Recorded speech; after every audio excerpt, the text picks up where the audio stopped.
Mammals are the only mammals can produce milk, right? Yes, even the platypus. So doesn't that mean then, like, if doesn't it mean that scalies are technically wrong, and like inanimate, like, you know, lizards shouldn't even have boobs? This is scary for me, Changus. I'm just saying, if lizards can't produce milk, then why are scalies portraying them with boobs? Like, they shouldn't have that then. Boobs? They shouldn't have that Why then. do they have boobs? Somehow. How far off did those two go to get Oh! Oh, what just happened? Did the game crash? What? What? Oh no, the game's just frozen. Oh no, I think the game crashed. Oh! Oh shit, I think it crashed. Okay. Oh no. It's fine. What You have to, it's you have to do all that, no. like... And it just came. Okay, you know what? Well, all right. It's fine. It's fine. We'll just have to. Redo. Here we go, Johnson. Thank you for the laser. Let's go, Johnson. You are the best. Best character. He gave me the fuck you laser to kill Guilty Spark, and I'm free. I'm free, Nick. I'm free of Guilty Spark. I'm free. No. I'm free. Yeah. Don't let her go.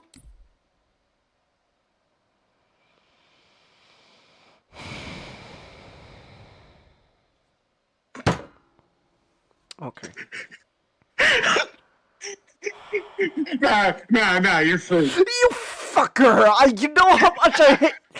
You know how much I hate that guy. No. Oh. Alright, Starscream, you can do this. You can dump it. Because once it's done, you'll never have to listen to Alright, Starscream, you can do this. You can dump her. Because it's done, never again will you have to listen to talk like this. You know, everything has a question mark at the end of it. Is it upward inflection at the end of every sentence? I don't know what I was thinking. Okay, damn it. I'm doing it.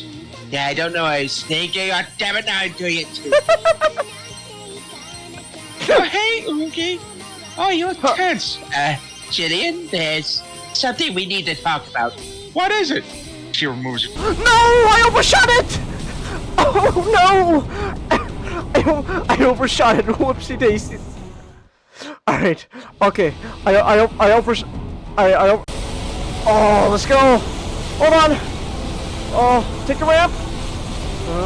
Da da da da da da da da. Oh my gosh! Stop shooting at me, you bastards. Okay. Trip! Oh! Oh my goodness! Oh! Okay. Okay. That's my fault. I didn't realize that it fucking just. Okay, I should. Okay, I drifted. All right, here we go. Okay. Oh, what a. This is a great set piece. Oh my goodness. Okay, here we go. All right. Oh! Okay! Oh! Oh my gosh! Oh! Okay, we made it. No! Oh my goodness! Oh my gosh. Okay. He's literally gonna get involved just so he could get paid. That's amazing. いつもの出勤の準備して待ってて。店長、久保田警備ってどこにあるか知ってる？確か一応通りにあるはずだけど。何？たっちゃん行く気か？こっちも首と指がかかってるんでね。That's amazing. This guy's literally gonna get involved just so he could get paid.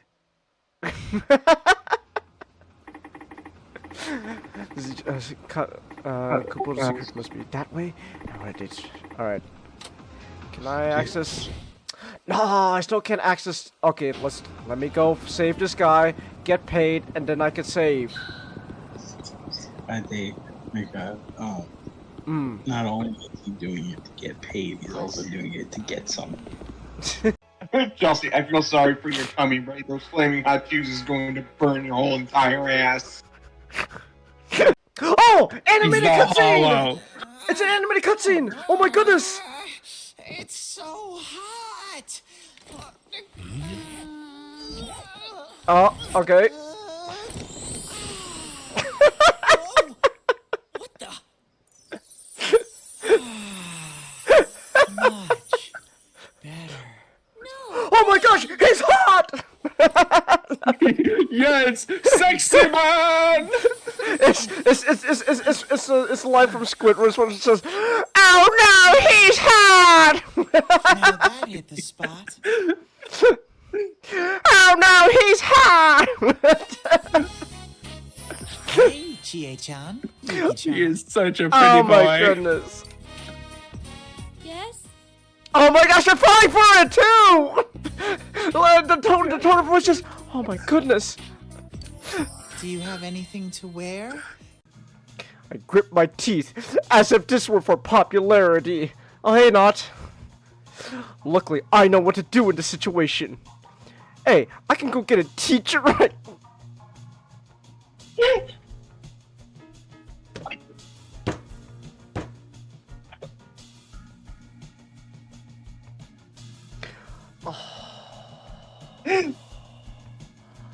Do not make me call the teacher on you. Oh, this is great. Oh, he's a fucking teacher's pet too. Oh, wonderful.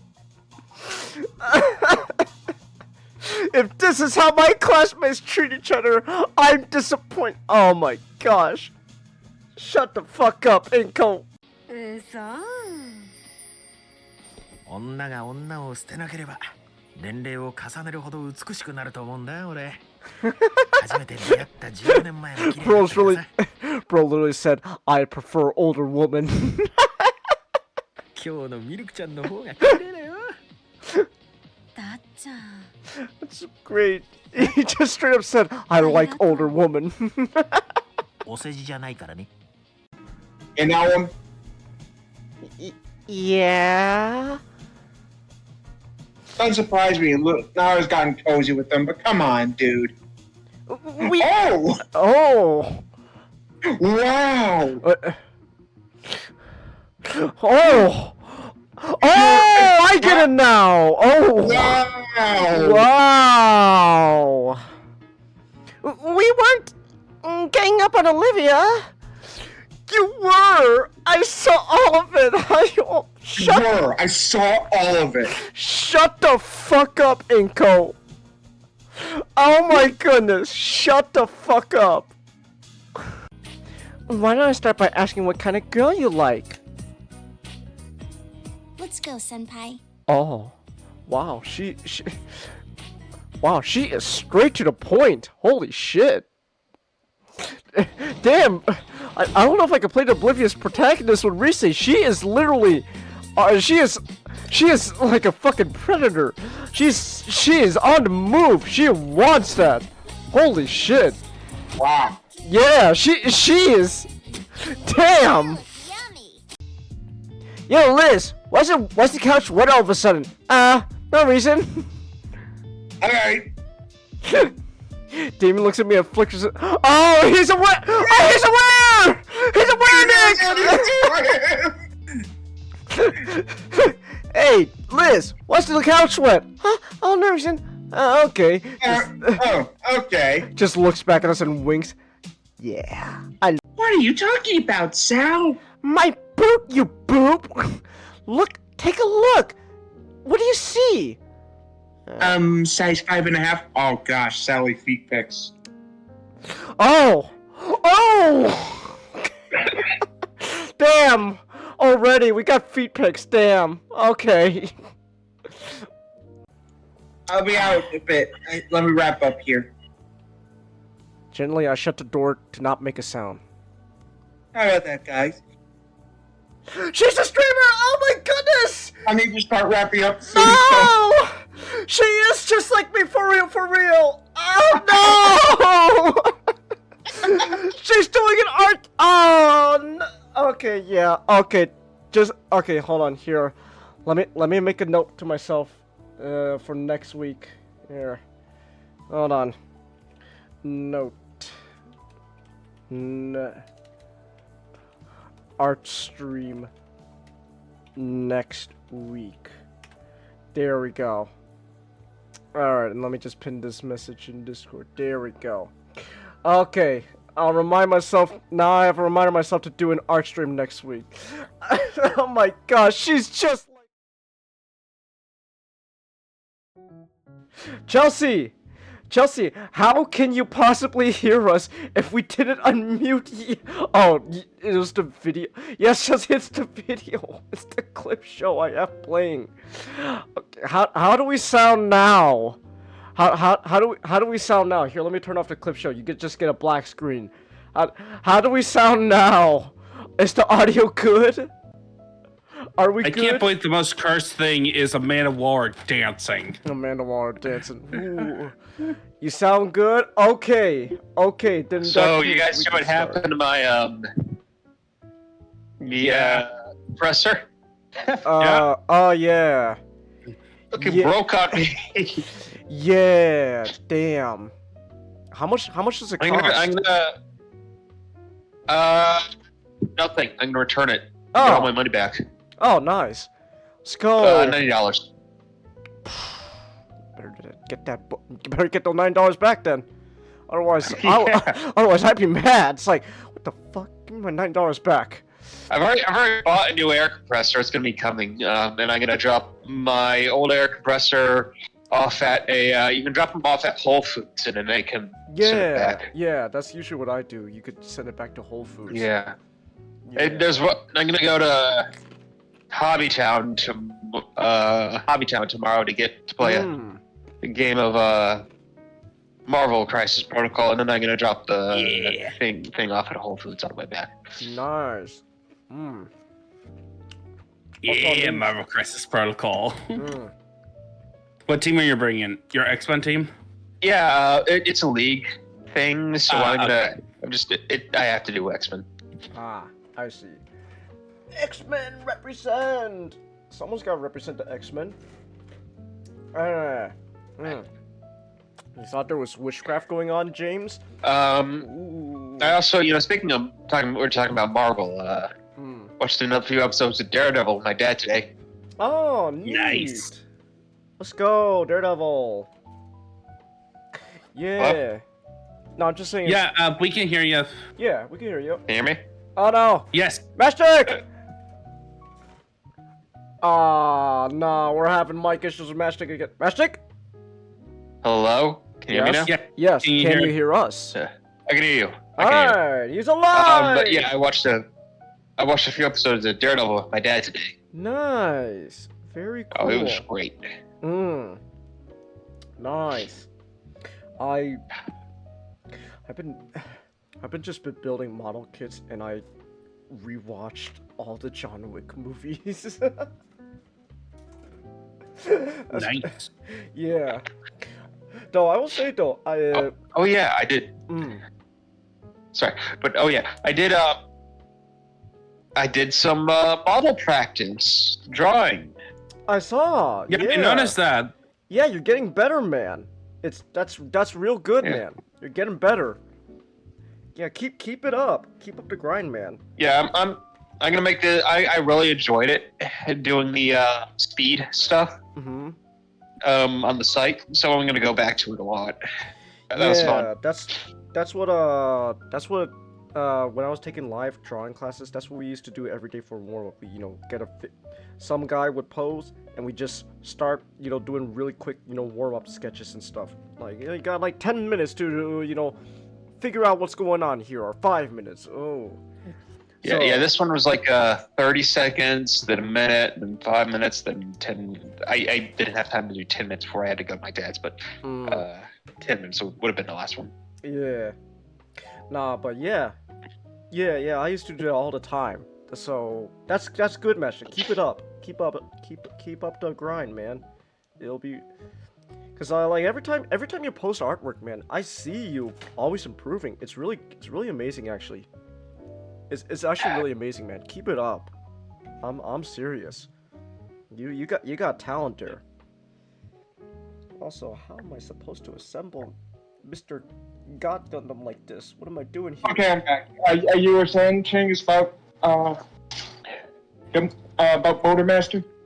Oh, we were talking about Motormaster, right? I actually don't remember where we left off. R.I.D. R.I.D. Oh yeah, it's just reuse of Optimus design in R.I.D. Yeah, which, I mean, to be fair, man, like, that's just Optimus. There's just a lot of Motormaster nowadays in general. Yeah. So, you know, it's easy, man. It's easy. You know, just take Optimus, make him black, and then call it a day. It's like, It really shows me how much they just reuse so much stuff in that show. Well, yeah, it's that's how you save budget, man. I know that, but like, wow. Yeah. Especially when we get to like the fucking like Decepticon like base in season 2. He's got Viacons everywhere. Yeah, there was just straight up an orange arachnid walking around in the background. That was funny. So, you hate people, Ray? Yeah, I saw what you posted, man. Okay, I asked you this before, man, but like, honestly, please tell me you still get normal customers you work with, right? I hope you like still get normal customers, man. Cause like, you got some bad luck with terrible customers, so. Oh my gosh, I don't think I could ever work in retail. I'd probably lose my shit. I probably. You know, go crazy. I would not be able to. I like my job. It's a customer service job, so you do get those people once in a while, but and you do spend like 30 minutes and at most an hour and a half with them. Yeah. But usually most people are pretty alright. Yeah. But no, retail. I don't know. Retail is just sounds horrible. Yeah, I feel retail feels like, with so many people going in and out, you deal with a lot more people like that on average. Yeah. So yeah, you got. But yeah, it just seems like you got the worst luck though, Ray. You just keep getting the really terrible people. You gotta get someone nice. Get like a nice. To be fair. I don't think it can be you. Oh. You live with a Karen. Yeah, that's true. Oh no, what's going on with Nick? I was saying I probably couldn't live. I would not be able to live with with a brother like yours. Oh. Yeah. Probably because I'd be just taking the shit out of him constantly, just always arguing. Yeah, but it is what it is. I gotta deal with him for like a month or so, but oh well. Oh well. You're people and you're nice, Chelsea, and that's why we like you, Chelsea. You're nice. Hell yeah, we need more people like you, Chelsea. Nice people. I'd be like, oh man, he's a malicious prick. I can go pick on him without suffering too much guilt. Yeah, I know. I feel that way, but oh well. He'll be gone in like. I mean, I would. A month. Yeah. So. And then he'll be back the next month. Hopefully not. I hope. You better fucking stay this time. I swear. Otherwise, Please feel Gotta free to get out of the donate house, so we can man. get Genghis out of here. Escape. It's gonna be Escape from LA. Escape from LA. Who's gonna? Nick's Well, gonna remember, come in- come in- he doesn't come- want to move his stuff, so even if you get money, he'll just keep pocketing it. Hey, Nick's gonna have to dress up like Snake Plissken and shoot basketball hoops to get Genghis out of LA or whatever, Exactly. wherever. Do you live in LA? I mean, I'm in the LA County, so there's that. Okay, LA County, close enough. All right, Nick. How's your Snake Plissken voice? Nate Pliskin, I thought you died. Hey, I get that a lot. I just lost a sticker. I was building my model kit and I lost a really tiny ass sticker. So you know what? You don't get a sticker. Okay. You sound like Shadow. You should honestly. you should get some. You should try out. This might be cool for the future, but you can actually print your own. What are they called again? Decals? Decals? Yeah, I know that exists. Decals, yeah. I'm aware of that, but nah, stickers just are like the easiest to do. So, but oh well, it was a really like tiny ass sticker. So, you know, it's not gonna be that important. It's just it's a case of no one's gonna really notice, but I'm aware, and it sucks. So, oh well. I know. I know that feeling. I know. It's like no one will notice. Doesn't matter. I know it's missing. And if they do notice, that's horrible. In Exactly. the world. Exactly. Out of the other three people who hired you, they last about 3 months. You've been working where you are for 2.5 years now. Wow. Nice. Now get your butt in here, I see you online. Unless you're still at work, which in that case, then keep up the. I have a Romanium knot. Oh. Unless you're still like working or you're like not home yet. Either way, keep it up. But if you are home, get your booty in here. We could talk about stuff and all that. Have you ever played Shantae? Shantae? Genghis? No, but I've heard of it. I think you should. It's really fun. It's a Shantae? platform. Oh yeah, it's I'm not a platformer guy. It's kind of like baby's first platformer, I guess, because I don't usually go for platformers, and I played it, and I had a lot of fun. All right. He already has a list. What? He already has a list of games to play through. Yeah, but I also want. Also, Genghis, when did you start playing War for Cybertron without me? I didn't. I haven't touched War for Cybertron yet. I have followed Cybertron though, so there's that. Yeah, but why are we talking about it?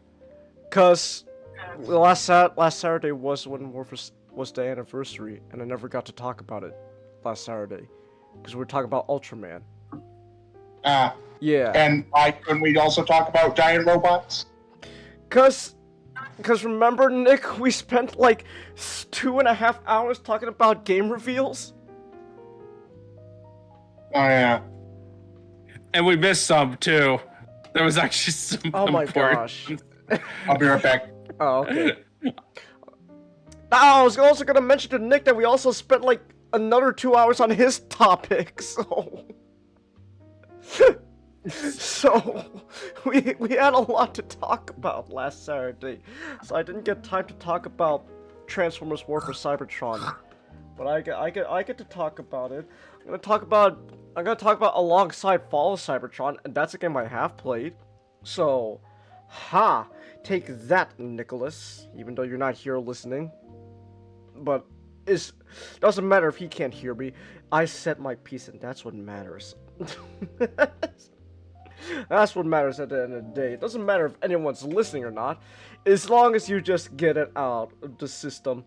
It's like, yeah, I said my piece. No one has to bother me anymore. What type of fucking piece am I trying to dig up here? Oh my gosh, would I just... I'm building a model kit. Oh, wait, I'm looking at the wrong fucking, like, instruction, like, little square. The square set of instructions on my booklet. I'm looking at it all wrong. I'm stupid. I'm stupid. I'm not that smart. Never said I was smart, but I'm not smart. I mean, yeah. Okay. Hold on. I'm building. I gotta. So, I guess the model kit stuff. Like I've been just going through the entire backlog I've had building up since like the beginning of last year, and now that I got some time. Also, just because building model kits helps keep my mind off of like certain stuff, certain people, So it's like, oh, model kits. Why not? I'll build it. And I forgot how, like, yeah, I'm not gonna lie, it's kind of fun building model kits. So I've just been going at it ever since. So now I'm finally, right now, building the real grade God Gundam from G Gundam, or I guess for you American plebs, I'm an American pleb, Burning Gundam. So there's that. I like God Gundam. I don't know. I kind of like the sound of God Gundam a little more. Just, I don't know. It's like ooh, the God Gundam. Whoa. So, but yeah, I'm building the God Gundam at the moment, while we do all this stuff. And I've just been building model kits.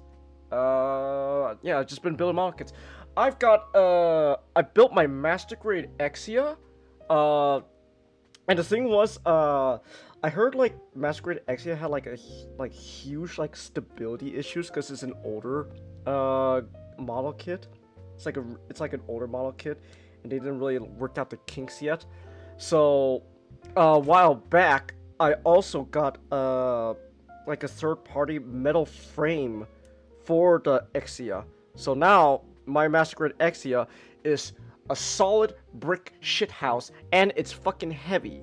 Well, like not like heavy to the point like I can't lift it, but like it's a pretty solid ass model kit now. But don't build metal frames though. Metal frames are actually legit just a pain in the ass. I never want to build metal frames ever again.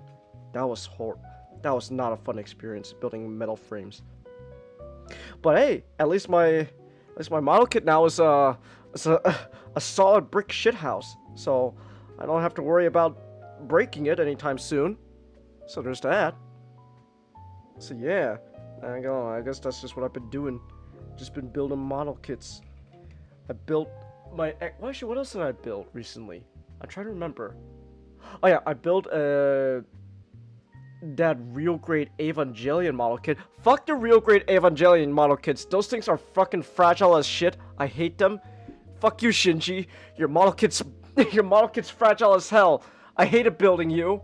Your antenna snapped on me. You might want to check your Steam account. Steam? What you? Oh, you bought it. Yeah, Hold on. You got him, Shantae, didn't you? Maybe. Wait, hold on. Where do I view it again? You are so predictable. Wait, hold on. It was really cheap. Wait, no, it's not on my notifications. Shit, I forgot how to view like gifts and stuff from people. Damn it. Oh no. Hold on. That's what Google is for. To search up the most basic like answers that everyone knows. Hold on. How to view gifts on Steam. Tell me. To view gift, you can select in the Steam client. Oh my gosh! Just tell me, how do I do? Just tell me, how do I do this? What is it? How can I? No, that's just. How do I? Okay, here we go. Gifts. So on the sketch, you have to view a notification. I didn't get a new notification yet. Oh wait, no, there it is. I just have to fucking click on the damn thing. Damn it. Here we go. There we go. Now I know what I'm doing.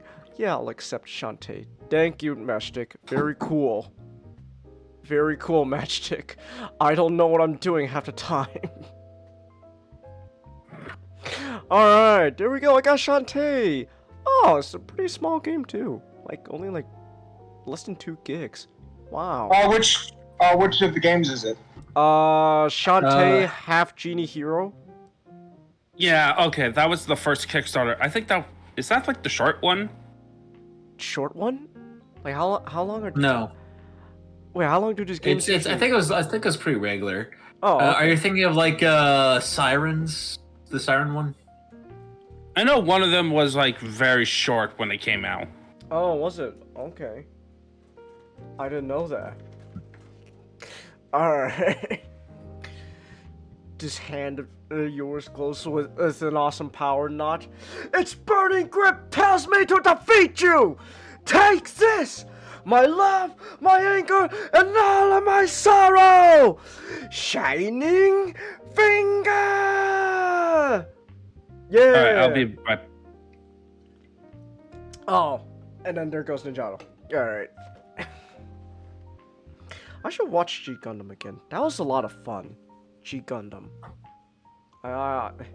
We should watch that again. Just rewatch G Gundam. I really enjoy G Gundam a lot. And oh yeah, it's like, what is it like? It's like G Gundam's like something anniversary this year. So like I know like Bandai, they're gonna do something for G Gundam this year. Give us the Maxter. I would like the Maxter, please. Oh, Maxter. That's not fucking P Bandai. I was gonna say you could get a high grade Maxter Gundam on P Bandai. Push out like a fucking $100. I know, because it comes with an action base along with a couple of accessories and stuff. And it's like, oh, okay. I hope they at least give me. I hope they at least put out because they made a real great God Gundam. That's what I'm building right now. So I hope they put out a real grade Master Gundam. That'd be cool. You know, to go along with the God Gundam. Whoa! Master Asia and Domon Kashu together. You fucking bitch, Kerr. What are you playing? Elden Ring. Ah, I see. No shit, he's still alive. Oh no! Hey, you did it. Let's go. Wait, how am I building? Look at the amount of blood stains. I know. Holy shit. Let me check around my surroundings. Whoa! What'd you get the like helmet or like the feather and stuff? It's one that you get from beating a boss. Ah, okay. All right then. Radon. Okay, that's what it is. Hold on, how am I building Mr. God Gundam here? Here we go. Bam, bam. There we go. I built his palm. Oh, I'm building this gauntlet. That's what I'm doing. Damn. F. Rest in peace. Who's tagging me right now? Oh, it's Pippa. Never mind. Let's go! In-N-Out's the most popular food chain in California! Yeah! Let's go In-N-Out! In-N-Out's great. Wait, damn, what is going... I like Chick-fil-A. Oh, well, funny enough, in your state, yeah, Chick-fil-A is the most popular food chain. So... Yeah. I mean, I would expect it to be. It's always fucking full. Oh, but then with Ninjato though, his whole like northeastern area, they just love McDonald's. So they're like, oh yeah, McDonald's. New Mexico is Sonic? Wow. All right. Are you using a map or something? No. So I've said before. El Polo. I thought they were like El Polo Hermanos. Ah, I get it. No, I said before that I followed the official Face Connect Discord server, and so like I can see what everyone tweets there, and Pippa just tweeted a map about like everyone's like certain states like most popular food chains, and California's all In-N-Out, which okay, you know what? To be fair, In-N-Out's great, and then like most of the country is actually Chick-fil-A, and then like the whole northeastern region, like minus like New York, is fucking McDonald's. That's just sad. The G Gundam rewatch from a couple of years ago shot up the series to one of your favorites. Yeah, man, I love G Gundam. Yeah. Just chilling while you watch. Yeah, this. okay. I'll actually save it for later. Yeah, G Gundam, hell yeah. Everyone should watch G Gundam. That's a... I will let you know, Chinggis, at some point, not today, but okay. You will be playing Kingdom Hearts. Kingdom Hearts? Okay. Who's gonna play Shantae first? Okay. You know, it didn't surprise me at some point you were gonna play Kingdom Hearts. Look, Kingdom Hearts is actually one of my favorite franchises. I haven't played all the games, but yeah. I know. I've been watching what's his name? Brother Mouse he's a VTuber. I've been watching him. He's been playing a lot of Kingdom Hearts stuff. So I've been just learning little by little from watching his stuff about Kingdom Hearts.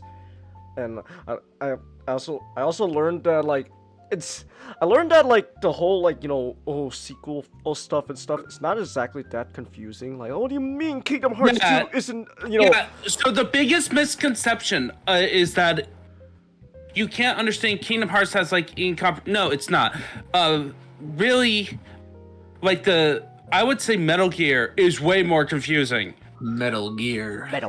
Because partly because that's the point of Metal Gear, because it's a political thriller, and that's kind of part of the appeal. Kingdom Hearts is just is the equivalent of updating lore and using a lot of the lore stuff that people have problems with. Is it comes from the fact that Nomura really likes to use the, hey, here's this old guy, but he doesn't know anything. He doesn't know everything. He knows something, so he's just going to give you what he knows, and that's enough for the plot of the game. And then another game comes up, it's like, oh, there's more to it. Like, the biggest one is that in Kingdom Hearts 2, they introduced the concept of nobodies, and the big things is that they don't have hearts. Hearts in this universe is like souls. Okay?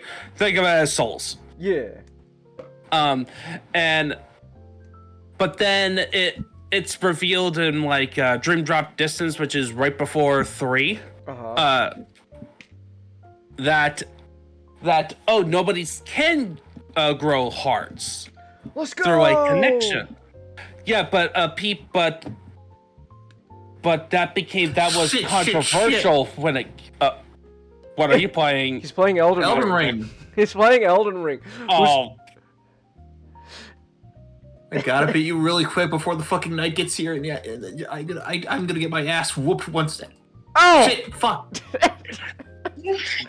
Dude, he just killed you in one hit. It's like, that's it. You're dead. But yeah, Kingdom Hearts is actually one of my favorite franchises. Why is that surprising? It's not so much like shocked. It's more like, oh, I never thought you never mentioned it. So it's more like, I rarely bring it up because it's like it's quite hard to get taken seriously. Yeah, but like, I don't know. It's the equivalent of being a Naruto fan. Yeah. But man, I watched Josh Scorch. I mean, at this point, and like, it's like Kingdom Hearts. Always expect a Kingdom Hearts representation on his list. Yeah, of course, duh. It's like there's always going to be a Kingdom Hearts representation. Lately, it's like just like how I have, I'll put Bionicle, Sonic, and Transformers on there. No, I don't care what it is. Hell yeah! No way. Hell yeah, Bionicle Transformers. Let's go. You're missing one. Yeah, I will say this. I have played Kingdom Hearts 1. Is the game you have to suffer through in terms of gameplay. Okay. Because it doesn't hold up well. Okay. It's first game syndrome stuff. Well, I guess I'll deal with that when I get around to it. Eventually. Well, we'll get around to Kingdom Hearts. Oh my god, Donald Duck is the greatest Final Fantasy mage because he can cast Zeta Flare. Yeah. I don't know what that terminology is, but hey, Donald. It's a spell from Final Fantasy. Ah. I hate that is. Hey, I understand Donald Duck, so let's go.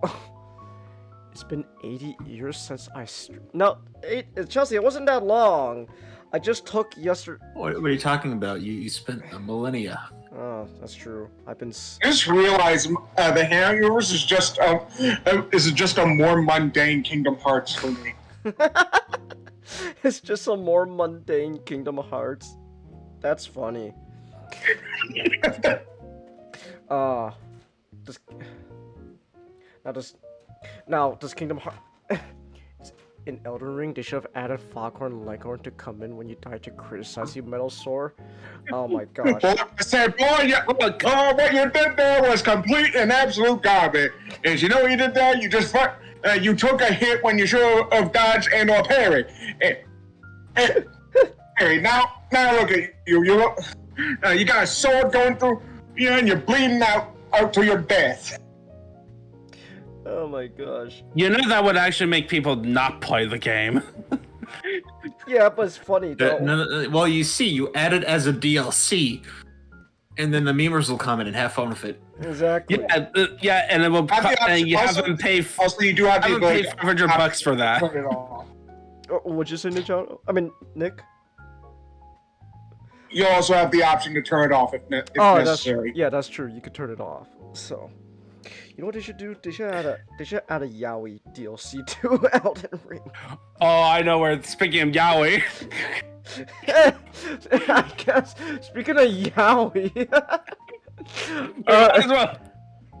All right. So anyways, I guess we can now finally get into our topic. So, we got time for some history. Yeah. Before we get to any other stuff, we got Yaoi to talk about. Well, one Yaoi, and then one about destruction of civilizations. Oh, you want to start with Apocalypse? Okay. Well, no. Let's start with the Yaoi, and then we'll go into the Apocalypse. All right. So you've been the Sacred Band. Yeah. So you've been reading these history books. Yep, and Sacred Band is perfect for the month of June, to end the month of June. Oh yeah, it's perfect. Yeah, so what is the Sacred Band? And so the book is about the city of Thebes in ancient Greece.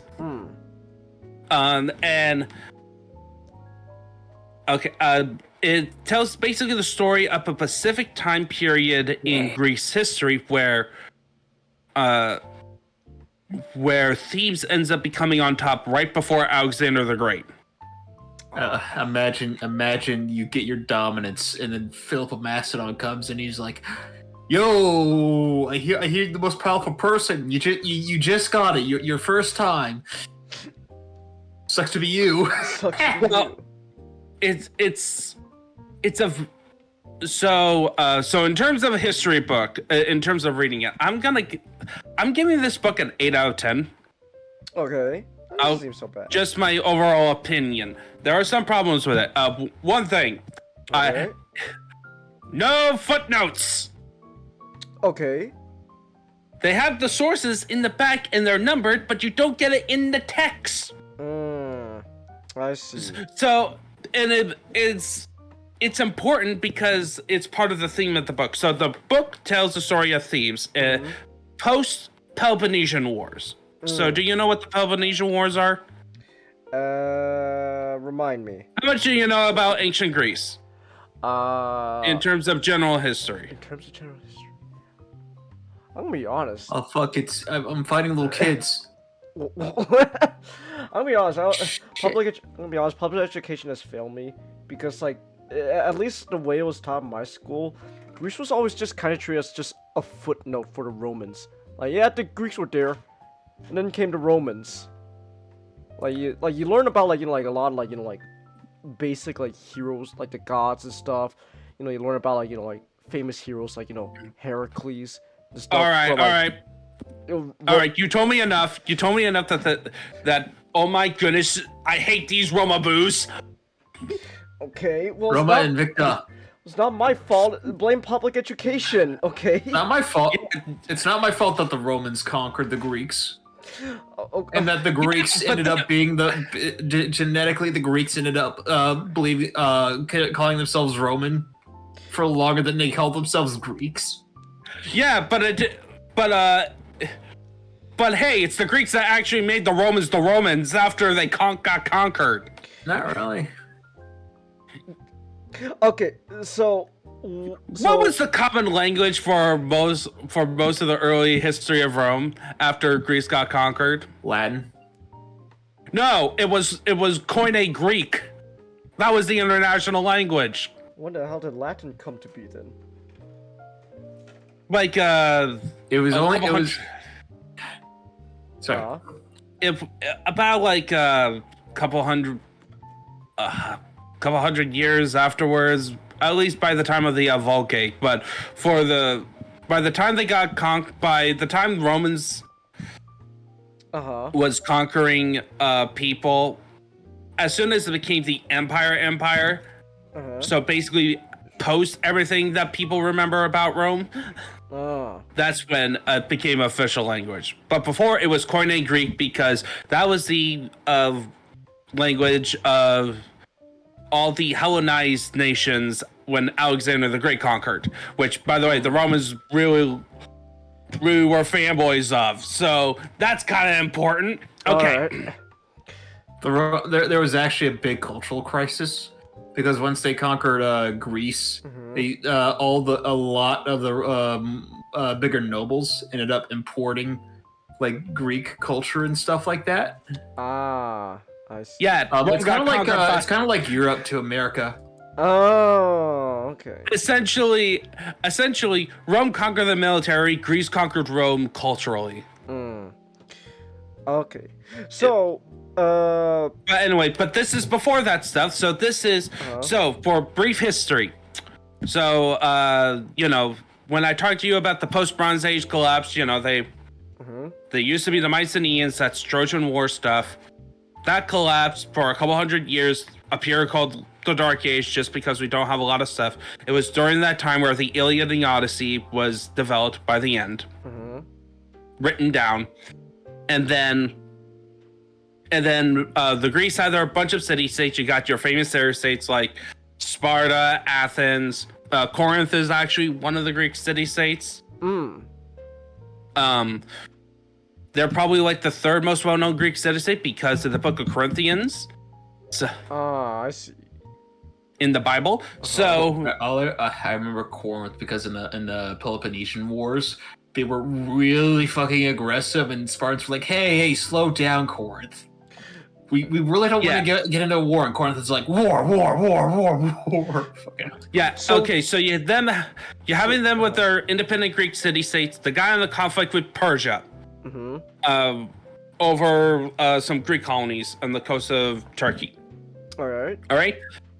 Xerxes did his famous invasion, 300 Spartans, Battle of Salamis, and then important stuff in this. The important stuff for the story of the Sacred Band, Thebes was the only major Greek city-state that joined the Persians.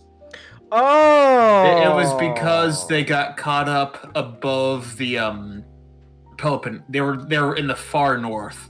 And the Persians conquered most of the north. And they were also important at the stuff. They developed something called the Bonetian League. Okay. So in the terms of the general politics in the Greek city-states, you got Athens, head of the Acadians. And you got the Spartans with the Peloponnesian. Or the Peloponnesian people, or the Spartans are actually called Lacedaemonians. Lacedaemonians, yeah. And the Peloponnese, you know that part of Greece that's basically an island with a little land bridge? Yeah. That's the Peloponnese. Yeah, just think about that. Alright. But then in between those two things is this long strip of land that is where Bonetians are, all the Bonetian leagues, with Thebes as the most prominent member. And as opposed to Sparta, where it's Sparta and Athens, where it's them with their other colonies, the theoretical thing is that each city can do whatever they want, and they're all united because they're all ethnically Bonetians. Huh. No, Bonetians. Okay. But generally they're independent, but when it comes to times of war, they all are rallied together to form big armies enough to compete. Is the Boeotians the third big major ethnic group in Greece? Because there's the Dorians, the Ionians. Yeah, I was thinking of like I think the Ionians are the Athenians. Yeah, the Athenians, the Dorians are the Spartans. The Ionians are the ones that have they're kind of up in the middle and around the Aegean Sea.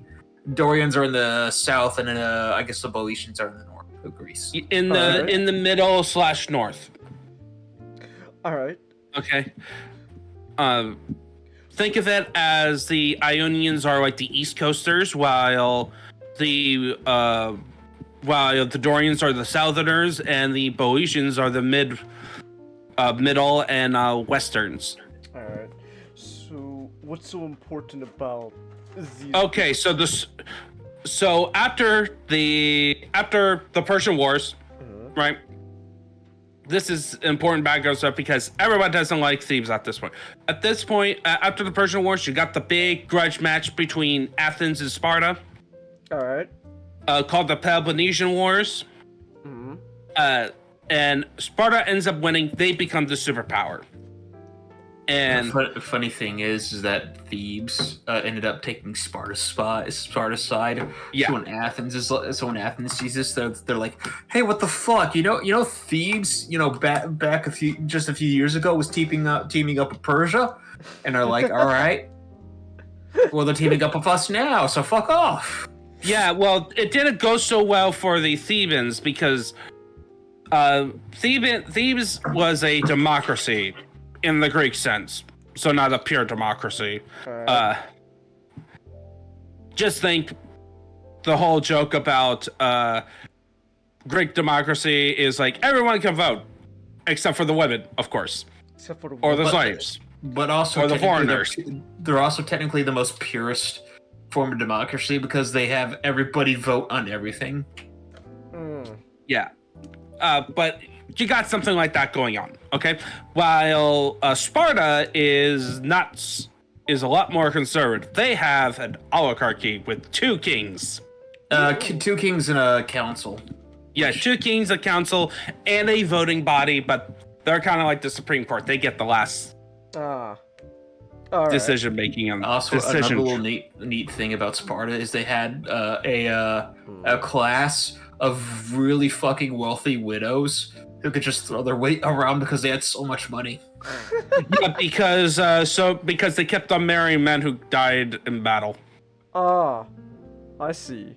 So they all the women would just keep marrying really powerful men, and they would just get more and more wealth. So there's this class of really powerful widows in Sparta. Yeah, but okay, so now we get into the context of the book. Okay, so Sparta at this point, after winning the Peloponnese, decided to be a bit becoming imperialistic and want to make sure they solidify their control. So what they did was, in Thebes, there was a pro-Sparta and anti-Sparta factions, like a lot of the democracies in Greece. And what Sparta did was they initiated a coup where the pro-Sparta teams, or the Laconists, took over and exiled the anti-Sparta people. And some died, of course, because political coups. So the anti-Sparta people ends up hanging out in Athens. And among this is a young man named Pelopidas.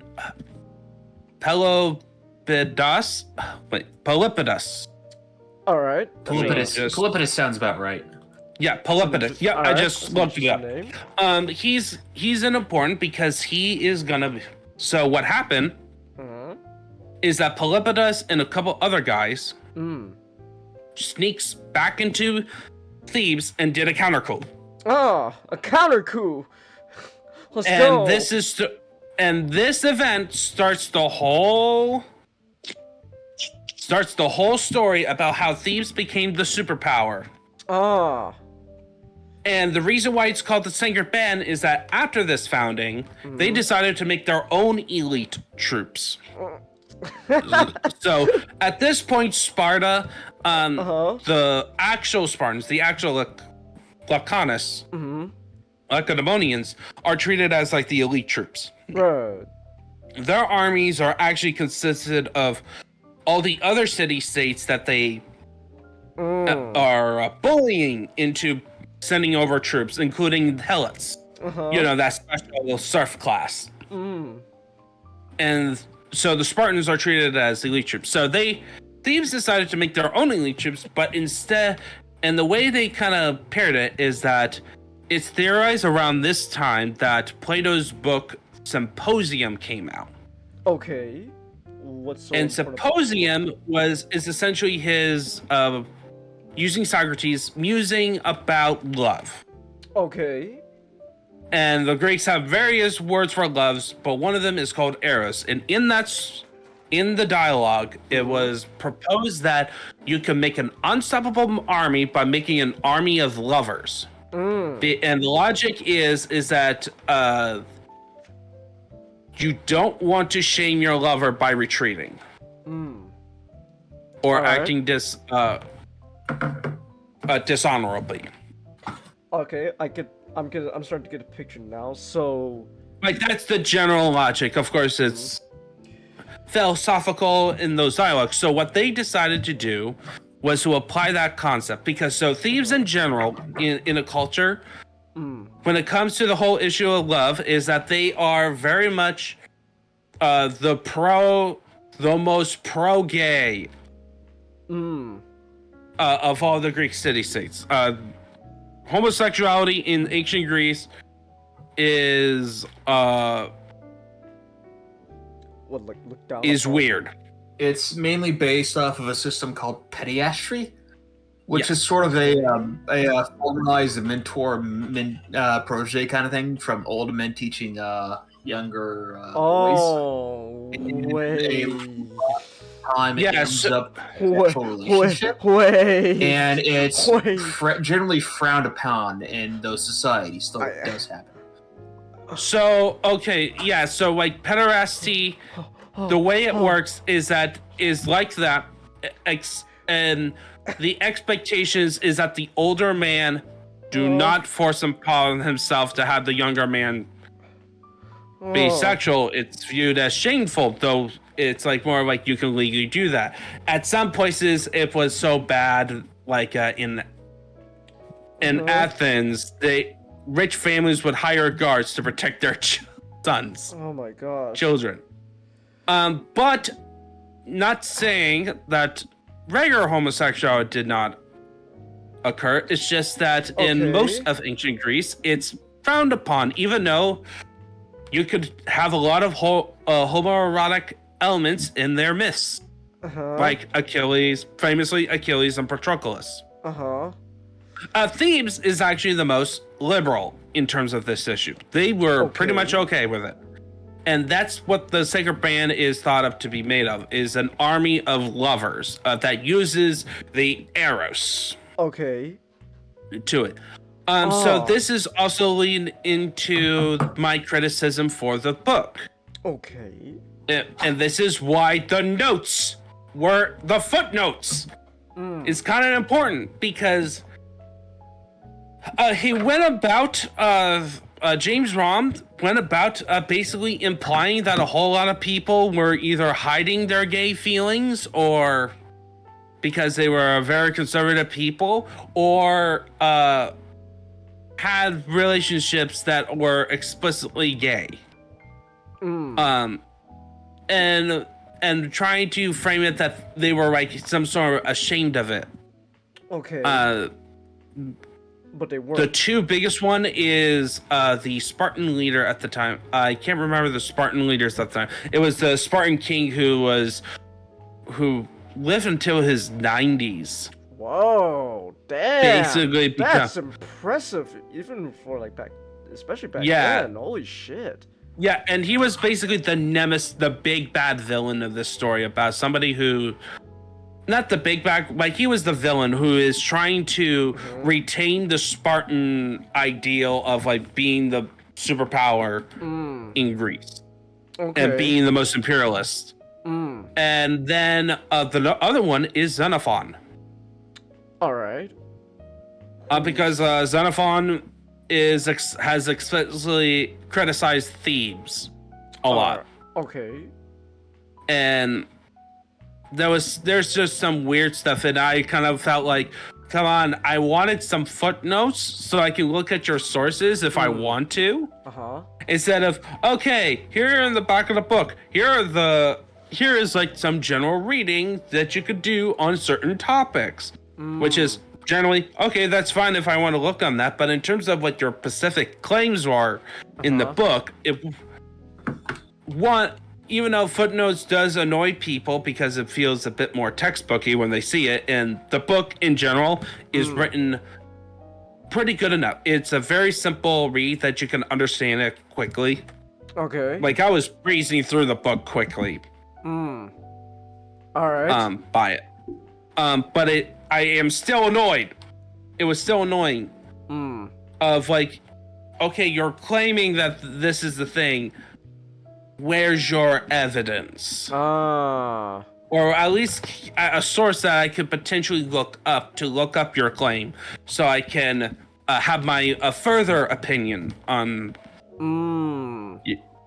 Okay. Because I kind of felt a little bit too much about opinions, but in general, the book, in terms of readability, You're just in time to talk about gay soldiers in Greek.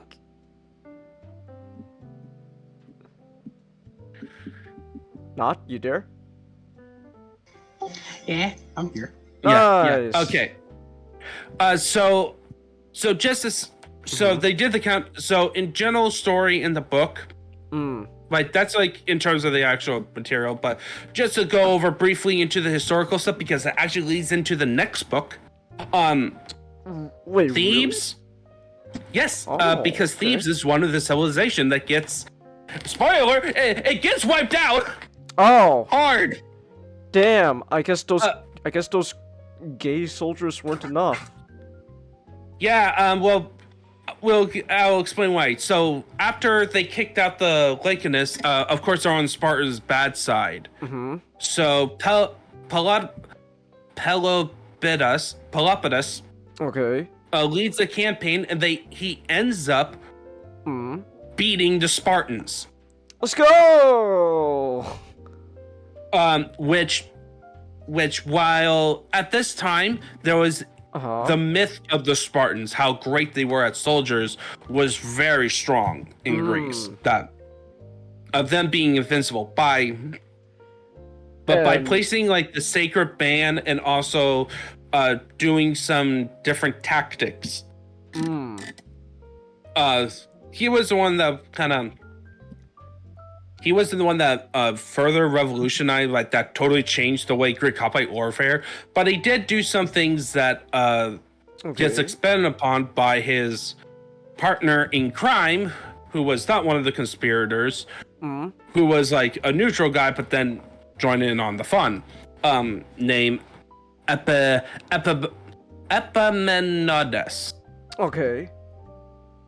Greek names. Yeah, Gotta Greek love names. those. But essentially, he positioned his best troops against the Spartans, which was because the way hoplite warfare works is that, even in marching formations, every unit slightly goes to the right, just shifts right. Okay.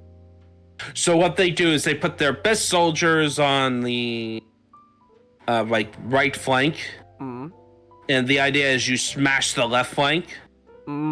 Both will smash the left flank, and then depending on what happens in the middle or how quickly you smash the left flank, that is determinant of the victory.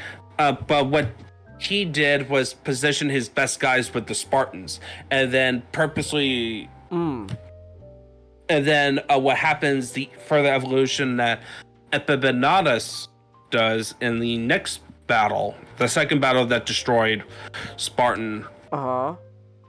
Further is that he put not only his best guys there, he also positioned his army in an oblique formation so that the best guys hits the Spartans. His best guys hits the Spartans, but then the weaker guys are actually taking a while to hit the rest of the line. So allowing a chance to basically make a big right-left hook.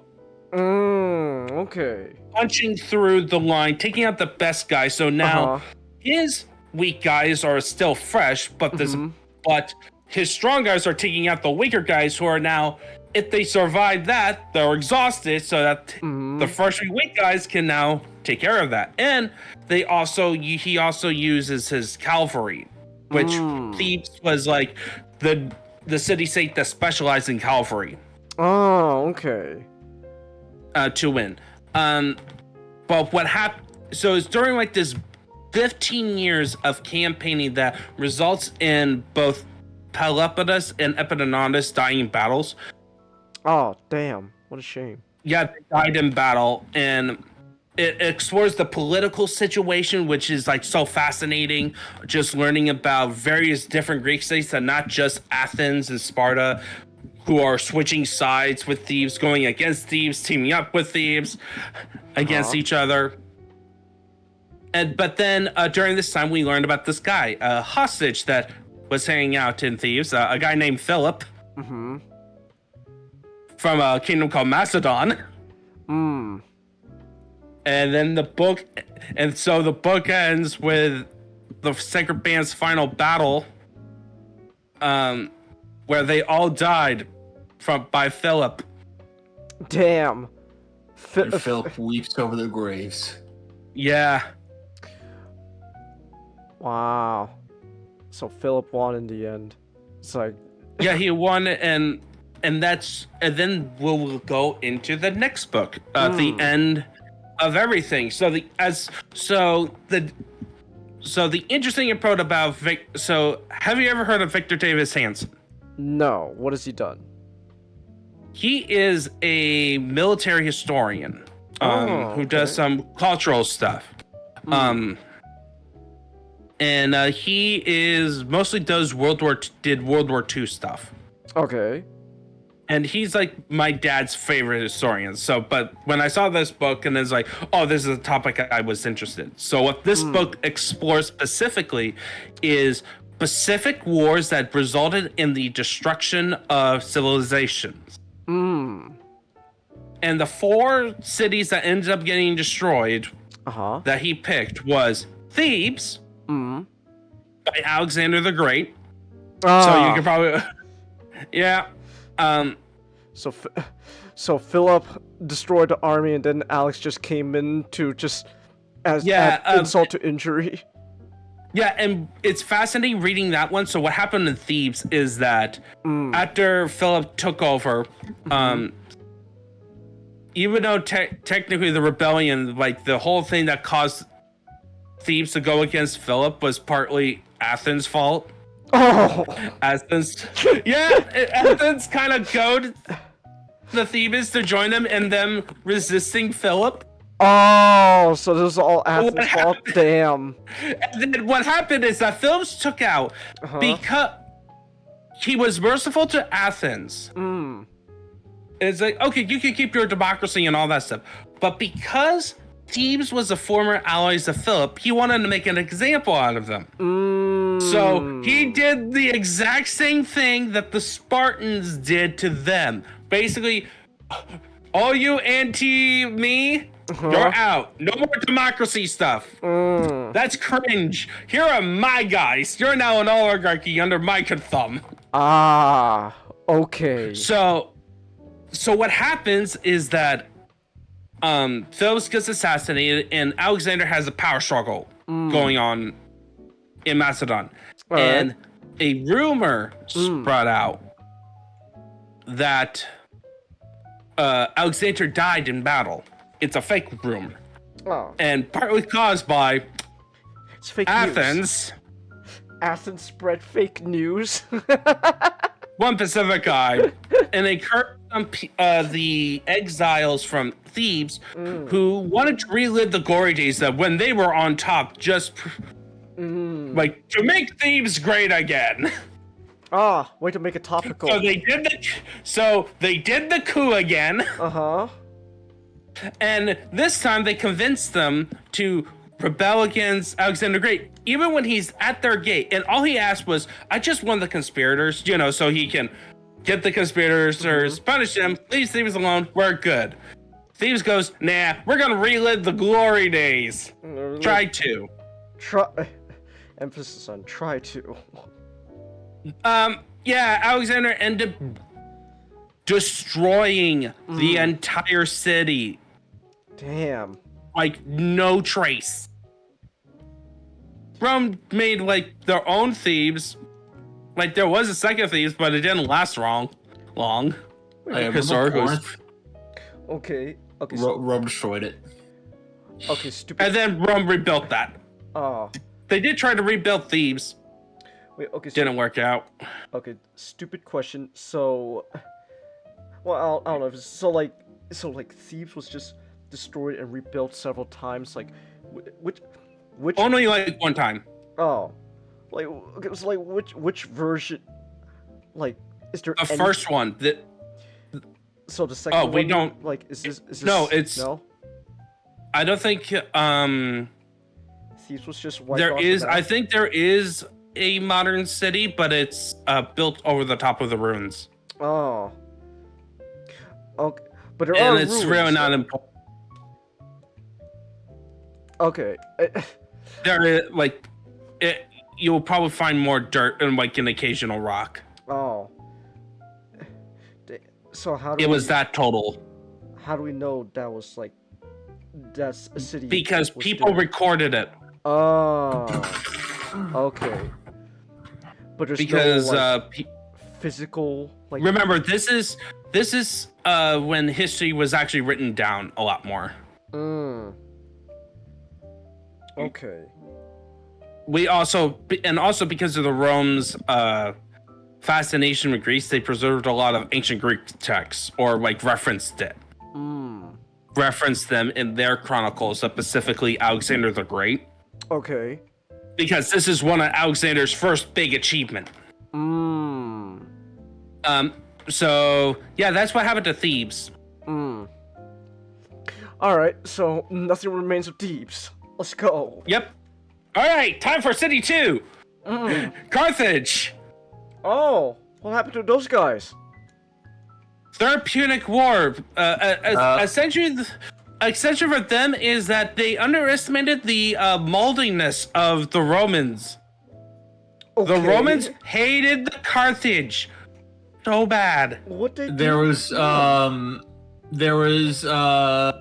first Punic War over Sicily, and then a second Punic War, Hannibal, across the Alps, stuff like that. Oh. And then the third Punic War is like, all right, Rome just sent us a ultimatum. Dismantle our fleet and move our city 10 miles inland. Well, and that was after multiple concessions. Yeah, and Rome just kept on adding ultimatums, and then Carthage was like, "All right, we can't do this." Rome was like, "I got you. We got you. Oh, fucking genocide then. Yeah, destroy that city, nuke it to the ground." But the funny thing is that I read in the book that's what's fascinating is that that was their plan. It didn't work. It didn't work? You want to know why? Why? Incompetent leadership. Oh. The Romans had terrible leadership for the first 2 years, and then a legionnaire, the head guy, actually became a consul, and his name was Scipio, who was like an adopted descendant of Scipio Africanus, the hero of the Second Punic War. He was the one who ends up destroying Carthage because he was competent. Oh, but the first guy. And then at that point, failed. yeah, and then at that point, the leader in charge of the military in Carthage was basically a despot who sold out Carthage so that he can have a retirement in Italy. Ah, okay, so he was a sellout. Nice to know. No, he was worse. He was the guy who, when they had Roman prisoners, he executed them brutally on top of the walls for the Romans to basically say, like, yeah, if the Romans went into the city, they're gonna kill everyone now. Oh. But he managed to get like a free pass to be. Okay. Wow. Damn. All right. But like, essentially, like one of the big moral in that chapter is like, let me just grab that chapter title. It's like very much. It's like about. Let me pull out. He's got the book. He's got the actual book. The Wages of Vengeance. And like, so like the idea is trying to figure out, like the whole point of the book is trying to figure out, one, the military aspect and, what were the decisions that led to the ultimate destruction of these major civilizations? Because Thebes was like the end of the old Greek city-state system. Okay. After that, it became Hellenism. That we mentioned before, and like Greeks as part of bigger empires for centuries. Afterwards. And then the destruction of Carthage is like you got the birth of the Roman Empire and the destruction of the Phoenician peoples from all the way from Canaan. Like, so an old civilization, like they did like a child sacrifice through ovens. What? Yep. Wait. They worship Baals. Wait, they sacrifice in ovens? Yep. What? That's as part of their worships. It's called appeasing the gods, Chingus. It's what pagans tend to do. Perhaps. Look, maybe some remember, this is before Christianity. Maybe some civilizations don't deserve to exist anymore. I don't care if it's appeasing the gods. I'm just saying, like. Carthago de landa est. You're getting what the Romans are saying. Come on, the Romans not so good. We sacrifice no children. Don't you dare say that the Romans were pure on that one. They did. But the Romans. They would play moral superiority, though. Wait, the Romans tossed their children into ovens? They would. They could. They could. They occasionally. They also like murdering each other for politics. So. Oh yeah, the Roman social conflict started up right at the tail end of the. Yeah, it's because of this. Oh. Yeah, it's partially because of the influx of slaves that they got from these wars that enabled the aristocracy to get so much power. Wow. Yeah. All right. So now we go on to number 3, Constantinople. Oh. Constantinople. That one hurts. What's the Turkish city again? That's over it now. Istanbul. Cridgeamble. Yeah, which funny enough, Istanbul is only a thing 101 years ago. Really? Make Istanbul Constantinople again. Make Istanbul Constantinople. Turkey officially did not change the name. until 101 years ago because they were molding so hard about the loss of the Ottoman Empire. Oh. Were you gonna say something, no? Oh, no. Okay, I saw your like little your push. Wait, so what? Were the Turks also then just calling it Constantinople too? No, they have like their own name. They had their Turkic version of Constantinople. So, okay, where did Istanbul come from then? It's basically like some sort of version of like they would say, all right, I'm going to the city, or I'm going like and that would be like on my Istanbul, on my way to the city. And that's like a shortened. If you shorten that, it would translate into Istanbul. Oh, huh. And I find that cringe, and I think the Constantinople should be taken back into rightful hands of Christendom. Well, you're gonna have to bring that up with the Turks. Turks are cringe. Gotta get their ass kicked. Respect, cool people. Gotta get their ass kicked.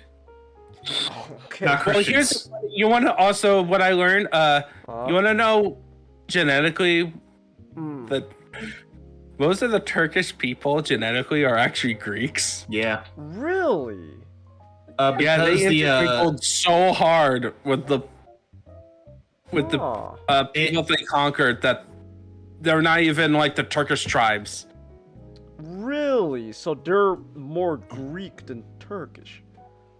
Yeah, but don't tell the government that. Especially the people around the coast and towards the west of Greece, Anatolia. Oh. Because Anatolia was essentially Greek for, like 2,000 years. Oh. Ever since the beginning of time, basically. Mm. Well, not ever since the beginning of time, but at least the west, like the deep western half of Anatolia was Greek for her. Okay. Yeah, but forever. But yeah, the Turkish government does not want to acknowledge that. Huh. Okay. Currently, their leader is pro-Islamist. You know how all those everybody in the Middle East claims they're Arabs. Yeah. But even genetically they might be not Egyptian, really. North African. It's the same thing. Oh. They got colonized by the Turks. And then everybody says they're I see. Yeah. Eventually they all see they're Turkic now. So like one of the big things he highlighted with the fall of Constantinople. Hold that thought. I literally just typed this in into YouTube just because the first thing when I took in Book of Bo, so I didn't even finish Boba Fett. But literally the first result is Book of Boba Fett Vespa Chase.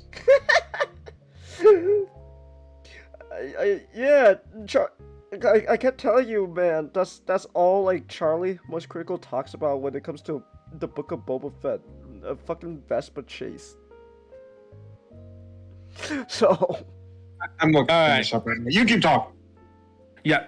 So his title for the channel was Deadly Delusions because. Oh my god, those are just Vespas. Sorry. Just yeah. So essentially, he criticized the last emperor, and like no. Essentially, the delusions comes part is that the people thinking that they could they could still keep the old tactic of paying the Turks off and giving them land concessions and to Mehmet II, who wanted Constantinople to be the capital of his global Ottoman world. Uh-huh. And then the other one was got him. They almost killed him. Oh. They got really fucking close a few times. The Christians. Yeah. Vlad the Impaler, Dracula, got an inch to killing him. Really? And the Poles also almost killed them, but Yeah. Oh. yeah, he got away. He got away. If they'd have killed him, that would no more turkey. Really? It would have been the because it was a very the Ottoman Empire was very reliant on the Sultan at that point. And he did also started the whole killing your siblings thing. Ah, okay. So not much of an succession until he had a son. All right. But anyway, the other delusion was thinking that the Western Christian would give enough support to defend. But at that point, the Catholic Church was like, screw this. And then also France and England was just finally ending their 100 Years' War. Oh. So they couldn't get support. Essentially, the Western Europe abandoned Eastern Europe. Ah, I see. Around that time, like they basically waited until it got in worse before they sent in massive aid. Essentially, no, but a real quick addendum off topic. But Eastern Europe at that time just hit, like the Balkans had just like a legion of Gigachad kings. Oh, Each of those kings back in that age was like they're all like top 5 of their own kingdoms. Like Skanderbeg, Vlad the Impaler, Stephen the Great, Constantine the 11th, Mehmed the Conqueror, Matinus Corvinus of wow. Mehmed had a fucking If Mehmed didn't have his super powerful army, if he had anything less, he would have been fucking dead a long time ago. Oh. Well, also Constantine XI made mistakes like thinking that he could just do the whole diplomacy, Byzantine style diplomacy. To be fair, what did he have left? Yeah, that's true. He was trying his best.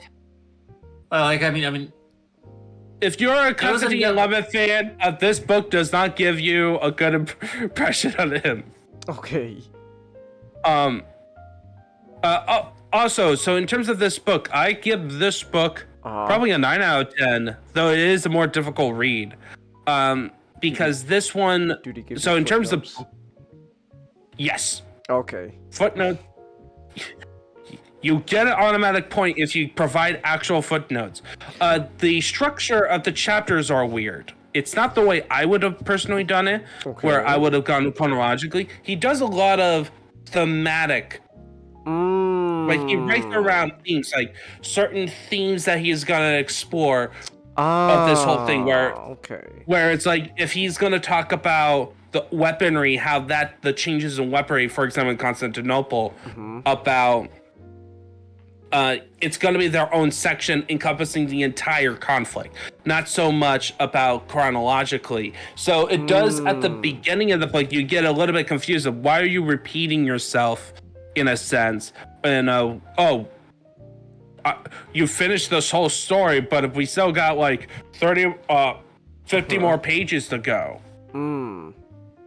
And then it's like, oh, this is what they're doing. He's like going over this whole thing, but different aspects in terms of the theme to set the bigger theme about why did civilization fall. So for Constantinople was delusions. Like one of the delusions is technology. Like Constantinople was reliant on their technological edge and the fact they had impregnable and their walls have held out in previous invasions, including Mehmet's father failed to take over Constantinople.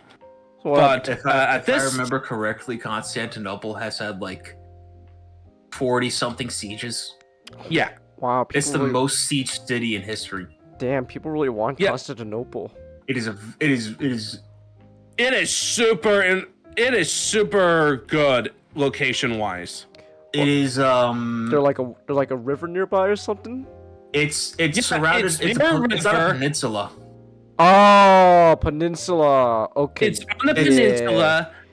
Yeah. Okay. It's on a peninsula, but it's also a peninsula that is the best location for trade routes from the east to the west. It borders the Mediterranean. It's between the Mediterranean and the Black Sea. So like, what happens is that once Constantinople takes over, essentially all trade in the east through land gets cut off. Oh. Which forces the Western Europe to go overseas. Essentially, you could theoretically say that without, if Constantinople held, which could have actually happened this time too, because they had very good Genoese mercenaries, but their captain, who was like invaluable, was taken out. Also, the Turks were also suffering revolts at this time. So they almost had to break off the siege. They were very close. Yeah, it was like a close match. It's like,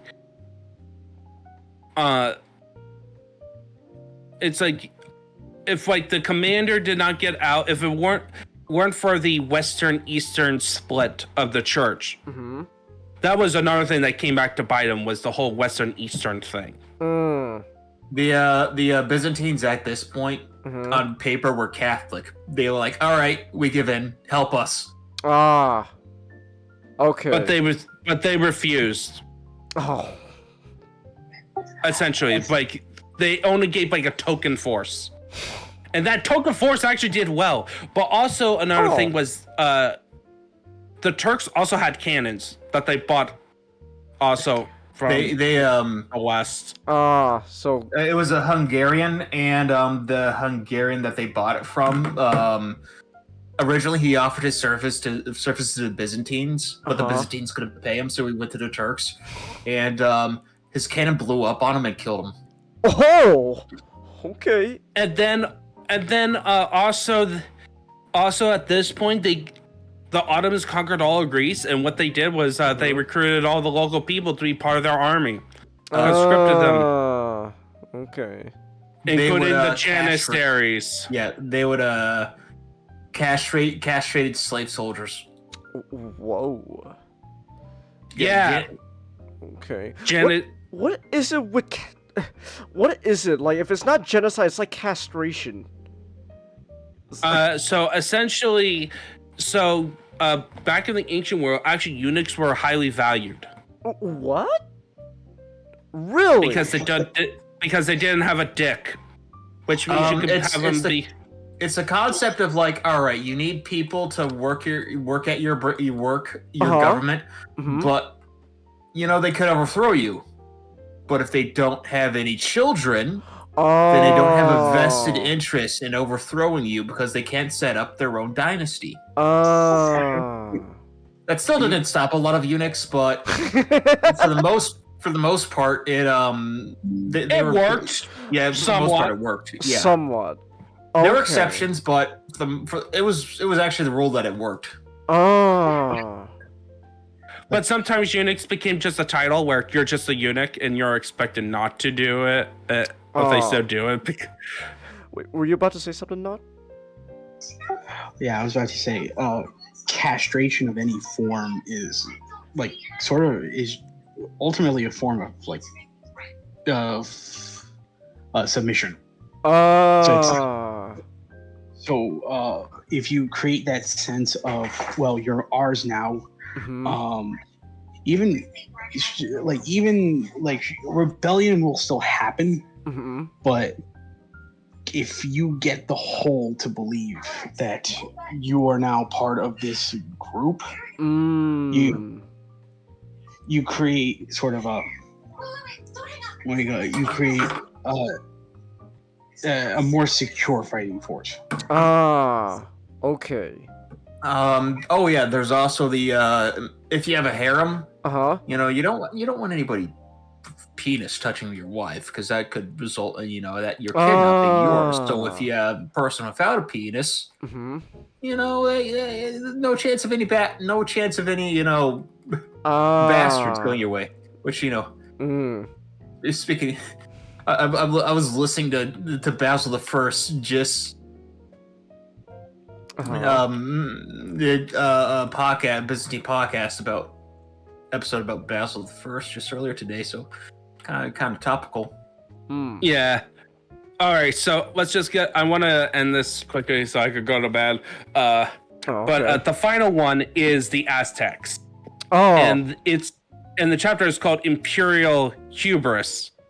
Okay. And so what makes this one different than the other ones is that one, both civilizations were at their peak in terms of their cultural stuff, but also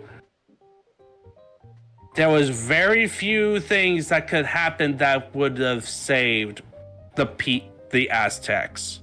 Oh, so the Spaniards taking over is just inevitable? Yeah. Oh. Pretty much. But what's interesting here, it was talking specifically about Cortez, and Victor Davis Hanson seems to actually think that Cortez was actually a genius. Okay. Like, if you want to have a strong case that Cortez was actually a smart military guy, despite not having any background in terms of military experience, his argument is pretty compelling about, essentially, he was the one who managed to take a couple hundred guys, or 15 at most, and through 2 years, topple down the empire while keeping morale through the harshest conditions, where he was always the underdog, and sometimes even being used by his local allies. Like the destruction of the Aztec Empire, he argues, is not just a achievement of the Spanish, it was more the achievement of the local population that the Spanish exploited. Along with being used. Like, I love always hearing about, like, just Cortez's just sort of like a lot of his confidence whenever it comes to him it comes to him getting there, because he has his troops with him from, like, he has, like, some troops that he brought over from Cuba, which, by the way, was unsanctioned. This whole thing was unsanctioned. Yeah. This was a side quest.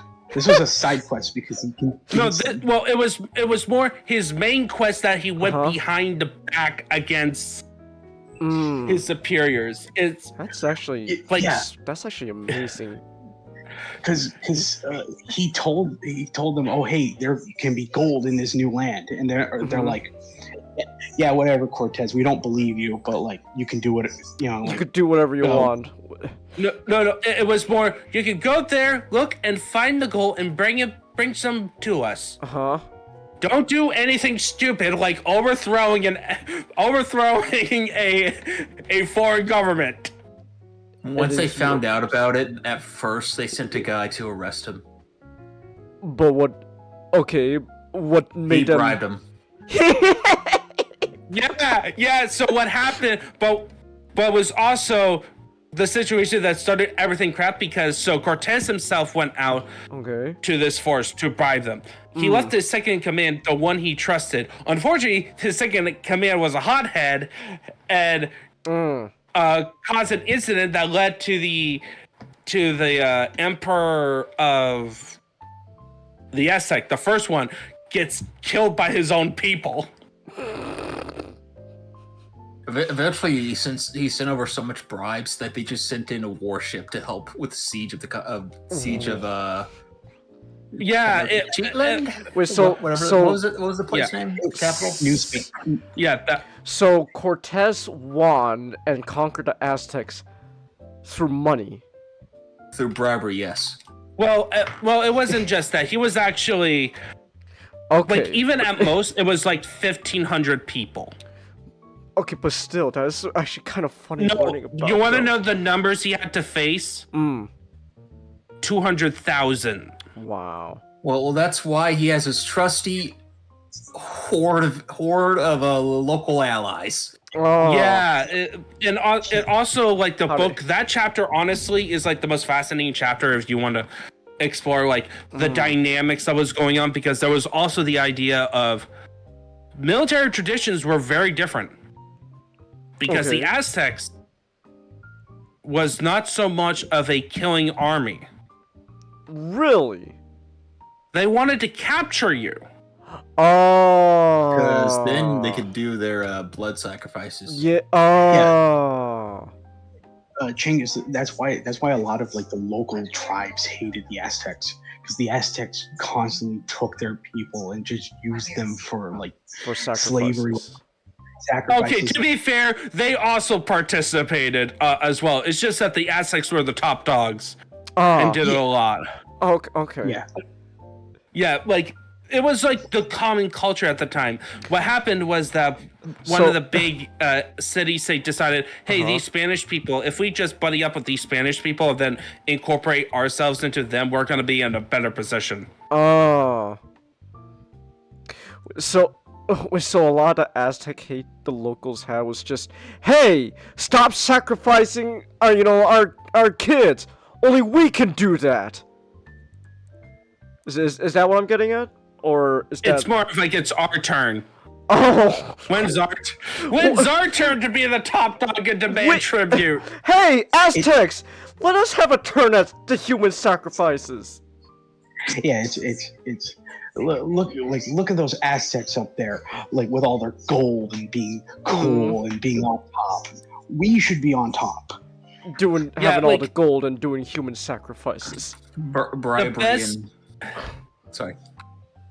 The best description I would personally think of is that warfare in Mesoamerica, based on like listening to DJ Cobbler's videos on the Spanish conquest and reading this chapter, is that they treat war like a football game. And well, I mean, that's what the Greeks did. Let's go! We laid siege to a city. Touchdown! But then they encountered an army that was a fusion of an army that was built on survival and crusading. Okay. That's now on a money trying to get money. Okay. And so now they introduce the concept to them as like, no, when you take over for keeps. And which is why the Tenochtitlan, which now became Mexico City, was so brutal, is that Cortez actually wanted to preserve the city. But because the fighting was so bad and so awful, he ended up having to destroy city block by block. Wow. Because that was how heavy the fighting was.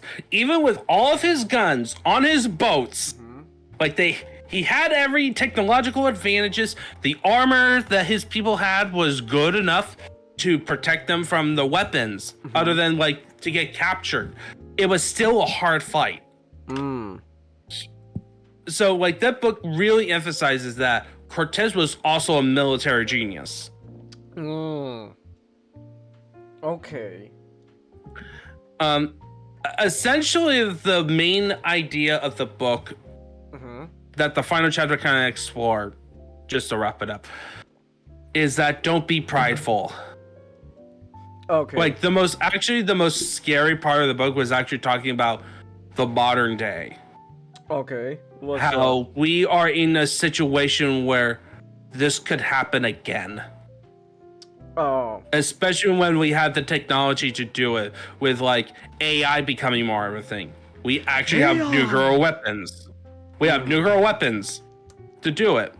And like Ukraine, for example.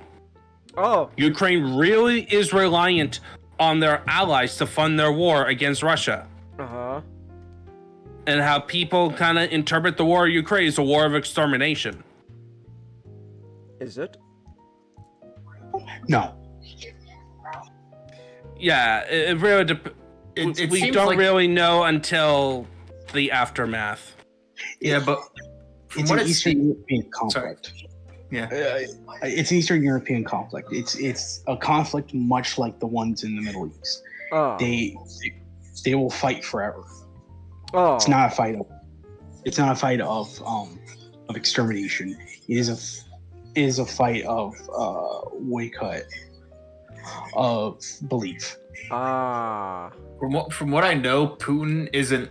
He sees the Ukrainians as just another part of the idea from what I know from Putin's side, if this is true. Okay. But he's trying to it's kind of like a rough wooing. Like, all right, you're getting too close to the West. You know, I'm gonna have to give you a black eye and drag you back over here, kind of thing. Okay. Though I will say that much like in the Middle East, it's a situation where the conflict is not going to end until the total destruction of just a total destruction of an idea. Like what's going on in Gaza is like, okay, the concept of Israel as a national state has to go, or Palestine, the idea of Palestine has to go. I feel the thing with Ukraine, it's such a new idea, only coming in like the past 100 years, that I feel like it's kind of fragile. Like, I think this war is gonna be building. It seems to be making an identity out of Ukraine now. Yeah.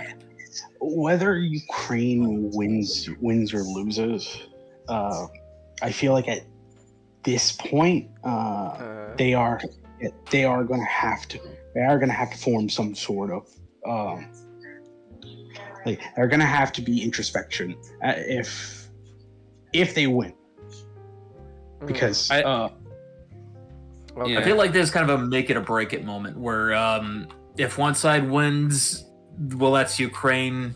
They're going to be there for forever, or not forever, but for a while, and they're going to reinforce their identity give it a bit of a shot of energy. And if the Russians win, I don't know, I think it's going to be clamp down on it, kind of thing. But essentially, the book ends with a warning talking about how, how people talk about it, it's like, hey, we have a nuclear deterrent, There's no way that someone's going to fire a nuke and destroy an entire nation, along with the people and the history and stuff. But it's like, well, people would have thought that Constantinople wouldn't fall. I get. We shouldn't be delusions on that. Like, yeah. Honestly, if there's going to be a nuclear war, it's going to be a civil war. That's my thinking. I think it's gonna be like some kind of like fucking freak ass French Revolutionary kind of thing, and it's gonna I'm not saying like a nuclear war, but more of like somebody used a nuke to wipe out one Pacific nation, like North Korea shouting out that they have the bomb. It's like, okay, yeah, we can laugh at North Korea for their stuff, but also there's always that potential that it may not be like a nuke, but may actually be a war that would end up being destruction of Korea as we know it. Same with China, with Taiwan. Like, all these smaller nations have that capability of being... Taiwan now China's mad at us. Where it's how much of our audience is from China? I don't know. It's a meme. Xing Shang Hong Guao. What the fuck did you just say? You dare mention the words? Oh my gosh. Okay, that actually I don't see that. Winnie the Pooh. Okay, Master, that actually generally sounded kind of racist there, man. What? Never mind. Don't worry about it. That's kind of the joke. Alright. Okay. Oh yeah, you gonna say something now? Oh yeah, I was gonna say, like, it's interesting how in this day and age we're in such a global sense of fear that the next quote unquote conqueror would essentially have to be a madman. Oh. Yeah.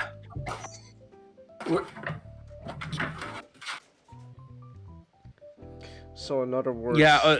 so you're saying, in other words, somehow Adolf Hitler has returned. Well, it's not like the culture views any conqueror as a madman. Yeah. Which is what he's saying. Not that the conqueror himself is not a madman.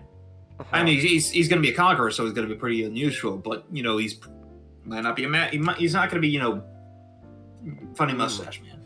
Yeah, but the book is basically saying it is like one of the things is that look, don't be delusional, because all these civilizations that fell had some sort of delusion. Whether like, for example, with the Aztecs is like the delusions that the delusion of like, oh, everyone likes us, or everyone submits to us, especially against this foreign invader. Or like Constantinople is like, our past decisions that caused our decline of the empire. Like he actually explicitly in this book tried to avoid talking about the decline of civilizations aspect. Yeah, just focus on Constantinople was feels like the odd one out because at their end point they were like just desperately trying to fucking do anything to survive. It's like they're like. Well, the thing was is that they were like delusion. Their delusion was that they had a last minute rescue.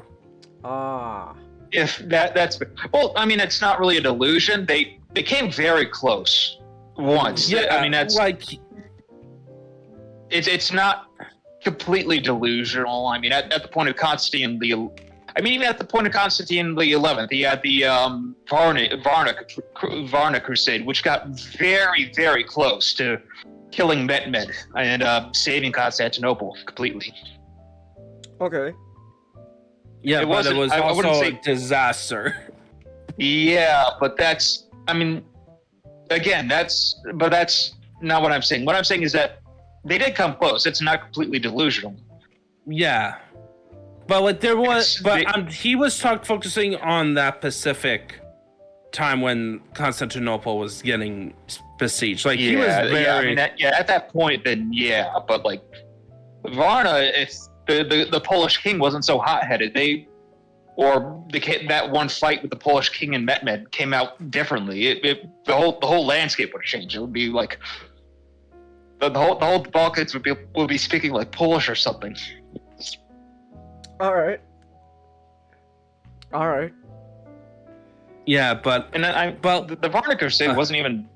It was only like Mehmed was still alive at that time. It wasn't lately. Yeah, but it does give it does kind of put you into perspective in the modern days of like, yeah, we need to be careful of not being comfortable with the idea that war is gonna be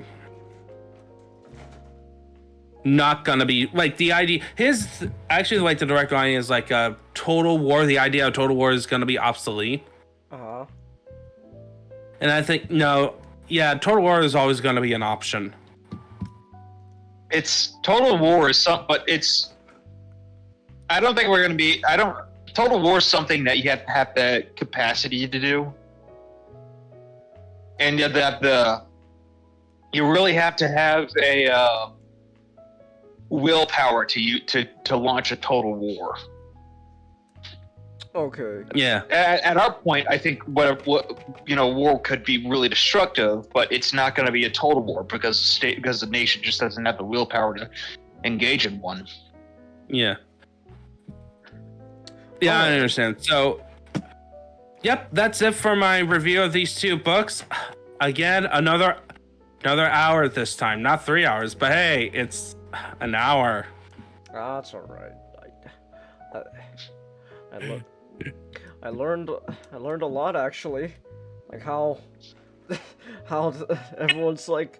I tried my best, but history rabbit holes.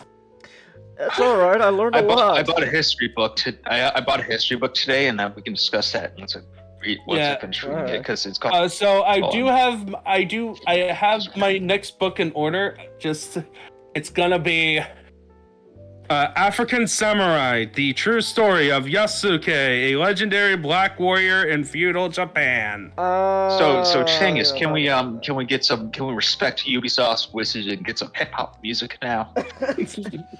No, because I'm not fucking paying $130 for their goddamn cosmetics. Yeah, that's gonna be the next one, and then after that, break into history. Oh, I meant Japanese that literally. history. Sorry, I meant that literally. You know, like when you do the Yasuke thing, we should imitate Ubisoft by putting hip hop music in the background. But after that, I'm gonna go to Egypt, but the rise and fall of ancient Egypt. So let's go. The next history book, I'm going to be physically reading it this time, but it's going to be called Secular Cycles by Peter Turchin. Okay. Nice. And it's all about how there's different civilizational cycles that, you know, like every 250 years we'll have like a era of chaos, and then and then I think there's a few more, but it's how like civilization, you can determine eras of chaos by we'll go humankind will go through these different eras of chaos like every set number of years, and it just happens cyclically. Okay. It's like poetry, it rhymes. I think I got actually a list here. Just a second. Yeah. Just a second. I should just. I deleted it. You know what I should do? I should just schedule a stream where you two could just talk about history. Look, I want to do a scheduled stream where we make a Marvel vs. Capcom. Deleted it. Oh yeah, that's right. You talked about that. I mean, we could do that. So. But. Nah, no, but like I learned a lot actually today. I'm not gonna lie, like how all the locals were just jealous of Aztec. Damn, those bastards with all their gold and human sacrifices. We want the gold and human sacrifices. Spain and bribery Spain, Mexico, and bribery are like they have such a history together. But it's also, really funny because... you know what they did when the Aztecs fell? Oh, what? You know what the Allies first did? What?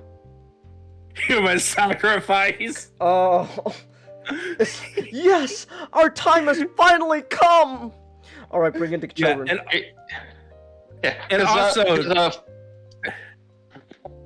Because a failing organization will just lean into this if they don't correct themselves and figure stuff out. They'll just keep leaning into the stuff that are causing them to fail, and they'll fail even faster. Yeah, and you can actually learn that, and also that lesson is very prevalent in the Sacred Band book, aka the book about weaponized gayness.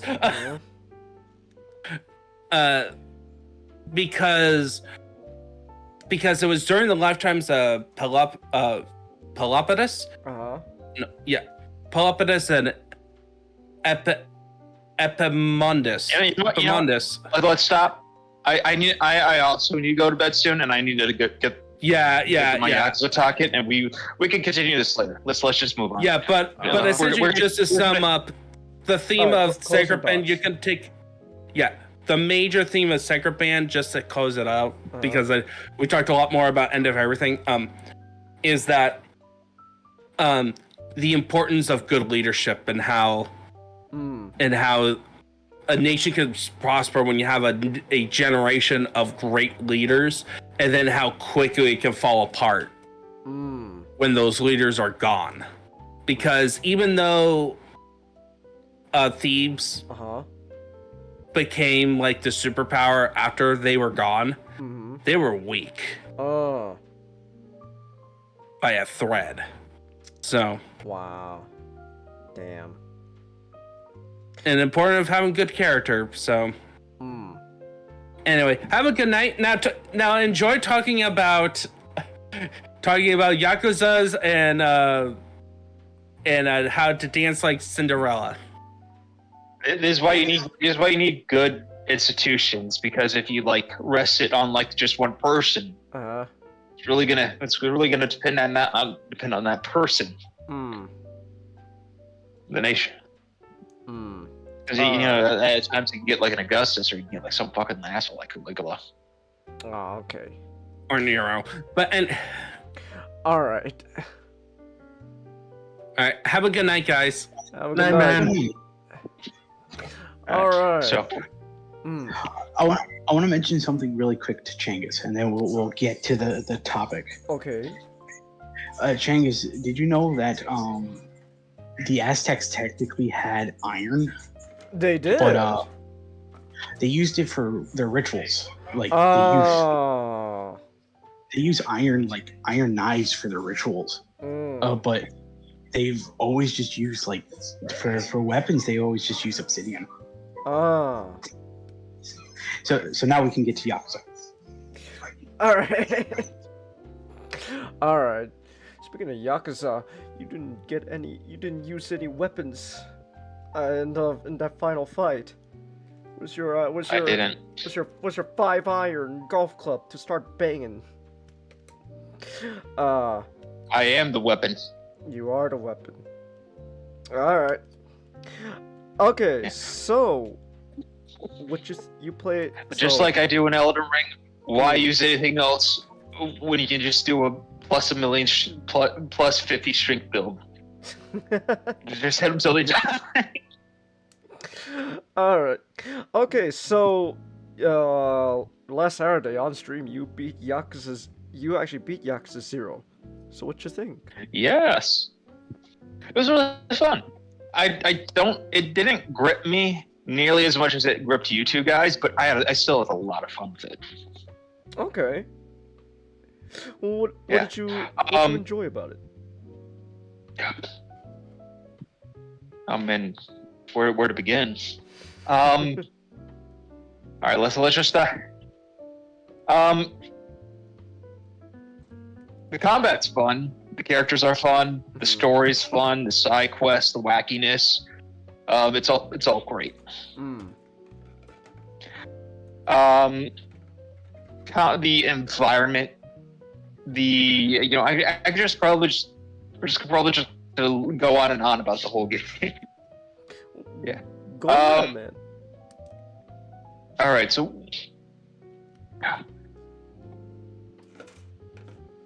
So we probably explained. We already went through Yakuza like 2 times already, probably. But well, we're here to listen. Yakuza 0. It's sort of like a beat 'em up, sort of a RPG kind of style game set in 2 cities with 2 districts with 2 different main characters, Kazuma Kiryu and Goro Majima. Yeah. This is Goro Majima's peak. It all goes down for a hill from him in terms of drip from now on.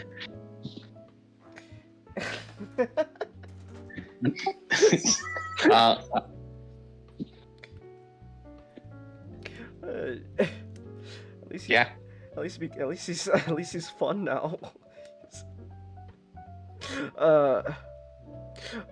You didn't like Kiryu that much? Oh, I like Kiryu's, but I think Majima's stuff was just like I liked the Majima stuff a lot. Okay. Some of my favorite moments are just I think my favorite moments of Kiryu is just him having to deal Kuze again and again and again, and it's just like, how many fucking times do you have to deal with it to teach you this lesson, old man? And the answer is 5. 5. And at the end, Kuze's like, God damn, we made a real Yakuza out of you. Let's go. And then I think my favorite moment with Majima, it would have to be when he's trying to work around Makoto. Did I get it right? Yeah, you got Makoto. Okay. Makoto and like the massage room where he's trying to work around her, and he realizes she's the face he makes when he's trying to just like squirm past her. Yeah. Yeah. I was kind of disappointed that we didn't get to kill Sagawa ourselves. I was like, man, you're a fucking prick the whole way. Well, yeah, so Sagawa's an asshole, but he was really important for Majima's growth as a character. Yeah. And he gets good followed at the end, so. Yeah. Yeah, he does. No, but like at the end, Majima was straight up saying like, dude, Sagawa, you were a fucking asshole. I never want to see you again. But you know, man, you were fucking like tenacious as fuck. I like that about you. I'm gonna be just like you when it comes to that. Everything else, though, fuck off. Never want to see you again. Just ask me some questions if you have any. I think that'll be. What? Oh, so. What is your opinion of Kamurocho? I liked how busy it was, how much. Yeah. I really but it really brings the vibe of being like some like big city, like just how busy it was. It really gives you the feeling of boomtown, like 80s Japan, and I really enjoyed that. Yeah, and the city only goes downhill from there. Thanks, because the economy got fucked. Thanks, Majima. Yeah. What were your like favorite side stories to do, both as Kiryu and Majima? I'm trying to think of that. I think Kiryu was the one with the kid in a video game, where you had to keep going around to like find each different person. Like... The Dominatrix one was pretty good too. Oh yeah, that was a fun one. Majima, it would have to be the cult one. Oh that was so bizarre. the cult. Munancho. Ooh. I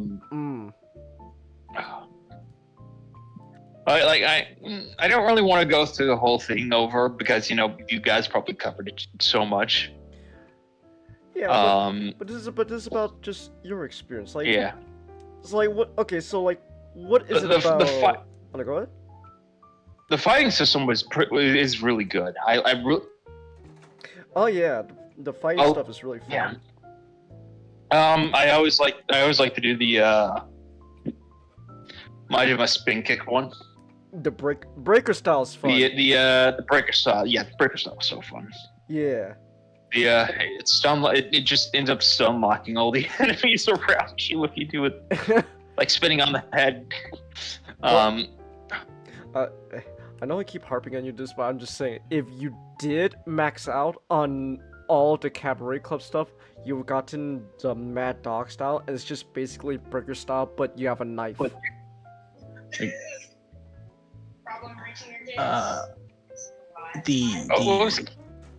Sorry. Because some of the fun things about the three styles is each of them are all just like they're all segments of a rough style that two of them have.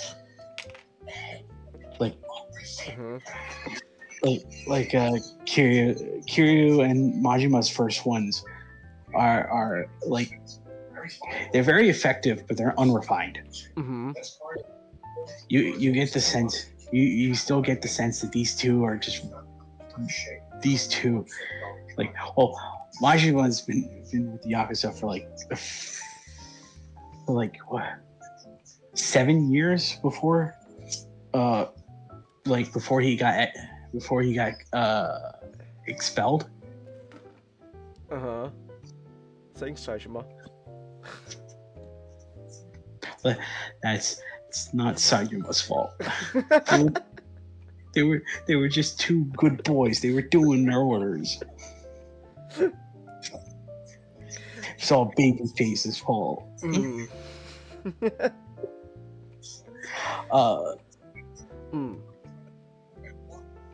But no, I think that's the thing. Like with the styles being as fun as they are, it's what kind of makes them unique.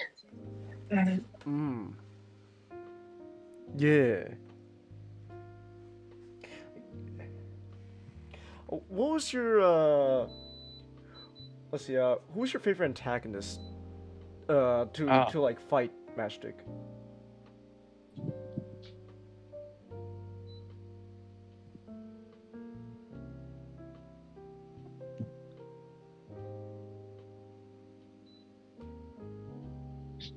Matchstick? Trying to think.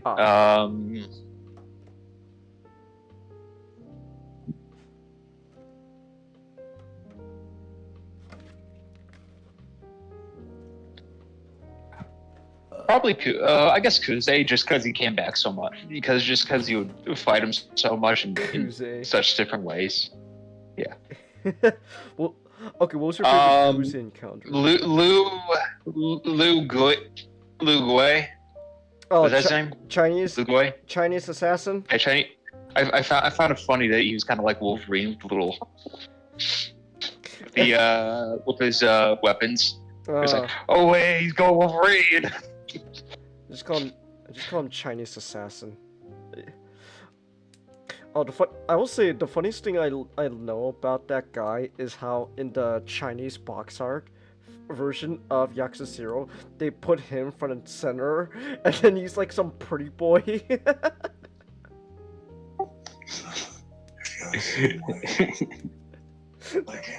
Didn't they put all the Chinese characters up front? So you got like Lee, you got like the homeless doctor. No, it was just the assassin up front in the Chinese box art, but they just made him a pretty boy. Because I was like, he was just really butt ugly in the game. in the box art, it's just like, no, pretty him up. Let's go, China #1.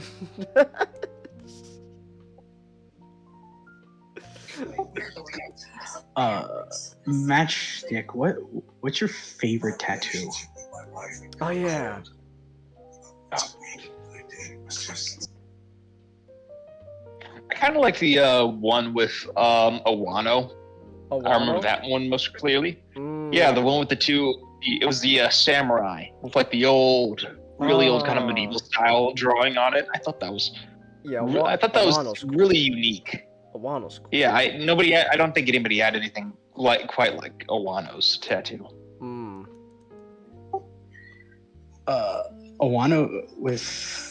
Awano's tattoo.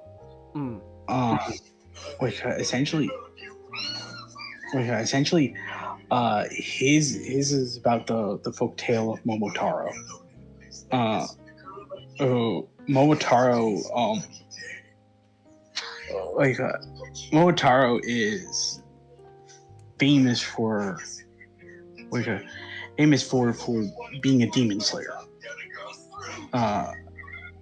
He goes into, like, one of the stories is he goes into an island. He just slays them all without any problem. Which is an obvious reference to him clashing with Majima. Yeah.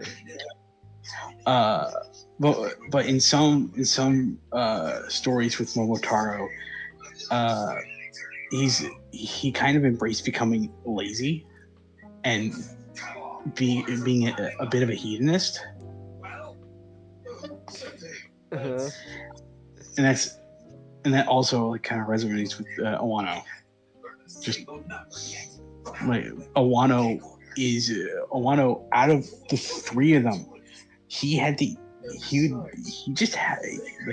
would have struggled less just becoming captain, but he just didn't want to do it.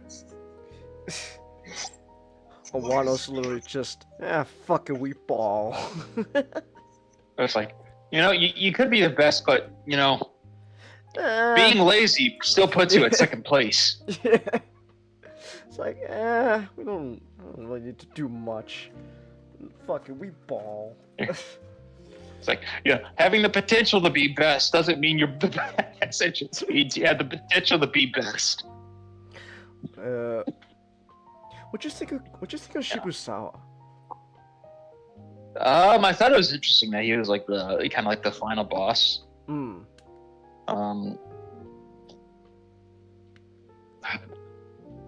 We kind of get the least of him.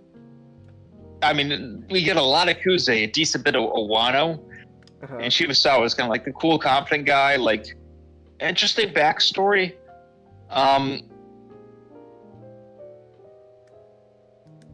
It was all right. Like he's pretty cool. Not. It's like I guess I would like him a bit more if we got a little bit more. Okay, fair enough. Let's see, He's sort of the more cool, confident one, but really has a chip on his shoulder. That's pretty neat, but he doesn't. He just doesn't have the charisma of Kuze or Owano, I'd say. Okay. When you first saw Kuze, did you think that he was? Did you think that he was like past his prime and a blowhard? Well, I mean, after I saw,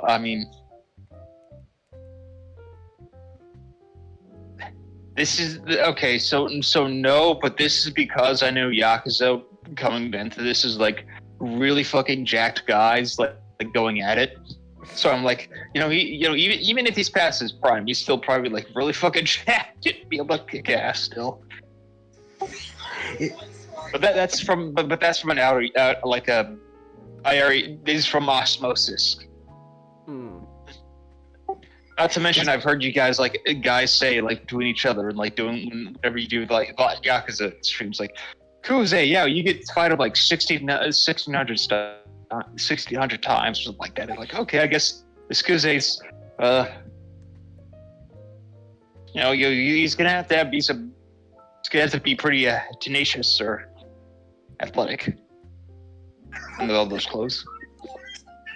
I get what you mean. Yeah, we did sort of spoil it for you, but like, it's one of the things I love about the series in general is the way it builds up, like the way it builds up people, like the characters you see and how Yakuza, like screw Ryan Johnson, Yakuza is the best at subverting your expectations. It was Shibusawa that I was really surprised at. Oh, he's jacked as well. Okay. Hey, he wants to be the Shibusawa wants to be the Dragon of Dojima. So I kind of expected that we would fight the three captains at one point, but I just didn't expect Shibusawa to be the final boss type of villain. So I was like, okay, I guess we're doing this.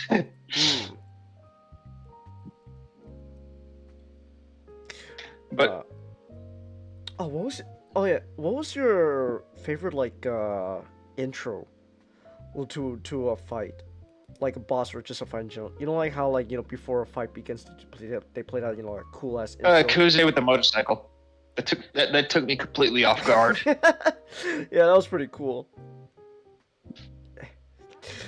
I also like Lee's fight where they're fighting sort of awkwardly around Makoto.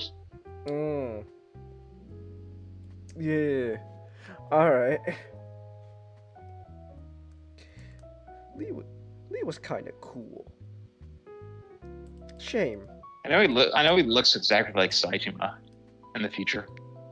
I that's kind of the thing about Zero I've come to really like, I guess in a sense appreciate, is like I've told not this how like Zero's just a really fun game in general, and it's a great starting place, but also just as its nature of a prequel, like the more you know about what came before that game, like technically is like, oh wow, this is really cool. Like, oh my gosh, he looks like Saitama. What the hell? It's Chinese Saitama. I know that one kid that looks like Virgil shows up later because I saw him on the poster of like one of the Yakuza games, one of the future Yakuza games. I think it was like 2, something like that. Kiwami 2. And it looks like Virgil. Virgil? He looks like blonde. Oh, Ryuji! Yeah, because he showed up at one of the side missions. I was like, hey, I recognize him. He was on the poster of Kiwami 2. Yeah.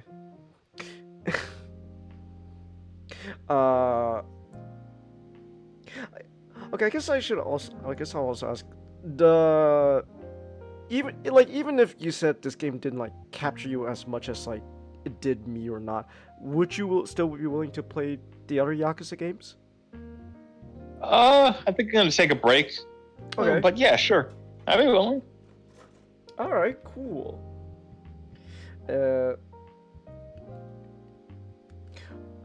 Let's see. Well, what was one style? So you talk about Kiryu. I mean, Majima, how you like using his breaker style a lot. What about Kiryu? What's the you used the most for him? I probably used his what was the yellow one called? The Basher. I think that's right. The one where it's use objects. Oh, Beast. Beast style. I know it's sort of a B. Yeah, that Beast is fun.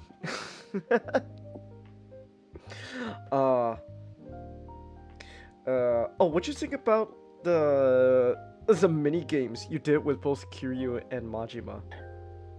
Like the Cabaret Club and Real Estate. Cabaret Club, it was like that Always Sunny bit where it's like it slowly glows into onto Frank's face, and he's like, "I get it now." Did you not enjoy the Real Estate stuff as much? I mean, it was alright. It was alright. And just kind of like, it's not really as interactive. Yeah, it's not really as dynamic. It's a lot of waiting. Yeah. You just go and you do it, and you go some other stuff, and you come back. But you do make a lot of. It's just kind of like. Yeah, but it's like I could be making bank by doing the Cabaret Club.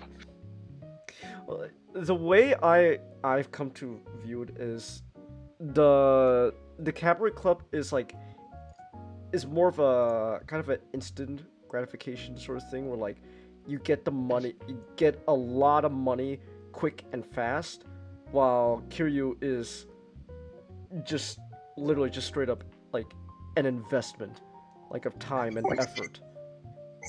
But for me, you get a lot more money with the real estate.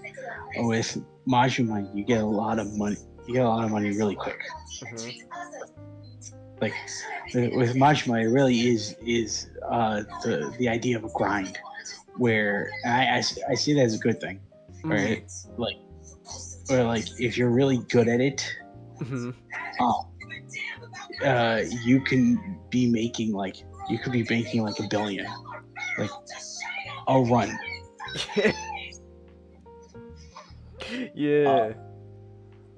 Well, with Kiryu, like you said, it's an investment, mm-hmm. where you could be if you put in just enough money, and you wait a bit, you could get that same, like you could get like the $1 billion, mm-hmm. if you want. Yeah. I'm just gonna buy up the. I'm just gonna buy up. I'm just gonna. I'm a real. I can't be Yakuza anymore. Why not? Why not Kiryu? I'm a real estate mogul now. I'm making so much money. I just bought and sold Dojima. I don't need.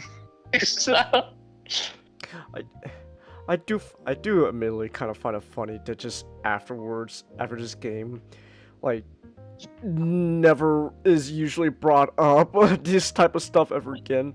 Like, Kiryu, I thought you were a billionaire. Nah, man, all that money got lost after the economy crashed. I mean, that's kind of what it's still a pretty good excuse. I lost so much money. I'm never doing that again. Not after the economy crashed. No, thank you. I like the idea from the end that Kiryu essentially just lost all of his money after the final battle. He spent it all. He spent nearly all of it on that suit, and then he that stupid fucking statue. Magic, if you were able to be patient enough and max out all of the real estate business, well, after you win, you get enough buku bucks that you could just buy a fucking gold statue of yourself. and Kiryu had to sell that. You see, Kiryu had to sell that between 0 and 1 to keep the lights on, and to afford and to help afford the interest that he's been paying on a suit. What'd you think of Nishiki? No, it was pretty cool. It was pretty cool. Too bad I have to kick his ass in the next game. Yeah, it's a shame, but hey, it's understand. You learn why you have to kick his ass the next game. So, man has an image problem. You should be comfortable being second place. Whoa! Damn! You just straight up said. Hey. Wow, that's the. I think that's the first time I ever heard someone just say, "Nah, Nishiki should just know his fucking place." Wow. Okay then. All right. I mean, hey. I'm joking a bit, but I'm like, yeah. Yeah, he does kind of have a Napoleon complex, I guess. Kind of like. Yeah. Well, he perceives Kiryu to be better than him, so he has a chip on his shoulder or something. It's ironic how much like Nishiki compared to Kiryu, how much he would be well off if he never met Kiryu. But Kiryu has such a compulsive nature to him, where even if he doesn't succeed at something, he'll just like dive off, like he'll just literally dive out of a window just to make sure he gets like he succeeds in his goal. And everyone around him is so in awe with that Nishiki just has to be like, man, I can't do that. What am I doing? I'm gonna kick his ass. I'm gonna kick his ass. They'll prove it. Kiryu, you gotta go 10 years in the joint. I gotta make you a pussy. I'm sure there's a mod out there for it, but like I kind of am tempted to play Kiwami again, but with a mod that's just with the original English dub. And have Mark Hamill as Majima. Najima. My favorite thing will always be how someone on Twitter just asked Mark Hamill, like, "Hey, do you remember being Majima in Yakuza? What the fuck are you talking about?" What is a Majima? Just straight up said, I don't know what you're talking about, bro. I never did anything like that. Shows them video. I guess I did do something like that. Yeah, I guess so. What do you know? Yeah.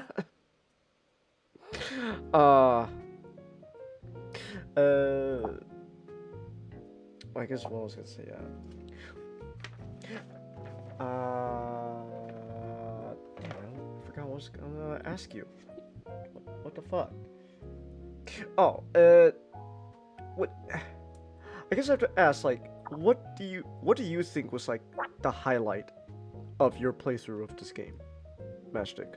What was like the highlight that made you go, yeah, this is great, this is fun, or at least yeah, like this is fun. I think I really started to get into it on Majima's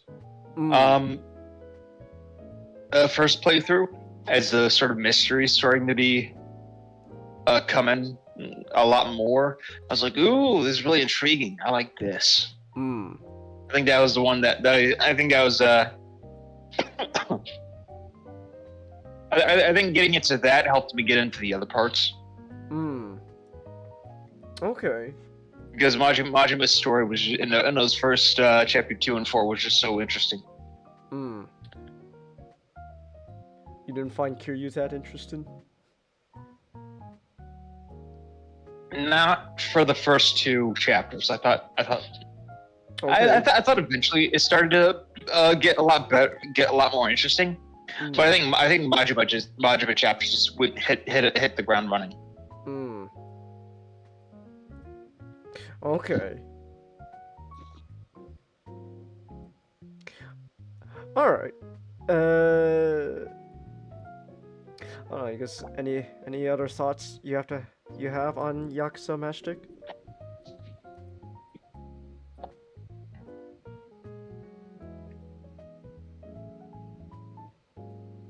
Yakuza Kiwami, let's go. Yakuza Kiwami, let's go! Yeah! Nishiki, love you. Gotta kick your ass. Just gotta kick your ass, bro. No. You gotta get your ass kicked. No, Still love you. But no, you're please. He just... Matchstick, I love you, Nishiki. Also, Matchstick, know your fucking place, Nishiki. I love you. I love you when you think... When I love you when you know your place. I'm not gonna sugarcoat this. I'm not gonna sugarcoat. Oh yeah, next game you get the Tiger Drop. Let's go. Let's go.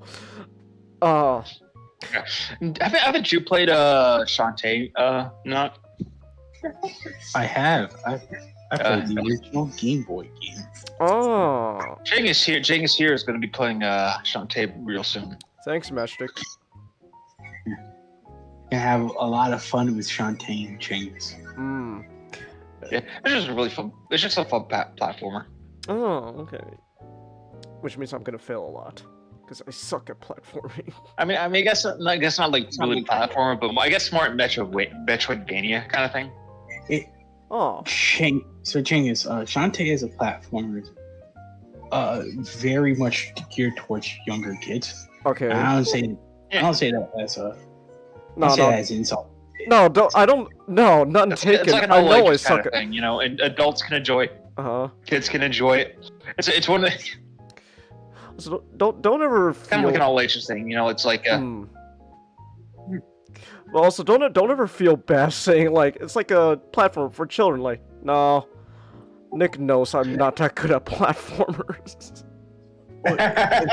No, because the thing about the fun thing about Shantae is it's not trying to be about overcoming a challenge. It's just good. It's a game about good vibes. Watch him fail, Pat.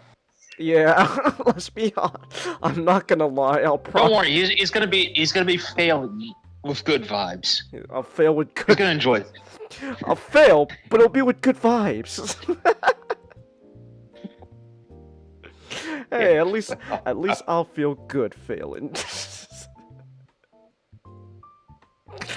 All right. Oh, were you gonna say something, Matchstick? Okay. I was also thinking that maybe sometime we can do like that co-op Elden Ring mod Oh yeah. run. Oh yeah, I sure. think that'd be really fun. Yeah. That sounds fun. Yeah. Cause I'm not gonna lie, I don't really want to play Elden Ring solo ever again. We gotta ease you into From Software stuff. I mean, It's so fucking fun. I mean, I got into Armored Core, so there's that. Yeah. Like you're also would probably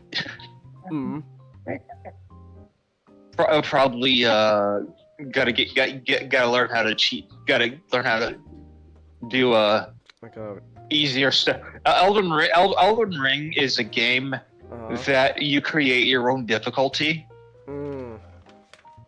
And it's if you do it like me, where you going pure strength build, going into there with just no shield, just a big stick, and dodging, and yeah, it makes things really fucking hard. but you get a good sense of accomplishment out of do it, out of succeeding. Okay, sure. Like spirit ashes are like so holy shit. I fought a boss with a spirit ash in the DLC, and I'm like, all right, I can't do this again because I just ripped through this boss like paper. Because the whole time the boss is focused on the street on the spirit ash, while I'm just hitting the boss with like my super string with your big halberd. My big halberd. All right then. I also really wanted to try out the wizard. Wizard? Spells and shit. Yeah, spells.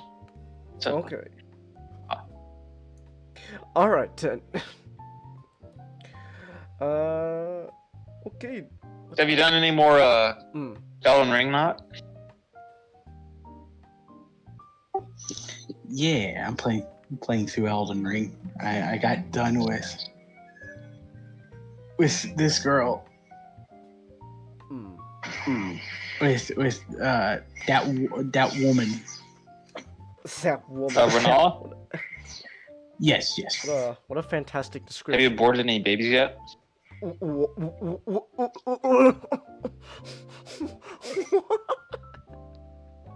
That's how you respec. Okay. Well, have you not? Yeah, yes. Okay. Yeah. All right then. Okay. What a fantastic description. All right. Real quick, what time is it? Is like a little past 10. I gotta get. All right. We've been going for a little over 2.5 hours now. All right. So here's what I'm gonna do. I'm gonna go use this opportunity to go use like a bathroom break and stuff. And then when I'm back, we'll be halfway through our show. Let's go! All right. You were saying something, Master? Nah, I'm good. You good? All right. All right. In that case, then we're gonna take like a 5-minute break. Yeah. So, 1 second. I need to grab my little bathroom break commercial video, and then yeah. All right. All right. 5 minutes. Now, just a quick reminder that you can support me through Stream Elements. It is completely optional, but your support allows me to keep making content such as buying new games, art streams, and more. And then now, I'll go with you. Wait! Oh my gosh! Oh no! Oh no! My motorcycle! Oh! What's with this? I feel bad because we make so many fat jokes about Clobber, and she doesn't deserve any of If it. you want to take me out, you've got to do better than that.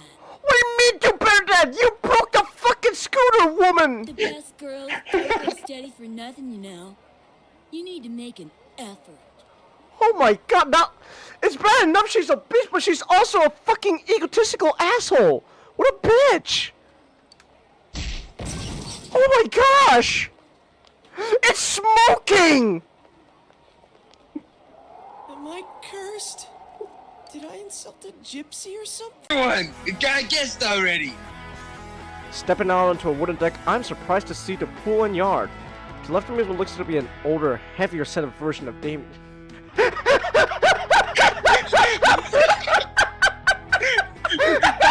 We got Dutton here!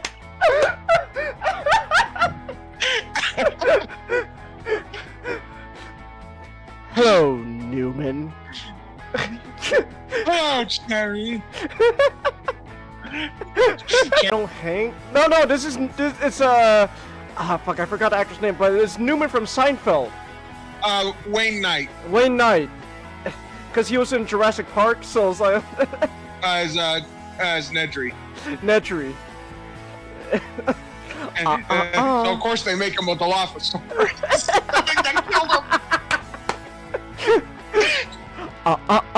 You didn't say the magic word. Yes?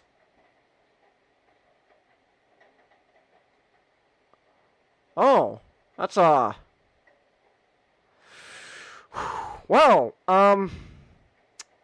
that's a heavy question, Nanako. Is Nanako talking about her mother, who died in an accident? Your current level no! Okay, how do I increase expression? See this, I know this is mostly a joke, but just like every time you guys talk about like Jean Grey or the X-Men, I just can't help it. Like now I just think, according to Matchstick, to be a good Marvel editorial. Okay, we're gonna kill Jean Grey. Oh, thank you! Thank you!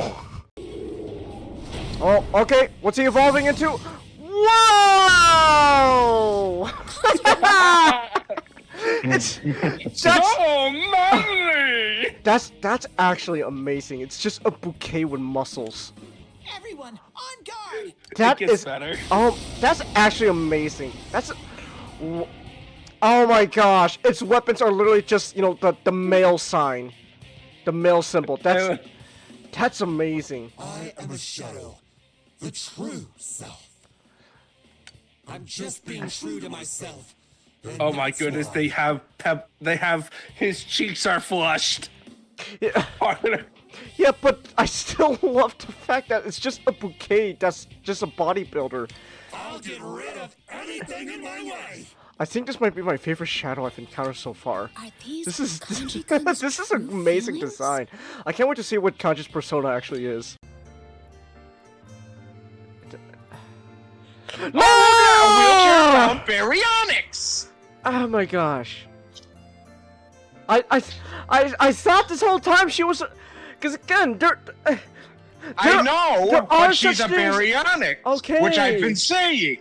I just thought this whole time she was just one of like these bozos that like are able to like eat like they're you know, because they're like able to also eat dinosaurs too. So like I'm just saying, I thought she was one of these guys.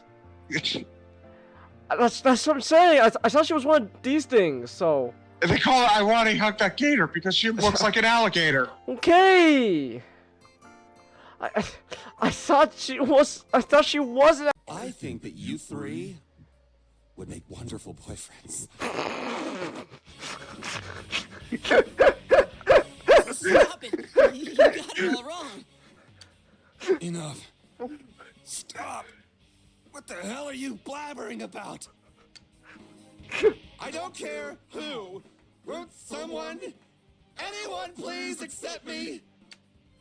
Stop it. Accept me for who I am. Whoa! I really don't swing that way. I said stop it.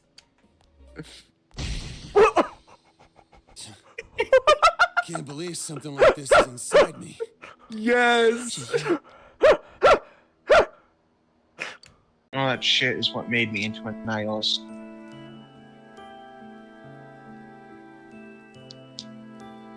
I can feel you trying not to say it, Genghis. I know. It's a force of habit at this point, but it's not appropriate. I know. I can feel you going, don't say it, Chang. I wouldn't say you're a nihilist.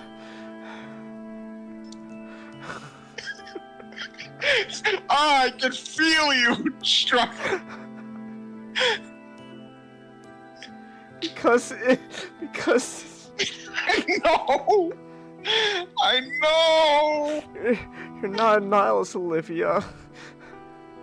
Because that sounds exhausting. Louis doesn't care about anything. He's a nihilist. Oh, that must be exhausting.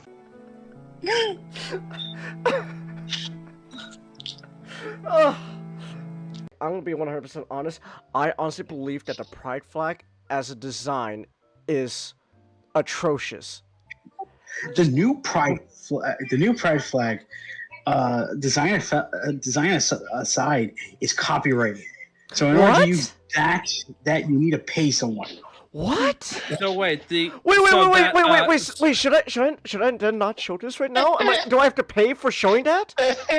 What? No, it's fine. Sure. I never really conned to the whole anime stuff, but I like to know what it's about.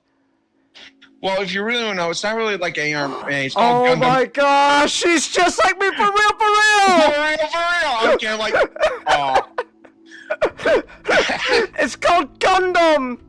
Oh my gosh, that's amazing! I still have a bunch of model kits I need to build. Oh my gosh, she's just like she knows about Gundam. Did you say Gundam? そうそう。もうすぐにでもオープンできるよ。蒼天堀支店。電話も通ったし、看板も出した。大丈夫。もうちゃんとやってるって。Goodness gracious, Akiyama, why do you live like this? It's like, I'm at the new Sotenbori office, and it's just a fucking pigsty. This man can't take care of himself.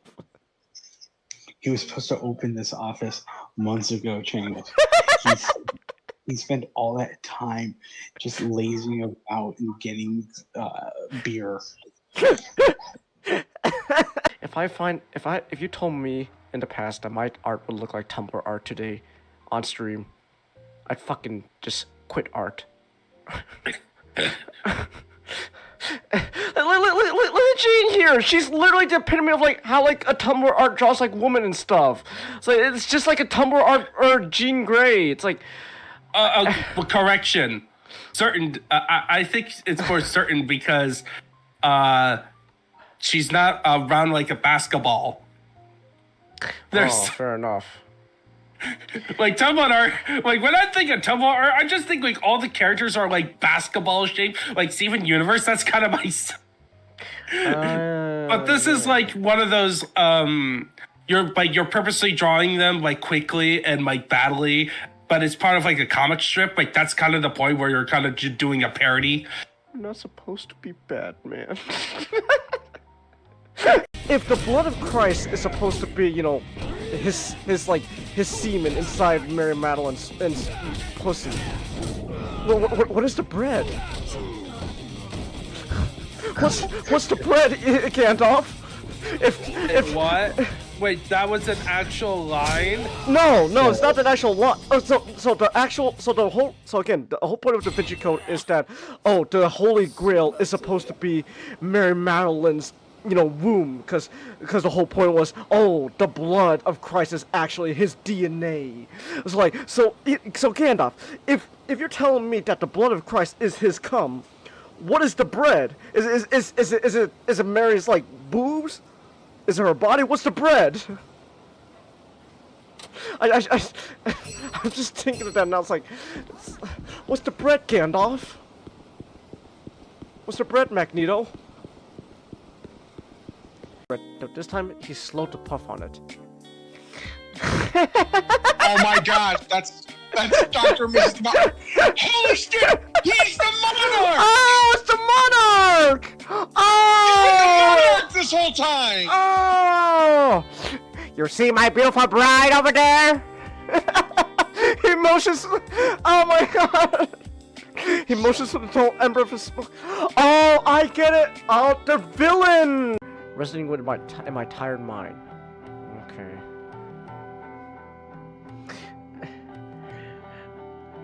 Inko, what's that poking the back of my head, Olivia? Oh my goodness, Olivia! Why is yours bigger than mine? You thought a black company was run by black people, a guy's walking around at night. He just looks around, and then he doesn't look up because Godzilla's just right over him. You know, he has his legs stretched out so he can't see. So just keeps walking. Chelsea, by your logic, that means that Japanese companies should be called, or just any Asian company should be called Yellow Company. And I can make that joke. I'm Asian, so it's like, by that logic, oh my gosh.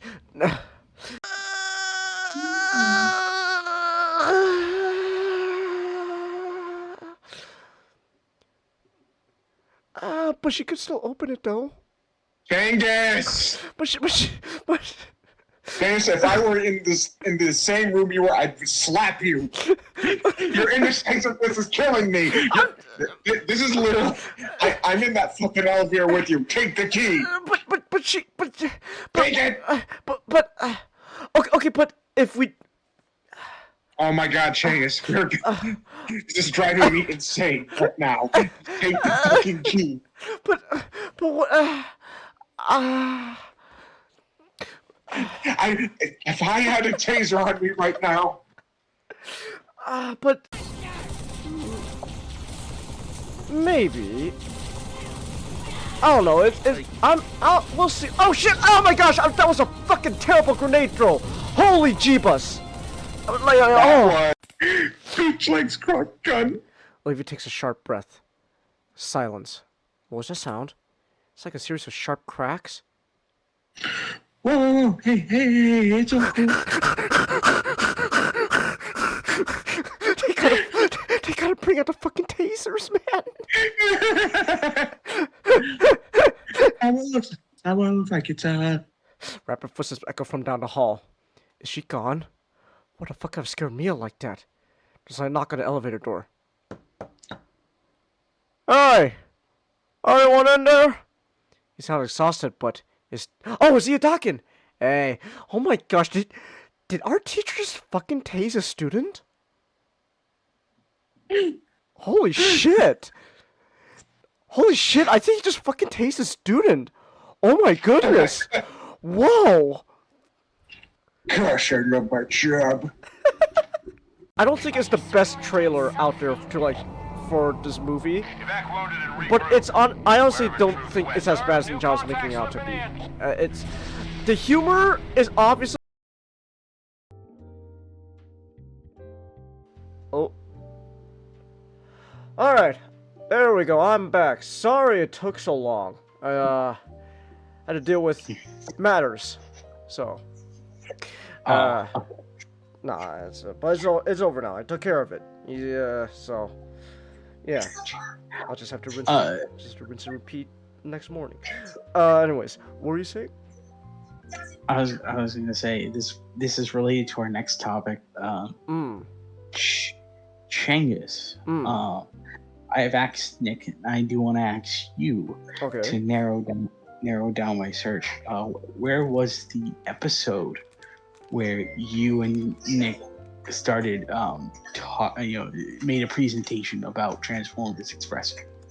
Oh, that was a while back. I'm not so sure actually, because that was. I think it was 2 years ago, because I remember being at a family friend's house, because dog sitting at the time. Right, it wasn't even much of. I think that's when we presented the thing. I should still have like a. I remember at least making like a private playlist of just about us talking about it. I believe. I believe. Okay, actually, on second thought, searching on my channel for Transformers playlist is gonna be a problem, because you have Circle? Well, no, because remember, we made all those damn playlists for everyone. Speaking of which, can you send those to me? Oh yeah. Oh, here we go. I found it was yeah, it's a private playlist of just every time.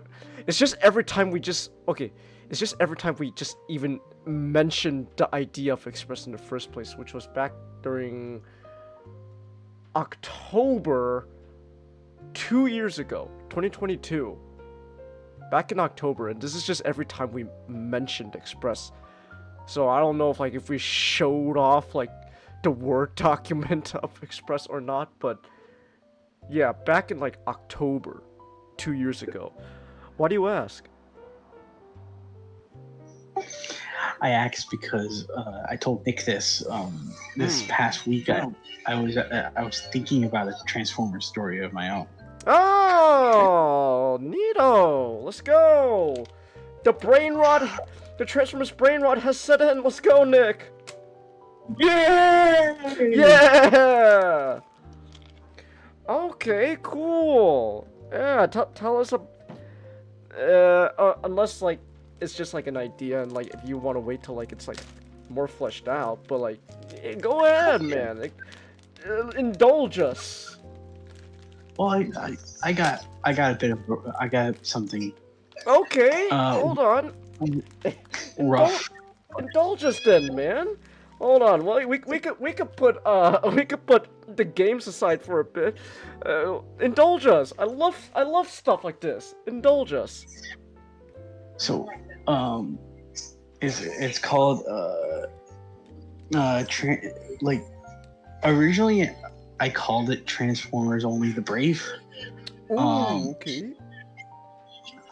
But I'm also thinking about Embers as well. Okay. So, the way I thought about the series was I kind of looked at Beast Wars, and all right, off to a great start. Good source of inspiration. And I kind of liked. Oh, sorry. No. Go ahead. I kind of liked setting a story that moves past the Civil War. So it much like Beast Wars, the characters in it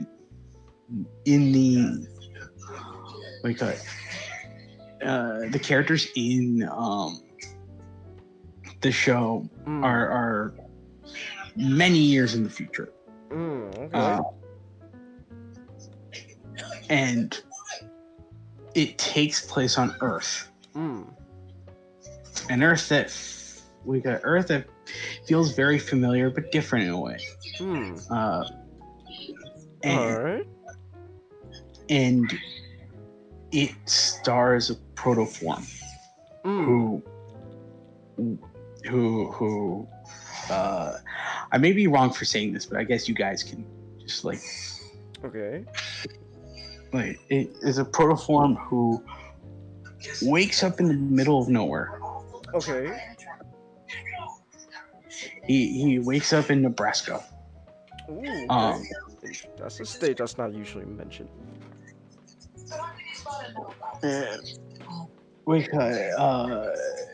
This protoform has no idea about who he is. He has no concept of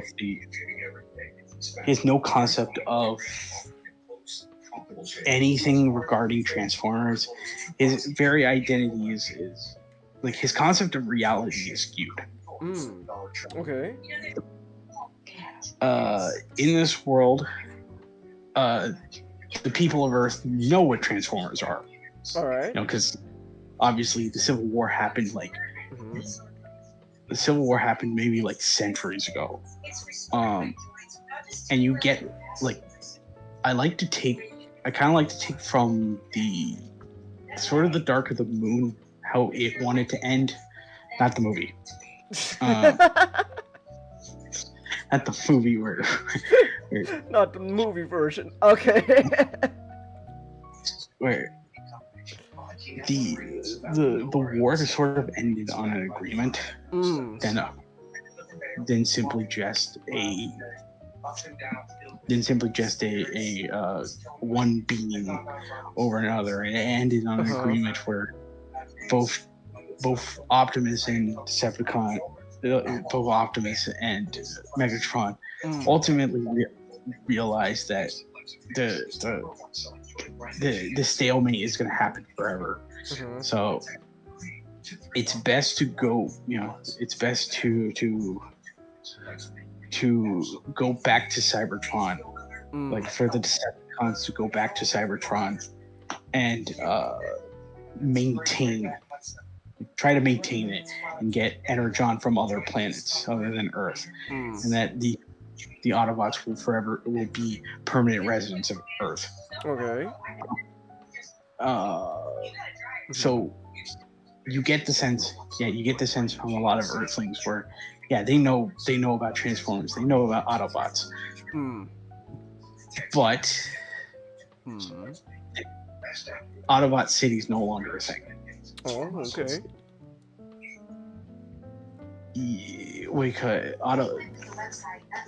It's now considered an ancient civilization. Ooh, okay. Along the way, the protoform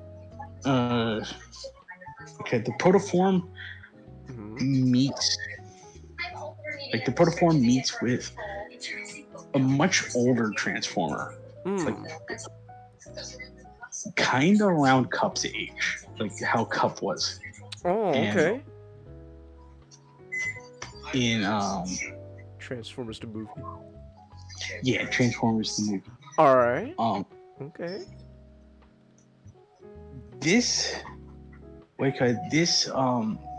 older Transformer, he's kind of reached an age where he can't transform successfully anymore. So he gets the protoform kind of talks to this old man who very much knows,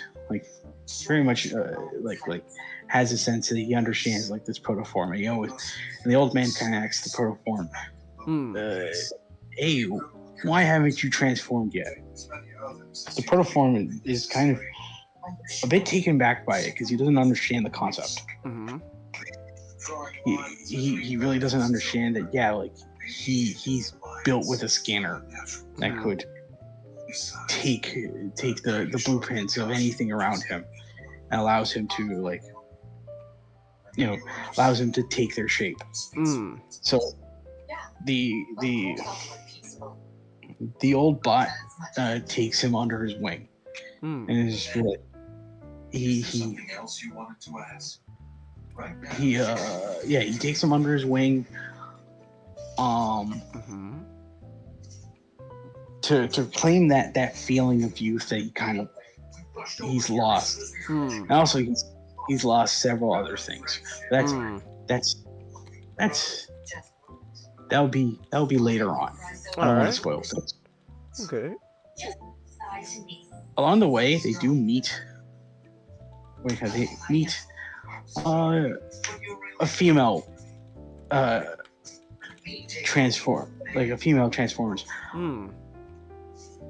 For the sake of this, instead of calling them all Transformers, because I imagine it is going to be kind of redundant after a while, I do want to take just from Earthspark and just refer to all the Transformers there as Earthsparks. Oh, okay. Because they're the offsprings of Autobots that have been there for centuries. So they don't know they can't. You'll perhaps just find some bot living in the deepest corners of the Earth who probably still remembers a Cybertron. But Cybertron is light years apart from Earth. So you get a feeling from most of the characters where,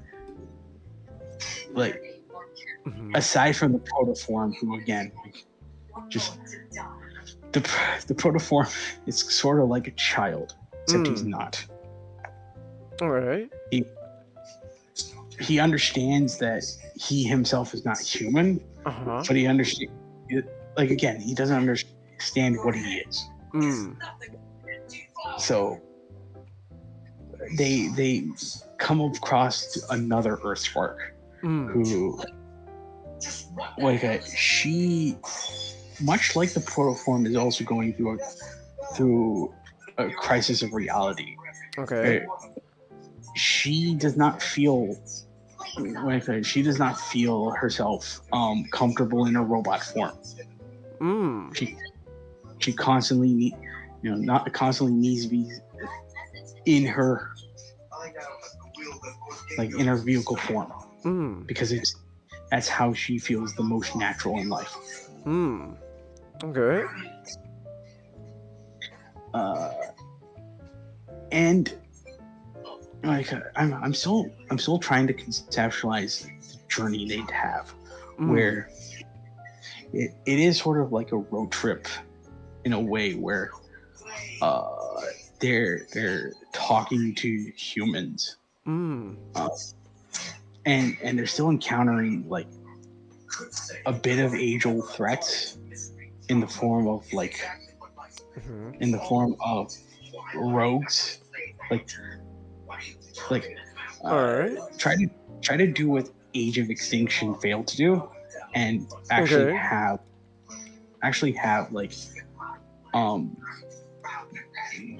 villain actually have sorry. No, it's no. I'm smirking just at the thought of I'm trying to do what Age of Extinction couldn't do. It's like, yeah. Like, oh, Age of Extinction! What a movie you are! You are certainly a movie. Certainly a movie. like having neutral rebels that like stalk the planet that the Earth's armies are trying to take down, but also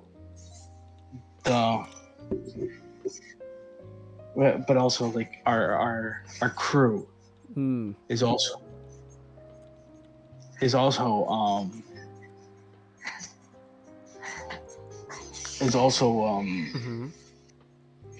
like they are also come in conflict with, and sort of taking an inverse from Bumblebee, I think would be very interesting. Would be so the Decepticons sort of turned Cybertron. Now that they see all rebellion is gone, they sort of turn it into like they turn it into an empire. All right.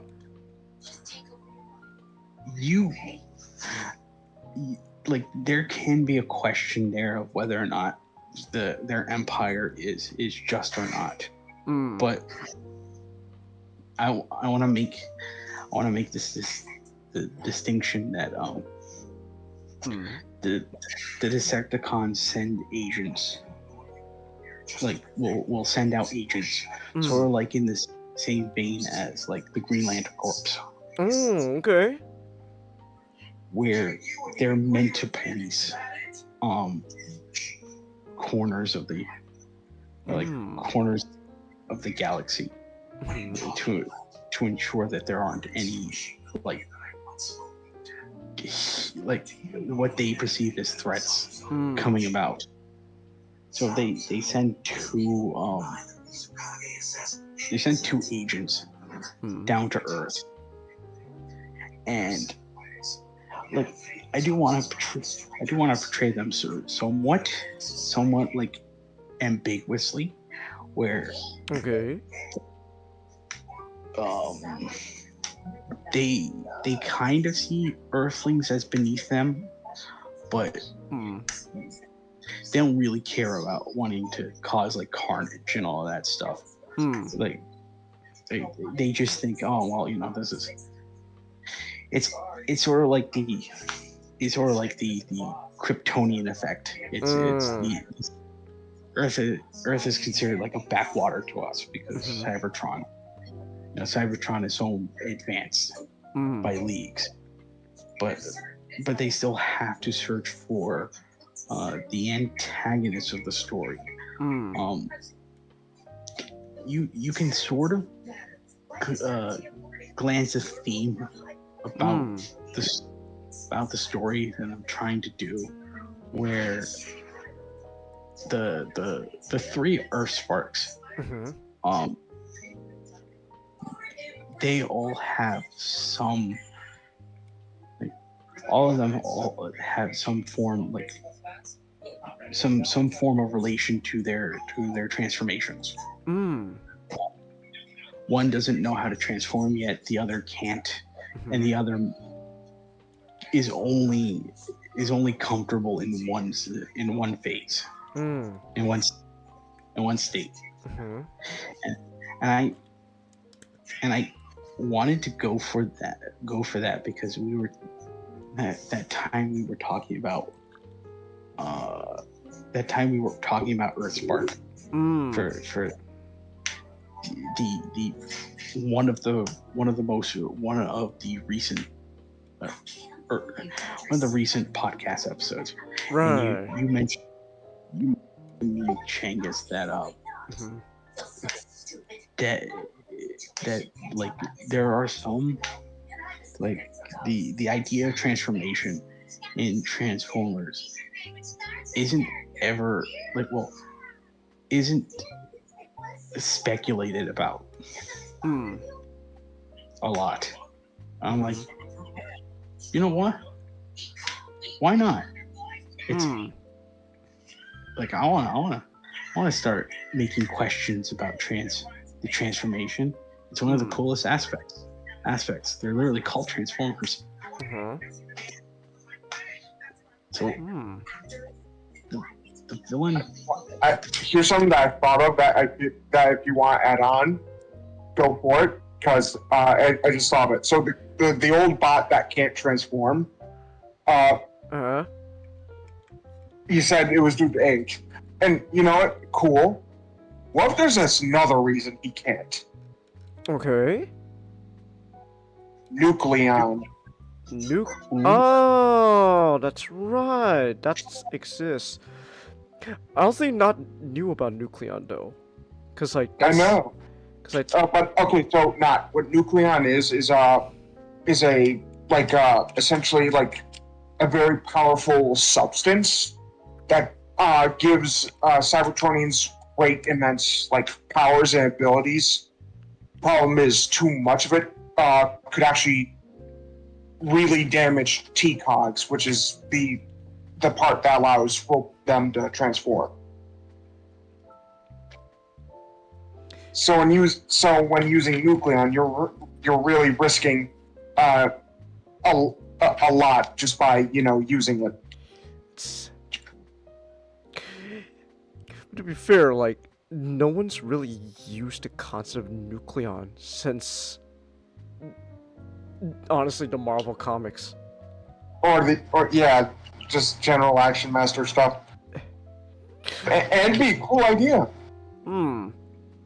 Maybe when he was younger, he was a thrill seeker and wanted to use a lot of power, but kind of damaged him in the long run.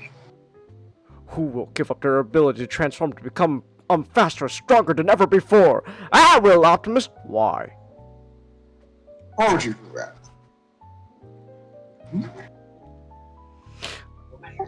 Yeah, it does sound like a cool idea. I should look up the. I should look that up. Yeah. Okay.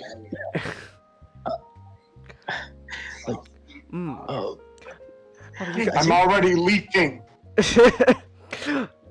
No, but you got something interesting going on here, man. Oh yeah. Yeah. But like, I do want to mention the antagonist. So, the antagonist is special. Okay. Because he doesn't have a body anymore. Oh, okay. he's a spark Mm. that's stuck within. I thought about it like AI theory, just like he's a spark stuck in like the machine, in different machines.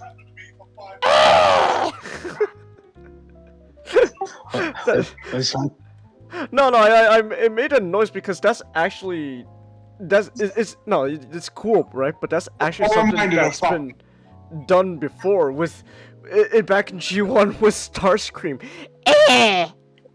Is it Starscream? Is it? or is it you know who? Wait, unless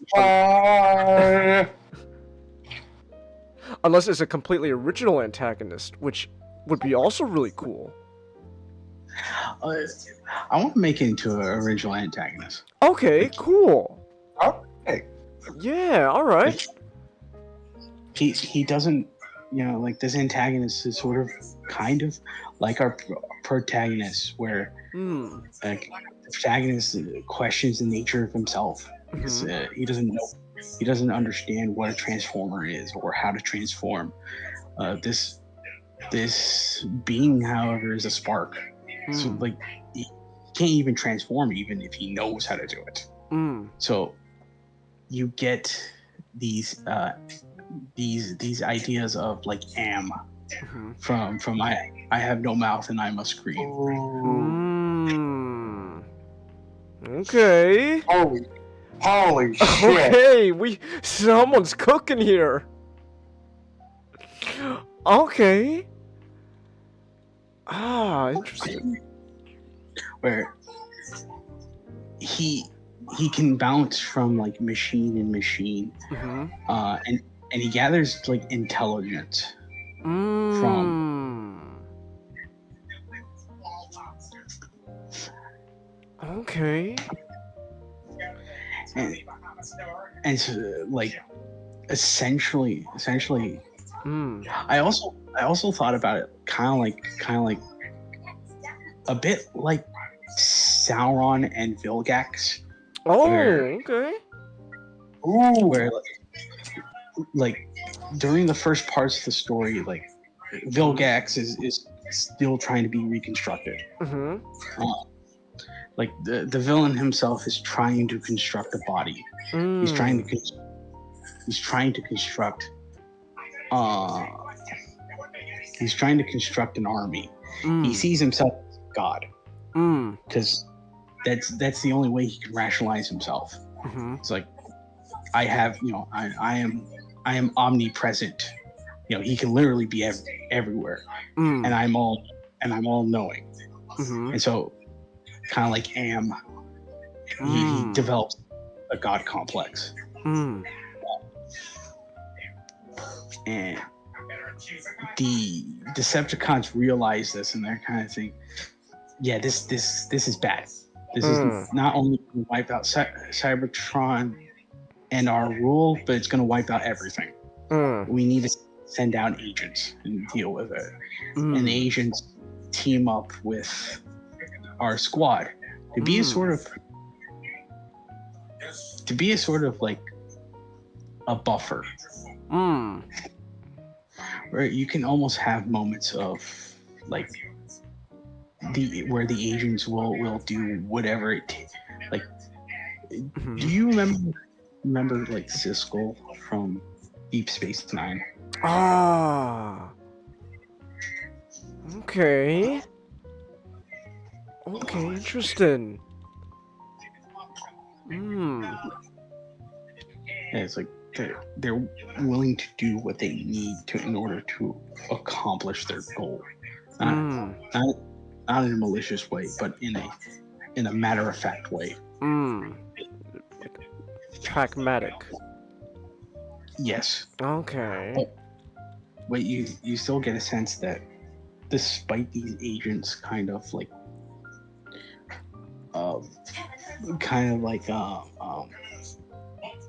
relative morality, they actually come to like the Earth Sparks.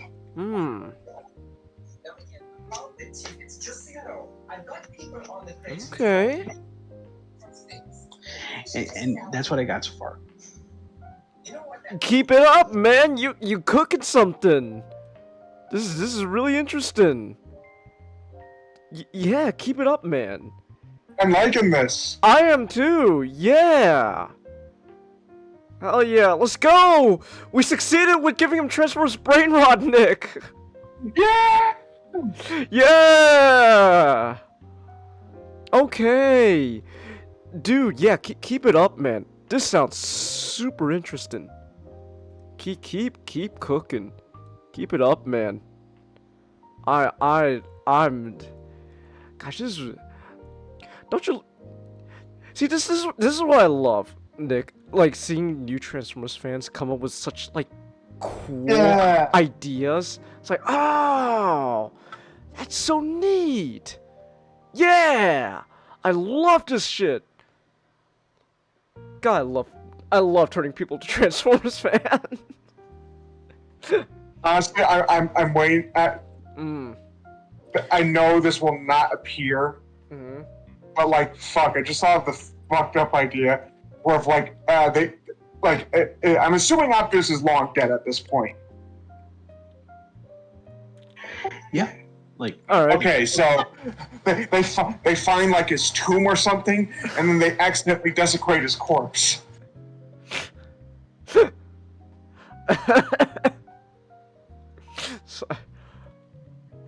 What the hell did you do?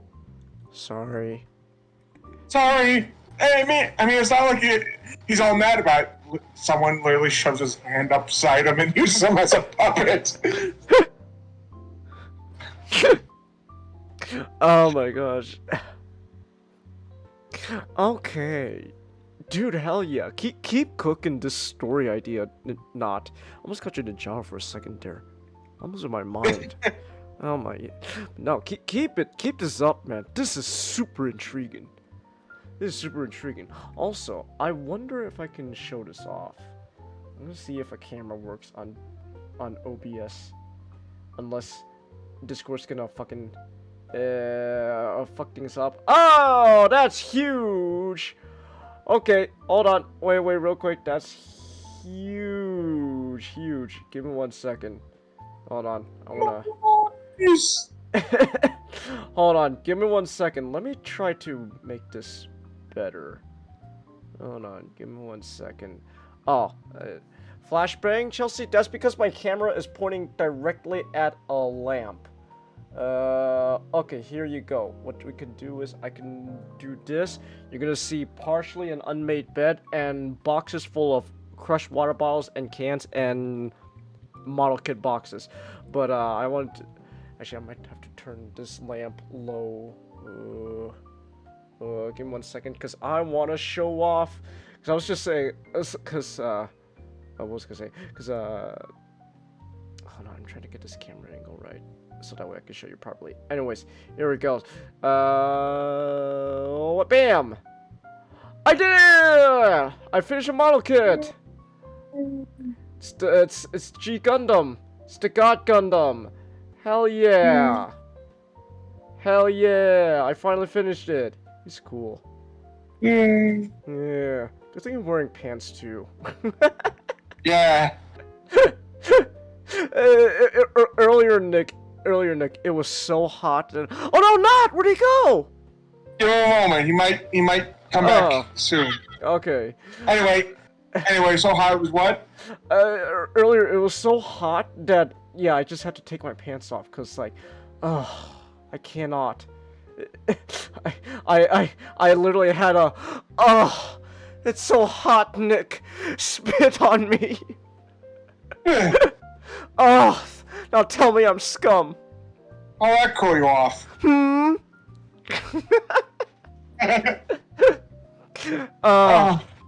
hot. Stop screaming. Spit on me. Oh, that feels so good. Now tell me I'm scum. How's it supposed to cool you off? Cute face? Wait, hold on. I'm revealing myself. Oh! What, you think it is cute? You can see my unmade bed over behind me. A bug Wow, zapper. so much yellow.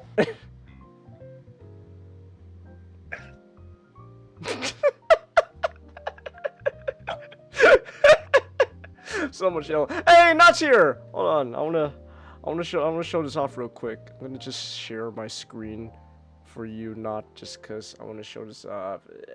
Oh wait, no, wait. Actually, our avatar's kind of getting in the way. 1 second. I was showing this off because I finished building this while we were talking.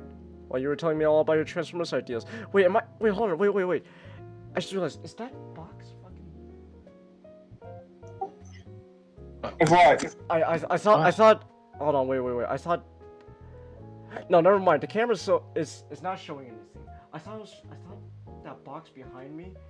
It was like something written on it was showing my fucking like address and stuff, but then like one, no, it's covered up by a fucking permanent marker, Sharpies, and two, it's so far behind in the background that like if you try to zoom in, it's gonna be way too fucking blurry. You need like super cameras for it. Yeah. So you need like a fucking like super like But no, I was saying though, I finished building my real great God Gundam. So, he's neat. Yeah, and now, since it's the anniversary of G Gundam this year, I'm hoping they can release a real great Master Gundam to go alongside the God Gundam, because that would be really cool. So, yeah. But anyways, I still need to be careful though. Whenever I turn my camera, I need to like make sure some boxes in the background aren't like completely revealed. Otherwise, I'm scared. I'm gonna like, oh gosh, that's my address. But no, like it's so far behind in the background that's like even if you could zoom in, it's probably gonna be too blurry to see. Like, hey, what if Wheelie's a leader of a death cult? What is it with you and like Lord Wheelie stuff? No. Karima! Silver, just go back to the future. It's not that bad. Sonic, you didn't have to deal with the reign of Lord Wheelie the Terrible. Fucking what? Lord Wheelie the Terrible? Everyone just looks at Wheelie, who's just.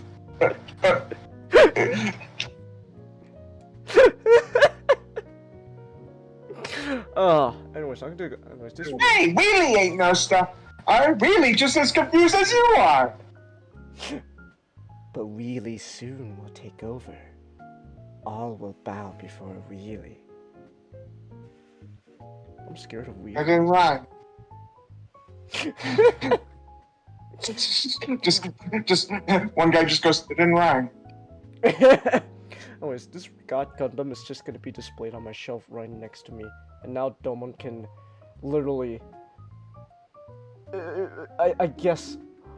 This is gonna sound weird, but fuck it. He will literally finger me to death with his God finger. Oh my gosh. I know, it's terrible. It's like Goosh Goosh, but... Fuck, the fact that I know what Goosh Goosh is... Did I show you what that was? I don't remember. I don't want to see it again. What a horrible... I know. Horrible series of events. I know. I need to figure out what model I'm gonna build next. So I'm gonna do that eventually. But anyways, anyways, enough tangents. Back to Transformers. Speaking of Transformers. Okay, so now we can get back on track with the show. Okay, so, oh my gosh, we're almost 3.5 hours into this podcast already. Oh my gosh, we're terrible. Okay, but anyways, speaking of Transformers though, War for Cybertron, not the trilogy, because that sucked, the game War for Cybertron. So, last Saturday, where we were talking about like Ultraman Rising and stuff, was the anniversary of the game War for Cybertron. And I kind of wanted to talk about it last time, but then we talked about Ultraman instead. Which, to be fair, Ultraman's great. Everyone should go watch Ultraman Rising. Still stand by that. And also the fact that Ninjao took like 2.5 hours talking about game reveals and stuff. So there was that. So I figured, you know what? I'll talk about it today. I'll talk about it now. War for Cybertron. Yeah, remember that time Starscream possessed a little girl?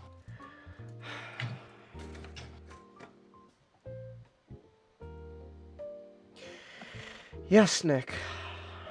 I'm aware. What does Kiss Players have to do with War for Cybertron?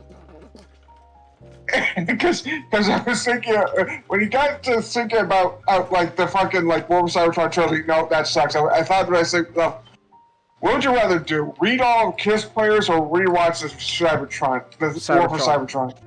Cybertron. I don't want to see Starscream possess a little girl and reveal the little girl's like fucking underwear in like a This is how it's possessed. What the fuck?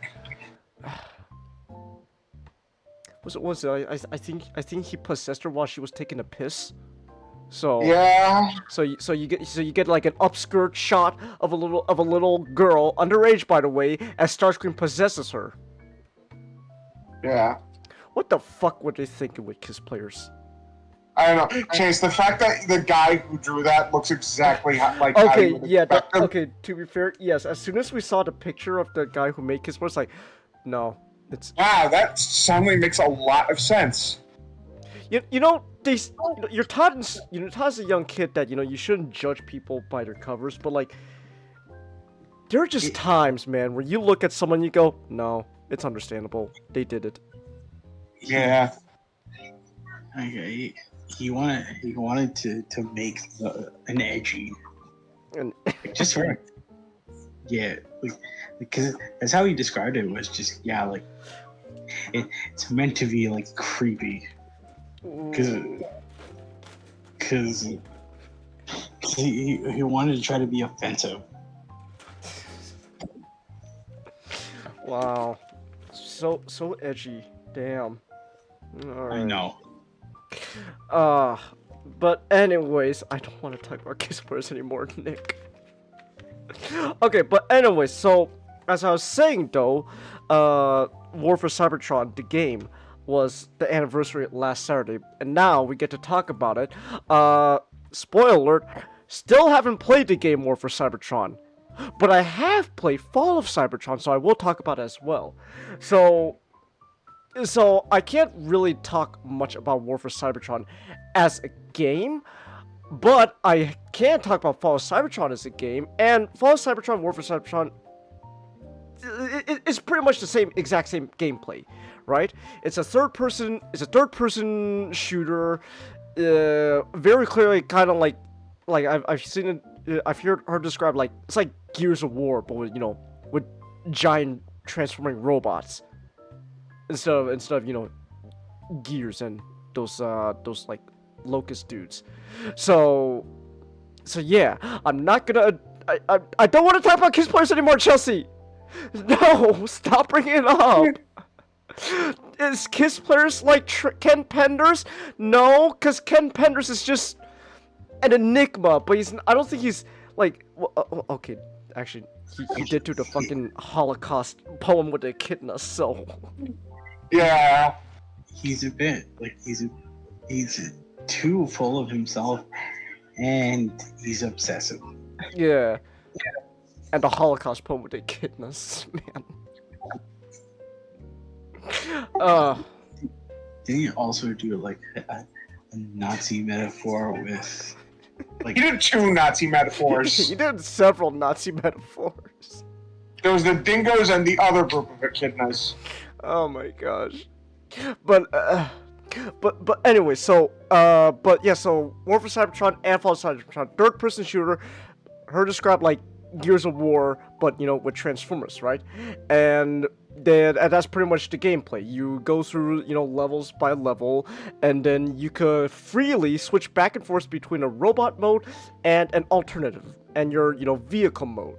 And both modes have select kind of a variety. Well, as a robot mode, you have a select variety of weapons that you can pick up and use to shoot your way through either Decepticons or Autobots, because in War for Cybertron and Fall of Cybertron, you get to play both as Autobots and Decepticons. So yeah, so both sides. So if you're like, oh man, I want to play a Decepticon, no, I want to be an Autobot, you get to be both. Huzzah! Now, I believe the Decepticon playable characters, besides Megatron, is Soundwave, Breakdown, Barricade, and Brawl. And for the Autobots, you get to play as Optimus Prime. Don't forget the Seekers. Oh, right, and then also the Seekers, which also includes, Starscream, Thundercracker, and Skywarp. As the Autobots, you get to play as Optimus Prime, you get to play as Bumblebee, Ratchet, Sideswipe, the aerial bots, Jetfire, Silverbolt, and Air Raid. Yeah. Yeah, and then those are your playable characters as the Autobots. So you forget about me. Oh right, Ironhide. I'm sorry. There's more. Oh, Taylor's also forgetting one. Who? Boom! All right, Warpath. Boom, baby. So yeah, there's a lot. Now there's also several more characters you could play as, but they're more exclusive to like multiplayer. For like but anyways, as for the single player campaign though, what you do is, as both Autobots and Decepticons, you're essentially playing through the War for Cybertron. So if you don't know about Transformers by now, you should know. Like everyone, it's pretty much cultural osmosis by now that everyone knows about the basic premise of Transformers. But if you don't, please, Nick, please tell me at least Cal knew the basic premise of Transformers before you show them anime. Autobots wage their battle to destroy the evil forces of the Decepticons, of course. Okay, good. So we did go see the Bumblebee movie. Oh, okay. Do you like it? Yeah. Okay, good. That's all that matters. But so yeah, the Autobots wage their battle to destroy the evil forces of the Decepticons. So this is started getting into a little bit more of the lore of Transformers, which is they come from an alien planet called Cybertron, and their fighting wasn't always just on Earth. It started off as a fight for their home planet of Cybertron. So that's just basically the basic premise of Transformers in general. So War for Cybertron and Fall of Cybertron, both games are just about the conflict on their home world before both sides ever came to Earth and brought their battle to us. And that's what you're doing. You're playing the basic story of that. Now that's the single player campaign for both War and Fall. I'll get more into specifics and stuff, but the multiplayer, I believe, War for Cybertron, their multiplayer, basically, it's like it's like your usual multiplayer stuff for a Gears game or a Call of Duty game. You get to play as an Autobot or Decepticon, and as a team, you could shoot up other Autobots or Decepticons. Were you saying something, not? No, I was agreeing with you. It is very as standard as team death matches. Right. I believe War for Cybertron also had what you guys call it, the Horde mode. So there is that. One thing though that War for Cybertron does not have, but Fall of Cybertron did, was customizable characters for the multiplayer. So in War for Cybertron, you get to play as just basically a basic body type shell, which is basically whatever character you could play as the single player, or exclusive characters from like DLC or just multiplayer in general. So, Horde mode was called Escalation. Escalation, thank you. So in War for Cybertron, you could just be like, oh, I want to play as Optimus Prime, and the only real customization you could do there is like change the color. Like, oh, I'll be a purple Optimus Prime, and call myself a Decepticon. Yeah. Or actually, I think back then the body types was determined which faction as well. So Fall of Cybertron really upped it up with the customization though, because now you could choose your own faction, and with multiple body parts based on the characters from the game, you could create your own character. So like, oh, I want my own custom character who could turn into a Dinobot like Grimlock, but he's a Decepticon, but with Shockwave's head. You could do that, and all sorts of different colors and stuff. So Fall of Cybertron really upped the game with customization. So yeah, that's pretty neat. I can't do any multiplayer anymore because thanks Activision, you bastards. Oh, isn't it like a motto or something? Yeah, so, but I don't have the mods, so I haven't played any of the multiplayer. I could get them, but it's but like also just in general, legally, you can no longer buy this. Well, okay, you can still legally buy this game if you're lucky enough to get a physical copy. Yeah, like a physical copy only for consoles. Yeah. Thanks, Activision. Thanks, Activision. Yeah, thanks, Activision. Fucking Deadpool killed these games, man. I can't believe Deadpool killed these games. Damn, what a shame. I don't know. That's just something that's always gonna just be with me forever. If Deadpool was just did perform better as a game and like earn more money, Fall of Cybertron, War for Cybertron, you would still be on like Steam. Yeah. And ultimately, it also just came from the fact that Activision really saw no point in continuing their deal with Hasbro. True. So like, High Moon dying was unfortunate. Mm-hmm. But like it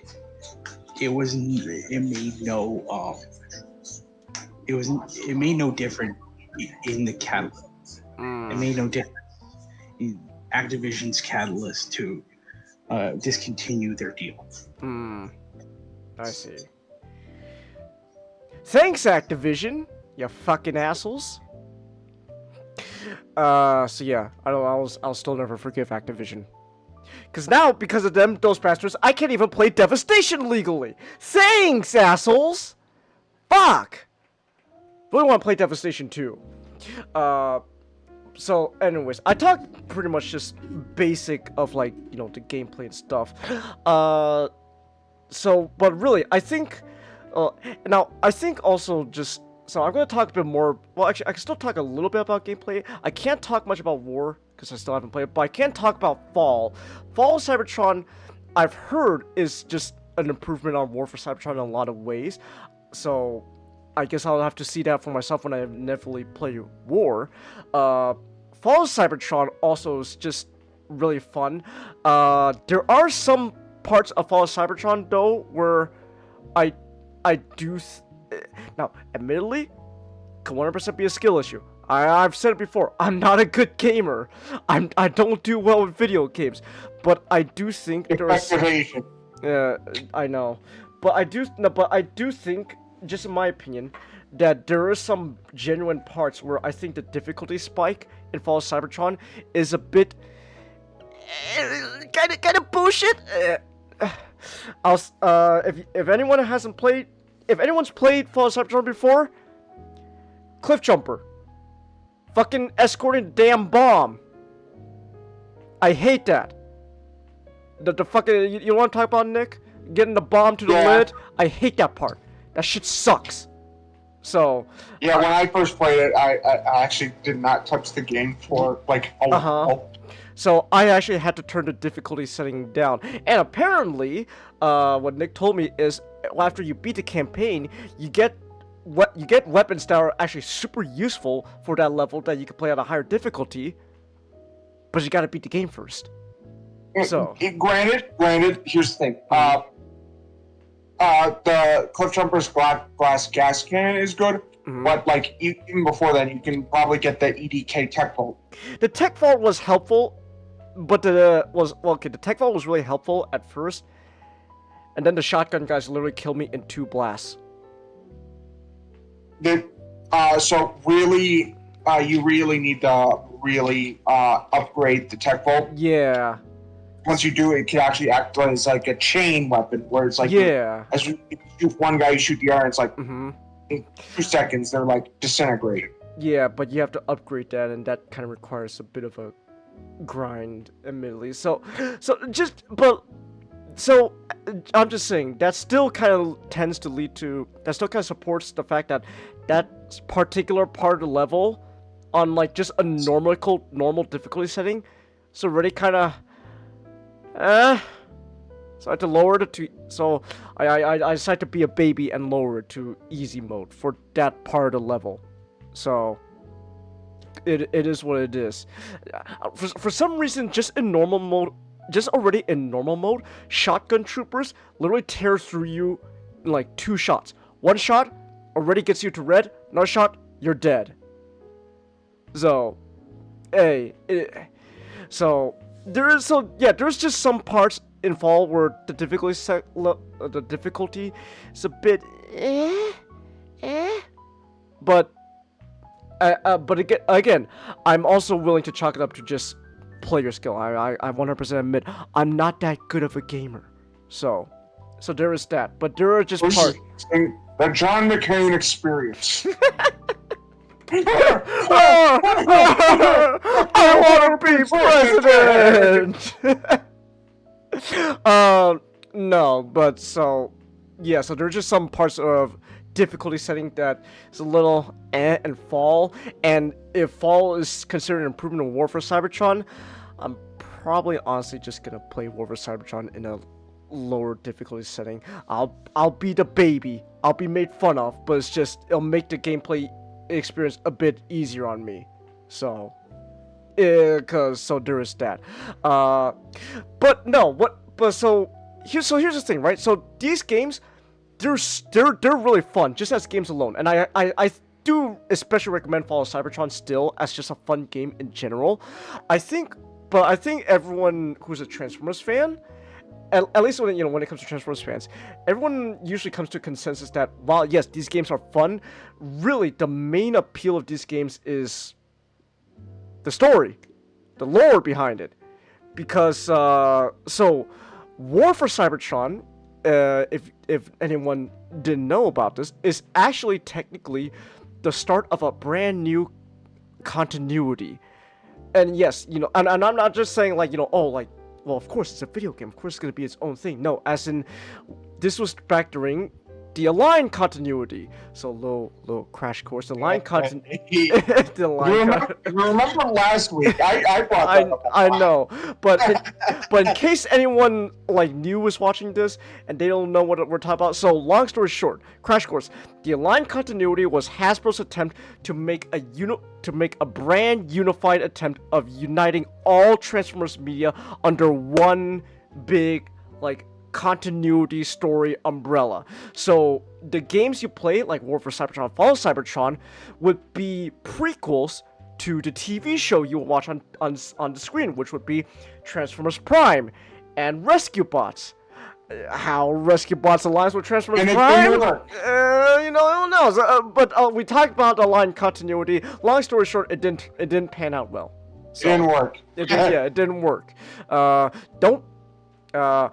Also, I do want to mention this also real quick, just in case. No, I do not consider Rise of the Darkspark canon.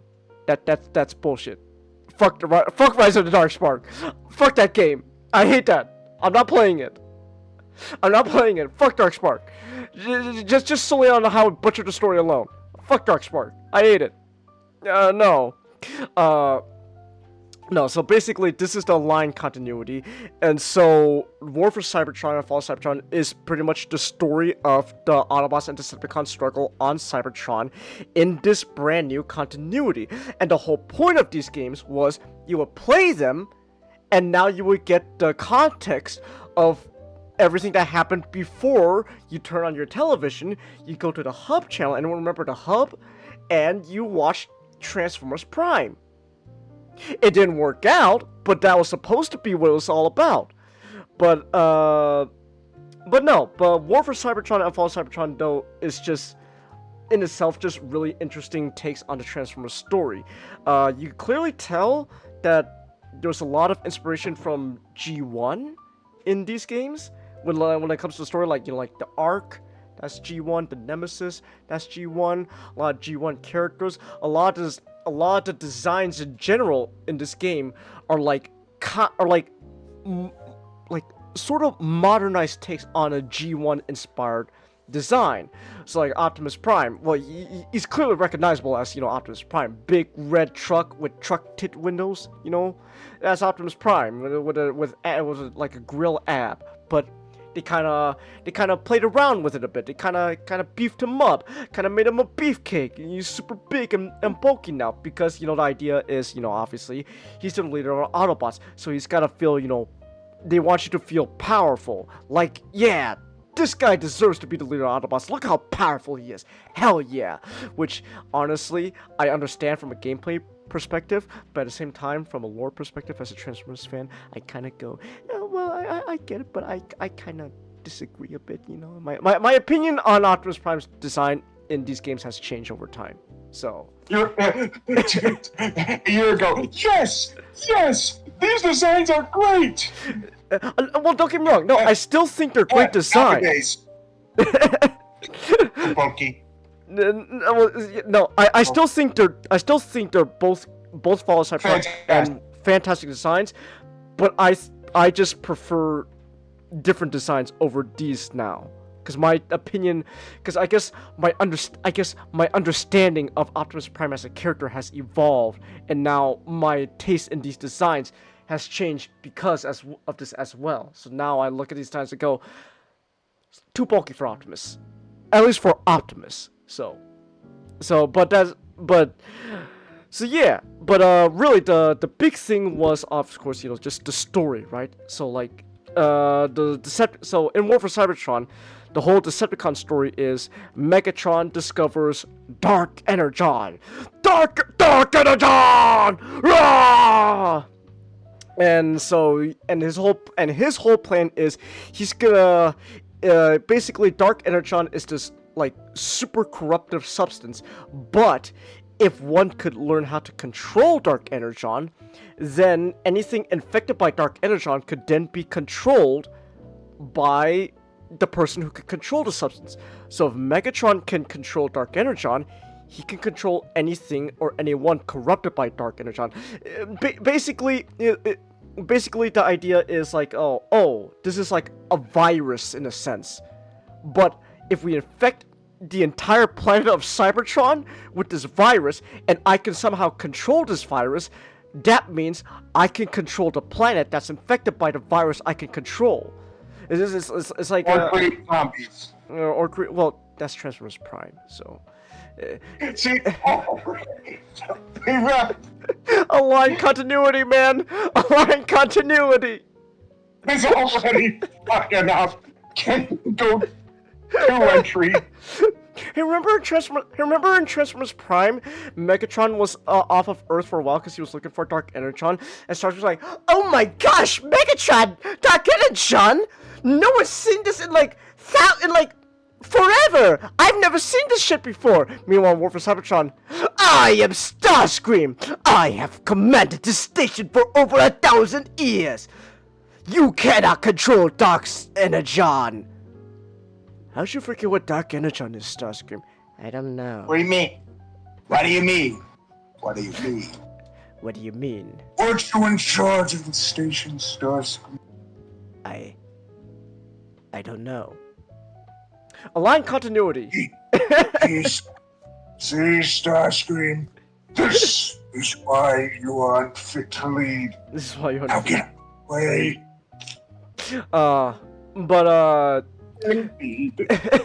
So yeah, so that's pretty much Megatron's plan, and as a Decepticon campaign, you're essentially trying to further his goal of corrupting an entire planet of Cybertron with Dark Energon so he can control the planet.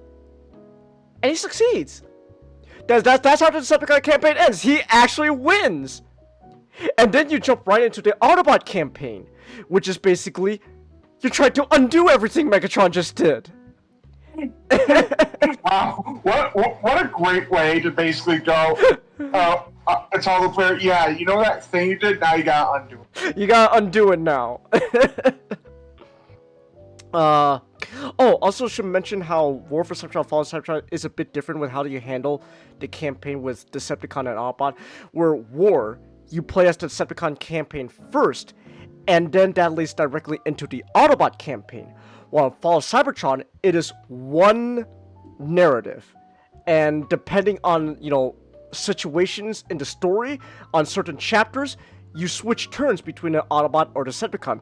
So you start off for a while as an Autobot, and then for some chapters, you play as a Decepticon, and then you go back to being an Autobot, because you're essentially playing one giant narrative. So while in War, you're essentially playing two narratives that's happening at the same time. That's kind of, well, not at the same time, but, you know, that happens one after the other. Okay, but more sequentially. Yes, thank you. I don't know words, Nick. I know. So yeah, that's essentially what you're doing. I don't want to go into any more details of the story because I honestly think that is something, you know, you should just play for yourself.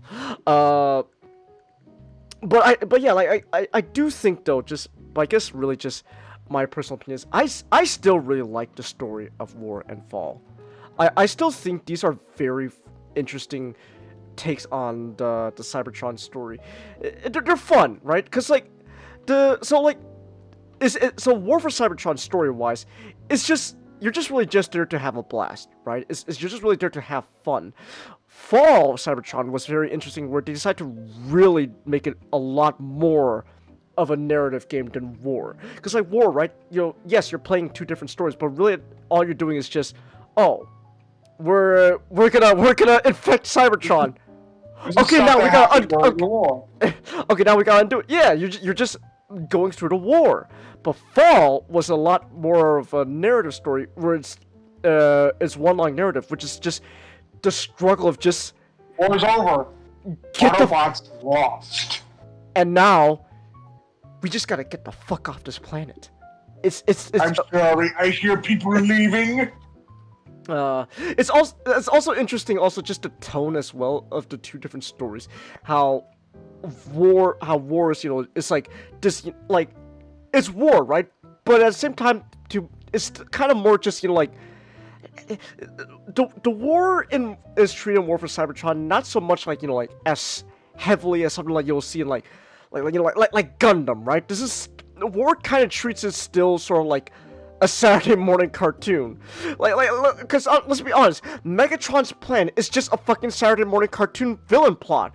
Oh, if I can infect the entire planet with this, essentially a virus, I can control it somehow. Okay. Sure, Megatron. Sure. But then in Fall, they kind of wanted to make it a lot more of a compelling narrative, which is just get the fuck off the planet. It's over. It's done. It's done. I will say though, one thing I can say about Fall of Cybertron though is the tone of the story kind of feels okay. So the story itself is still very depressing, which is, you know, the war's over. You gotta get off. But I kind of feel like that sort of depressing nature of the story kinda is more or less just the context of the game. because while yes, the whole point of the game is the Autobots have to get off of Cybertron, the game is still trying to be fun, right? So a lot of times the game is still just kind of treating it as just like this big action set piece where you just gotta shoot, where you essentially you gotta shoot your way off the planet. Like, yes, our planet is dying, we gotta get off. We just gotta shoot our way off. There are moments though where you do have a lot more like, you know, like more softer moments essentially. I will say this about I can't say this about War, unfortunately, but Fall, one thing that I think helps though with the more depressing nature of the story is the smaller moments. So there are moments, especially when you're playing as Optimus, Nick, and anyone watching. So there are smaller moments where you're playing as Optimus where like you're not shooting anyone, and you're just walking around, and you know you're seeing. My favorite scene in the whole game is literally the med bay area. Yes, that's exactly what I was referring to. That's the prime example of what I was saying. How you have all these Autobot soldiers, and they're just looking at Optimus, and they're just asking him, "Hey, Optimus, hey, we're gonna be alright, right, man?"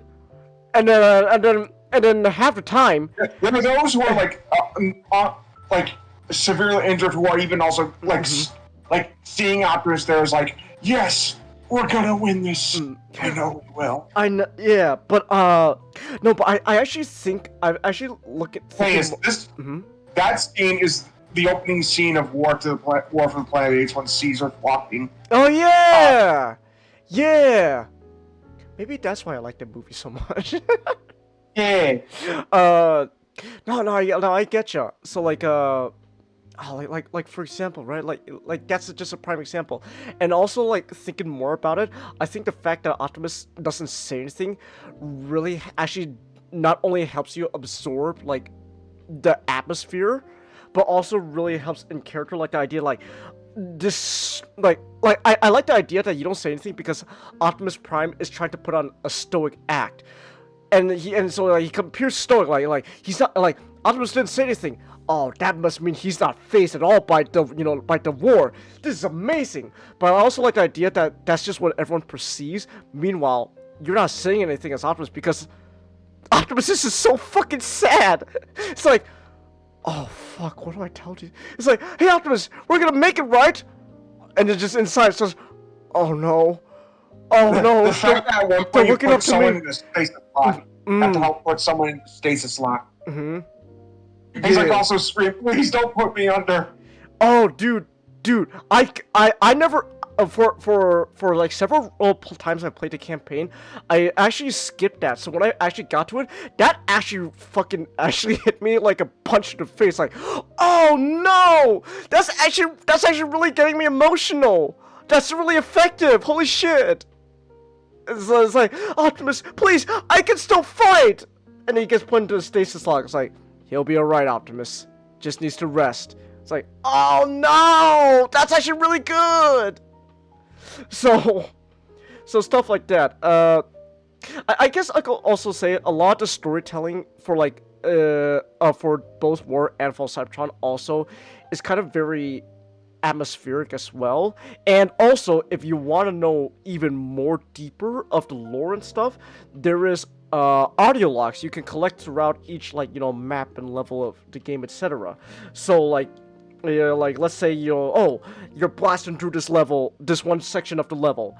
Alright, Decepticons are done, we can move on. Oh hey, what's this? You find an audio log, and then you get little lore tidbits, and this is how you learn more about the Aligned continuity in general. For example, this is how you learn that you hear Ratchet just go, yeah, we're gonna die.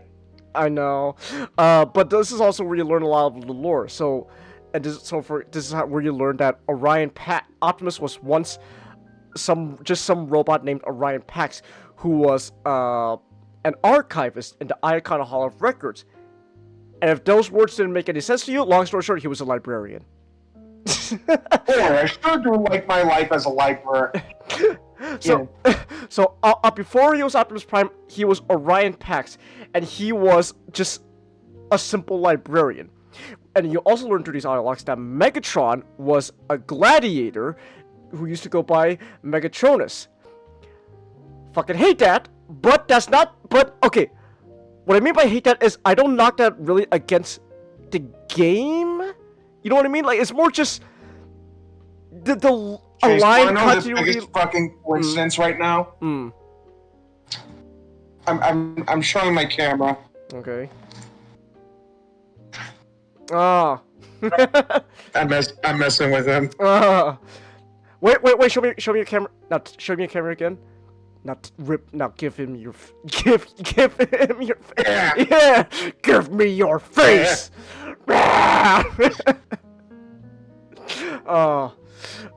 I saw a Studio Series Fallen one time in Target. I didn't get him. I think instead that was the day I got like. I think like a different. It was probably a legacy figure I got instead of the Fallen, because he was like $50, and I could probably got like a Voyager or Deluxe, which is kind of half that price. So yeah. So yeah. But yeah. But anyways, what was I though? Oh yeah, Megatronus. Hate that. Fucking despise it. But I was saying, I don't really want to knock it so much against the game. Like I'm not saying that affects the game. That's just more of just the lore of the line continuity in general that I don't like, and for some reason it has fucking persisted to this very day, and I don't like that because it's stupid. He was called the Fallen for a reason, because his name was stricken from the history records. So why are we calling him Megatronus? It's like, oh, I guess we didn't forget him. Oh, never mind. Giving him a name was a fucking mistake. I know. I hate it. And plus in general, I should have learned what Greg learned.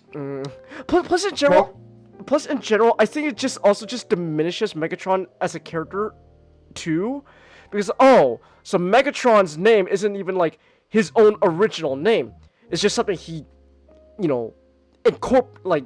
essentially copied. He what's the word I'm looking for? Appropriated. Yeah, he just appropriated, which I guess you could argue would be something Megatron would do, but at the same time, I like the idea. I call this land Megafornia. But at the same time, I kind of feel like Megatron will also be too prideful to just appropriate some guy's name. It feels like to me it's kind of a reference to Beast Wars Megatron. But he isn't Beast Wars Megatron though. So exactly, but like, yeah, it's hard.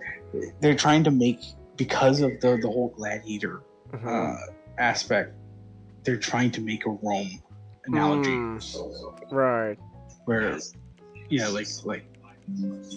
for they're trying to make an analogy that like Megatronus is in the same way as Caesar is. Right. Which I kind of see.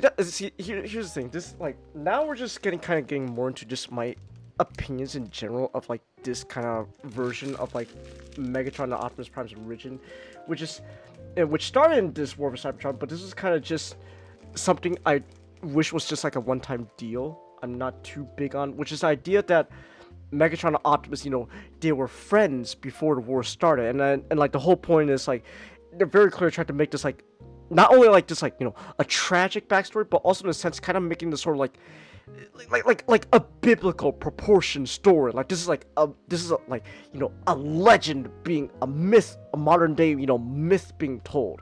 These two guys that knew each other tragically, their friendship tore apart and it caused an entire fucking planet to die. And I get it, right? It's like, because the idea is trying to turn these guys into like modern myths. But I don't like that, because I firmly believe that kind of believe that kind of goes against, at least in my opinion, kind of goes against Optimus Prime's character. Like maybe Megatron, he would like the glory of being like a modern myth, but not really Optimus, because I always imagine Optimus, it's some dude who just wants to do the right thing. He's like Captain America, he didn't become a myth this like modern legend because like, oh, yeah, he was best friends with Hitler, but then they they had a tragic falling apart, and Hitler became evil because of that. Oh my gosh, no! Like Captain Steve Rogers. I cannot wait for that adaptation. Oh my gosh, but no, Steve Rogers became a legend, not just because of his actions on the battlefield, but it's just because of, but it's the motivation behind the actions on the battlefield. Was just wants to do a nice thing. I always go back to the first Avenger. It was like, do you want to kill Nazis? I don't want to kill anyone. I don't like bullies. As simple as that. It's like, yeah. That's why I believe also fits Optimus Prime. He's not there to be a modern myth. He just wants to do the right thing, and it's just through his actions alone that people look up to him and stuff. But he doesn't want to be considered a myth. So. I just got to thinking, because I've been thinking about this for a bit. What if there was a new, what if there was a new Ultimate Marvel situation for Transformers where history is getting rewritten for a lot of things to just not happen? So there was no war, nothing to change. The whole point is Optimus never became Orion Pax. You mean Orion never became Optimus? Right. Wow, that was man, how weird would that be? But essentially, it's like Optimus gets to live the life as Orion Pax, where he's a dock worker or a librarian. Point is, normal life for a robot. And then, just someone comes up to him and tells him, "Hey, your life was rewritten. There's actually something fundamentally wrong." And then get shown this is the life that was taken from you, and then because getting told history rewritten. I can give you the chance to let you become who you were meant to be. Essentially, would this version of Orion, seeing what's gonna happen, would he take that chance? What do you think? I don't know. Because obviously the most optimistic answer is that yes. But then you remember what Optimus would most likely have gone through, and then you think about what that this Orion didn't have to go through with that. So here's the thing. That's a very interesting idea. Yeah. I always firmly believe the idea, not just this, but just in general. Orion becoming Optimus is not something he would necessarily choose. Rather, it's just kind of an inevitability. Just because of his nature alone. Just his character and nature alone, he would eventually become Optimus. Orion Pax doesn't become Optimus Prime. Orion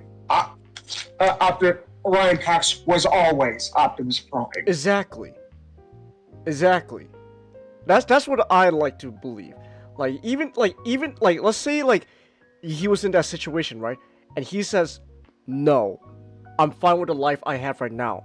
I believe because of his nature alone, inevitably, no matter what, he will become Optimus Prime. If he said no, would Orion be able to sleep at night? Knowing what he knows. That would lead to a very interesting situation, right? So you could argue, even if he's, which again I think could also just lead into just inevitably him becoming Optimus. So, but anyways, that's just but anyways, the whole point of this whole little tangent here was just to talk about how the lore behind these games you find in audio logs is just what builds up the aligned continuity lore in general. Anyway, I could talk about one of my favorite characters of all time ever. I know. So yeah. I guess No, I will say it also. Just I guess also we didn't talk about just characterization in this game in general. The characterization in these games are also just fantastic. I adore how everyone's characterized. All right. Now here's the thing. I think now. Okay, here's a little controversial opinion, and I'm just gonna say this. I think Peter Cullen's performance as Optimus Prime, no matter what, he will always be Optimus Prime, right? Don't get me wrong. When you hear him do the Optimus Prime voice, you know, yeah. But I just think just the way he talks as Optimus, I think has never peaked ever since G1. I'm gonna say that right now. Just the way he talks as Optimus has never been the peak it was in the G1 cartoon. So here's the thing, because here's the thing, right? So like, in a sense, you could argue it. So here's the thing. I firmly believe everyone nowadays wants Peter Cullen to be Optimus Prime, but they want him to sound like he did in the movies. Like the ward, the leader of this grandiose voice. My name is Optimus Prime. I am from the planet Cybertron. And he could still have the kind character and personality. I'm not denying that. But I think also just the way he talks in general hasn't been the same since G1. Where ever since the movies, he always just felt, every time he voiced Optimus, always just felt the same. But never felt like in the cartoon. Where the cartoon, I feel like because at the time he was still kind of figuring out Optimus, it allowed him to be really flexible with how he portrayed Optimus, and just also like the nature of the cartoon in general. It allowed him to be I don't think I've ever heard Peter Cullen as Optimus Prime ever say in a long time, just remember, Ironhide, there's a thin line between being a hero and being a member. And like it's like that's a great line, right? But it's also, I think, just the way he delivered that line. It's like it's not like, just remember, Ironhide, there is a thin line between being a hero and being a memory. No, it was very like natural, almost like it sounded less like a general telling you what to do, more like your dad scolding you, but very playfully scolding, like, okay, son, now just remember, don't do that again, okay? I'm only gonna warn you once, all right? Like, I just don't think anyone's ever been able to get that tone for Optimus Prime in a while. I think the closest we got was probably Optimus Primal with Gary Chalk. Because it's just the way Optimus is characterized. He's less of the dad and more like just the military leader, the general that everyone has to look up to. He's gotta be stoic, right? And I'm not saying he doesn't have to be stoic, but I always liked the idea that ever since the G1 cartoon, I just always wish that Peter would go back to voicing him like just this nice dad that you could just have a conversation with. In the cartoon, he sounds like someone you could just sit down and relax, maybe share like a drink with, it's like a beverage, a soda, beer, etc. You could just sit down and relax, and you could just listen to him just talk about like stories from his past. You're like, oh man. I was like, Bumblebee, this reminds me of the time when I was your age. When I lost my best friend in the war. Okay? Yeah, that's about it, Bumblebee. You don't want to talk about it anymore? No. It's like, you don't want to talk about it anymore? No. Nah. Okay. But am I making sense? Yeah. Okay. Like, it's just something I've always felt for a long time. Right, I just feel like, and to be fair, I don't blame Peter necessarily for this. I think it's not just also only like voice directors and stuff, but I think it's also just how perception of Optimus himself. I think just how Optimus perception culturally wise has changed over time. That has affected. Oh my gosh, we view the culture views Optimus how the soldiers in the med bay view Optimus. Oh my gosh, yes! Yes! And in a sense, that has led to how Peter's changed how he goes around the voice of Optimus, because that's what people think of Optimus nowadays. But me personally, I always felt like he should go back to just being the warm, natural sounding dad figure he was in the G1 cartoon. That's what I love. But at the same time though, I kind of understand also, like, just for the setting alone, you could probably argue he would sound a lot more stoic, because, you know, he's in the middle of a war, especially like fall, like, you know, things are very depressing, so probably sound a bit more stoic. But I just like the idea that, like, he could sound a little more softer, a little more natural, you know, like arguably, actually, now that I think about it, I think the closest to like a more natural sounding Optimus would actually probably be Age of Extinction, Nick. Because in Age of Extinction, Optimus is just a fucking depressed but also very pissed off old man. But in a sense, that has also led to a lot of, like, just a lot of emotion we rarely hear from an Optimus Prime voice nowadays. So it's like, I'm going to tear them apart! So, yeah. But anyways, that's just me going on another long-ass tangent about Optimus Prime, because he's my favorite character in general. Johnny Young Bosch as Bumblebee. Want him to come back. Also, I just see Spider-Man going Optimus and Sonic, and I'm just going, don't lose. I know. But also, Johnny Young Bosch as as Bumblebee. Genius. Why they haven't done it ever again, I do not understand. I love Johnny Young Bosch as Bumblebee. That's he would be a fucking Power Ranger. He would be. It's like, oh man, Johnny Young Bosch as Bumblebee is great. That's such a genius choice. And they never went back to it because the fucking Align continuity happened, Nick. Because the movies and the fall of Cybertron, he was mute. Okay, I'm getting worked up. You know, since like they weren't gonna follow each other anyway, why not be the incident that Bumblebee lost his voice be the fucking cannon shot Bumblebee took at the game? Know.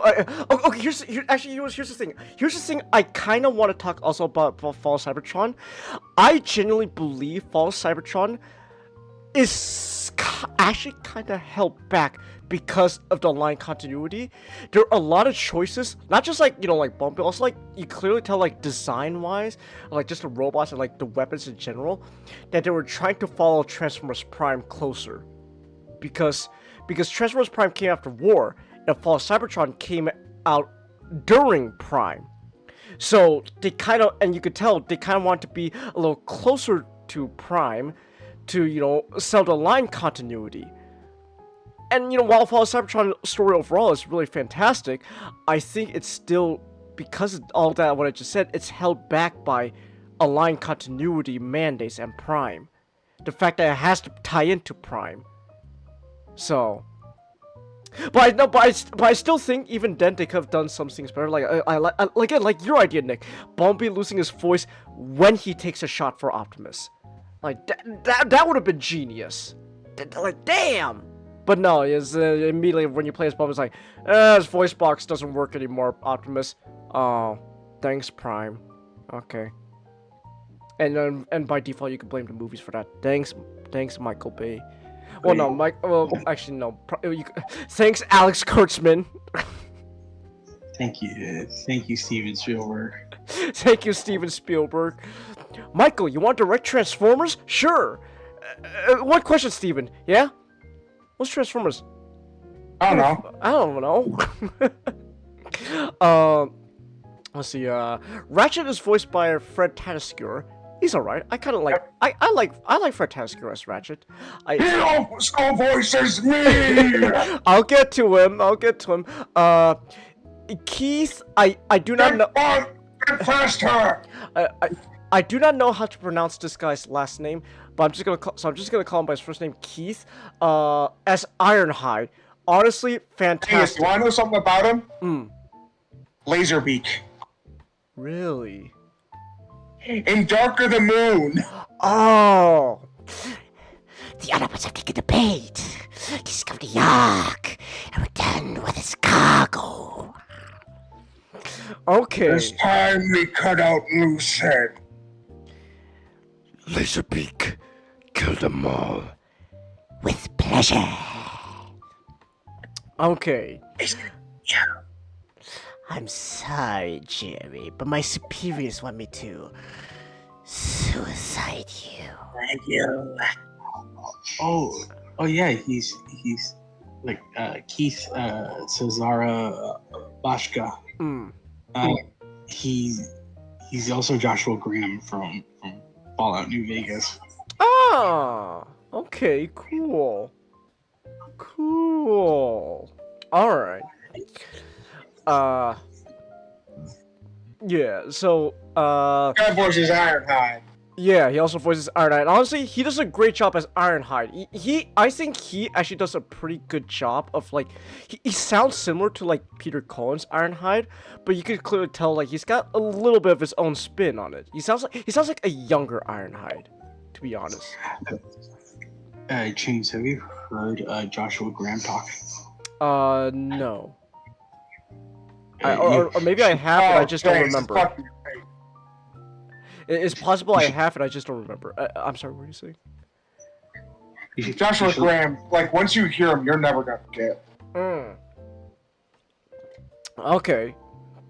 Oh, Travis Willingham is Sideswipe? So Sideswipe is...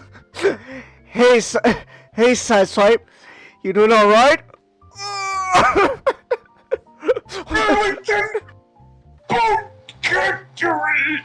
I'm gonna miss you, buddy. So yeah, Knuckles is Sideswipe. So there's that. I think he was I think Knuckles has a new voice actor now, right? Yeah. So, though, to be fair, I honestly, that movie kind of ruined me. I can't believe no one's thought of Idris Elba as Knuckles before, and that's such a genius choice. I love Idris Elba as Knuckles. So, but yeah, the previous voice actor for Knuckles, he was Sideswipe.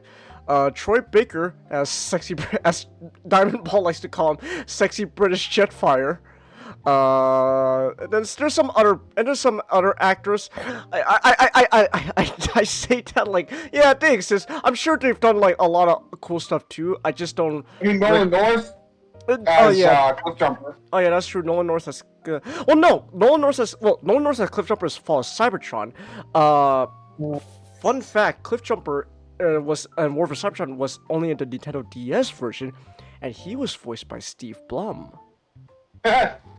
So. Oh no, go ahead.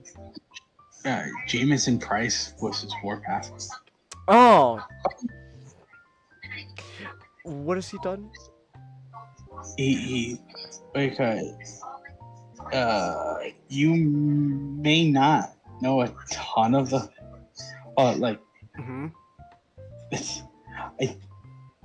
to me, I know him because he was in Dot Hack Sign. And also he was in Persona 5. Ah, okay. Yeah. There's also a lot of dub actors here as well. So you got a lot of character actors. That's really good. Okay, I want to also mention Decepticons as well. So Fred Tasker as Megatron, I love him. Okay, so here's the thing. Fred Tasker as Megatron brings a completely different energy to Megatron than Frank Welker, but it's an energy I honestly can like I honestly can work with. I vibe with, cause like Megatron, Frank Welker as Megatron is the iconic voice, you know, and raspy. Love it or hate it. Love it or hate it. When I walk in the room, you're gonna be. Now say the funny line as Megatron, Nick. You know what I'm talking about. Everyone's a bitch with me. Yeah. Now do the comedy version. Everyone's a bitch with me.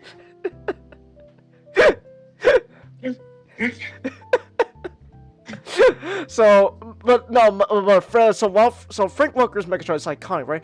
But like he's got like this raspiness, right? But Fred Tasker's as Megatron is this loud, booming voice. Like it just like G1, it catches your attention, but in kind of a different way, where it's like it's loud, booming, immediately. Like this Megatron is someone who wants to be heard no matter what. As soon as he enters the room, he wants you to immediately know who he is. You also got Patrick Sates as Silverbolt and Liam O'Brien as Air Raid. Right. Oh, and Kerry Walgren as RC. Even though RC wasn't playable in the campaign, she was a multiplayer thing, but yeah. But no. The game was such a fat ass in that game. What the fuck? Remember in Fall of Cybertron that when you're like to see a Rust, you could find that. Oh my gosh! You can find that like Renaissance painting of RC doing like a sexy pose. The fact that you also have to fail that fucking stealth area just to see it too. I know. Oh my gosh. But as I was saying though, like Fred Tasker as Megatron. Oh, and Scott Wright as Jazz. But like Fred Tasker as Megatron again, just like loud, booming voice. He wants to be heard. No one can control Dark Energon.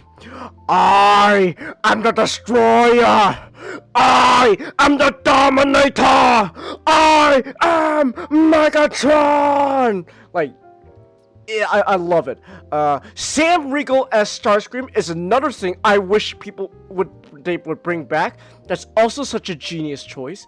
It's just because Sam Riegel's voice as Starscream is honestly just I love it. Because like everyone loves Steve Blum as Starscream, so like he's like the go-to Starscream voice now. But let's be honest, the only reason why people like Steve Blum as Starscream is because he makes Starscream sound hot. That's the only reason why people like Steve Blum as Starscream, so that way they can listen to his voice and go, "Oh, Starscream, yes." Oh. But when it comes to Sam Riegel as Starscream, though, again, he has that arrogance to him. I am Starscream. I am so full of myself. Oh, finally, my space station will be active! Your space station, Starscream! Oh, I'm sorry. Your station, Megatron. Ugh. So he sounds like just a stuck-up, arrogant asshole. Isaac C. Singleton Jr. is Soundwave, and he does a pretty good Soundwave. To be fair, Soundwave's voice is not exactly the hardest thing to do, because all you have to do is just, do the deep Dr. Claw voice, and then you put it through like a vocoder, so that way he ends up sounding like this. Soundwave superior, Autobots inferior. So Soundwave's not too hard to do. Graham McTavish is Thundercracker, and Richard Epcar is Skywarp. So there's that. Crispin Freeman's Breakdown. Nolan North is also Brawl, and Steve Blum is in this game. Richard Epcar, Skywarp. Raiden from Mortal Kombat. And Joker in Injustice. And Grand McTavish, he is.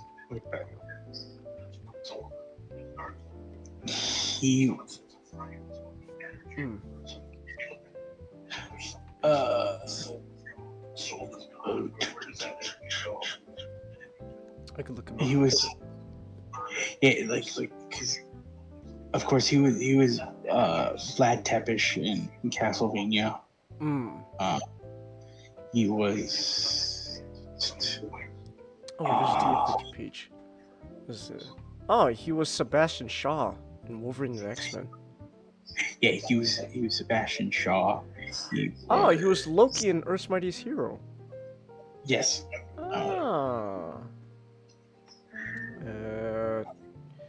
He's Dracula in the Castlevania Netflix show. Yes. Vlad Tepish. And he was some guy in one of the Game of Thrones stuff. So.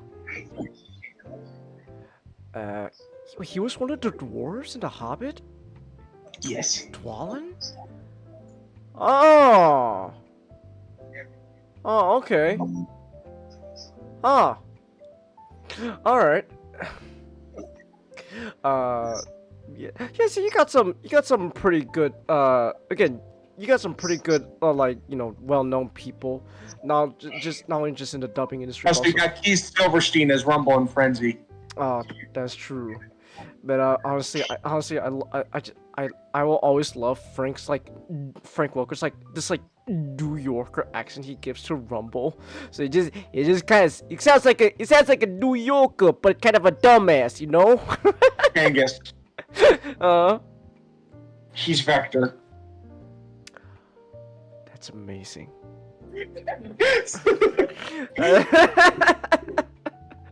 Honestly, that's the perfect. Wait. Rumble and Frenzy were to remodel himself after the Sonic character, it'd probably be Vector. Hey, yo, boss, who's this broad?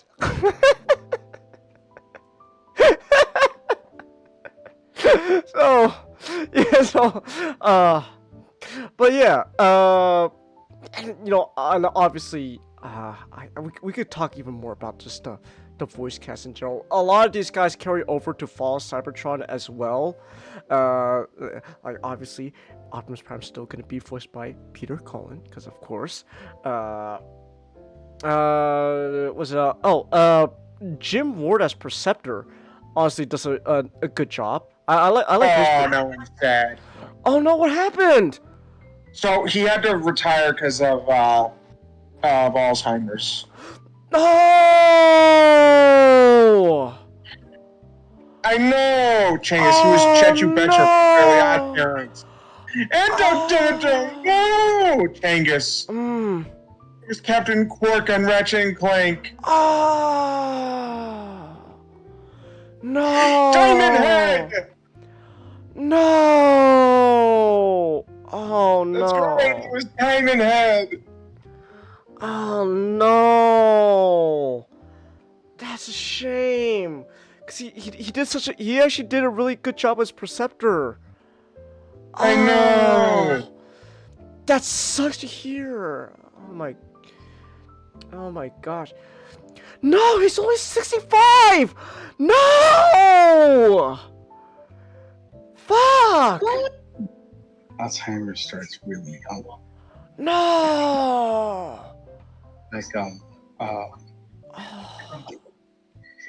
He was also Accelerate and Wildvine.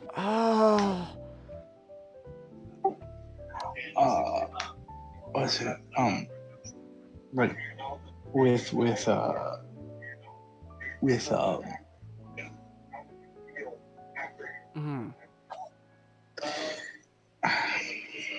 Robin Williams. No. The reason he took his life wasn't just depression. It was that he knew he had Alzheimer's. Oh no! No! Robin Williams? Oh my gosh, no! No! Oh no! Fuck, that makes me... Oh no! That's sad. Yes, it's sad, Chelsea! Okay, I'm sorry if I sounded aggressive there, but... Oh no! Fuck! I didn't know Rob Williams had Alzheimer's.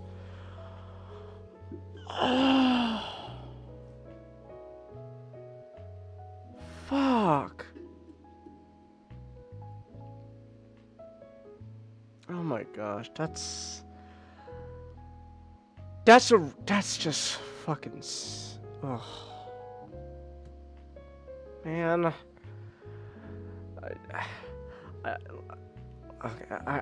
I don't want to be, sad for the rest of the stream, but I guess I'll just say, just to kind of Jim Ward, despite everything we learned, he still did a really good job as Preceptor, and it's a shame, but honestly,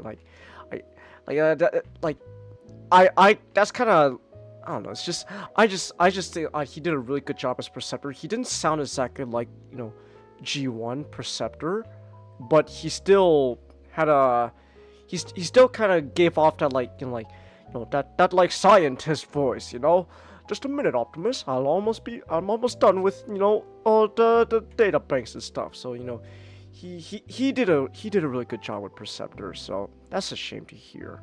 It really is, but still, he did a pretty good job, and I'm glad he got to be Preceptor. So there is that. Anyways, who else can we talk about? Okay, here's something to cheer us up. This fall of Cybertron is the return of Greg Berger as Grimlock. So there is that. Greg Berger was the voice of Grimlock in the original G1 cartoon. So, and then after a while, he wasn't really doing much with Grimlock, and then Fall of Cybertron came around, and he got to return as Grimlock. So I thought, and this guy continues to cement that. Yeah, Greg. If he's the best. Oh my gosh, we didn't talk even at all about Grimlock and Fall of Cybertron. So Fall of Cybertron was also really a cool game, also because they also brought back the Dinobots. So like the Dinobots were around before, they were animated, right? But Fall of Cybertron was honestly the game that brought back the Dinobots really back into the spotlight by giving this new spin on the Dinobots' origin story, which itself isn't exactly that new. It is actually sort of it takes inspiration from all stuff around, especially the comics at the time, and so both Dreamwave and IDW. And so they came up with this new story of the Dinobots, which is they were just normal-ass Cybertronians that Autobots... Can you play this for me really quick? Okay.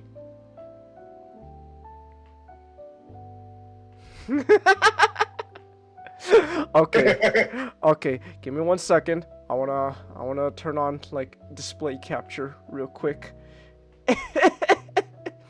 Okay, hold on real quick. I gotta... Okay, I know what this is. Okay, here. Actually, wait, hold on. I could also share it in Discord as well, because why not? Okay, give me 1 second, Nick. Ooh, Inception. All right, and then now I can turn on display capture in on OBS. You gave them superpowers, then it could do the same for me. Citizens, I'm off to the toxic waste dump.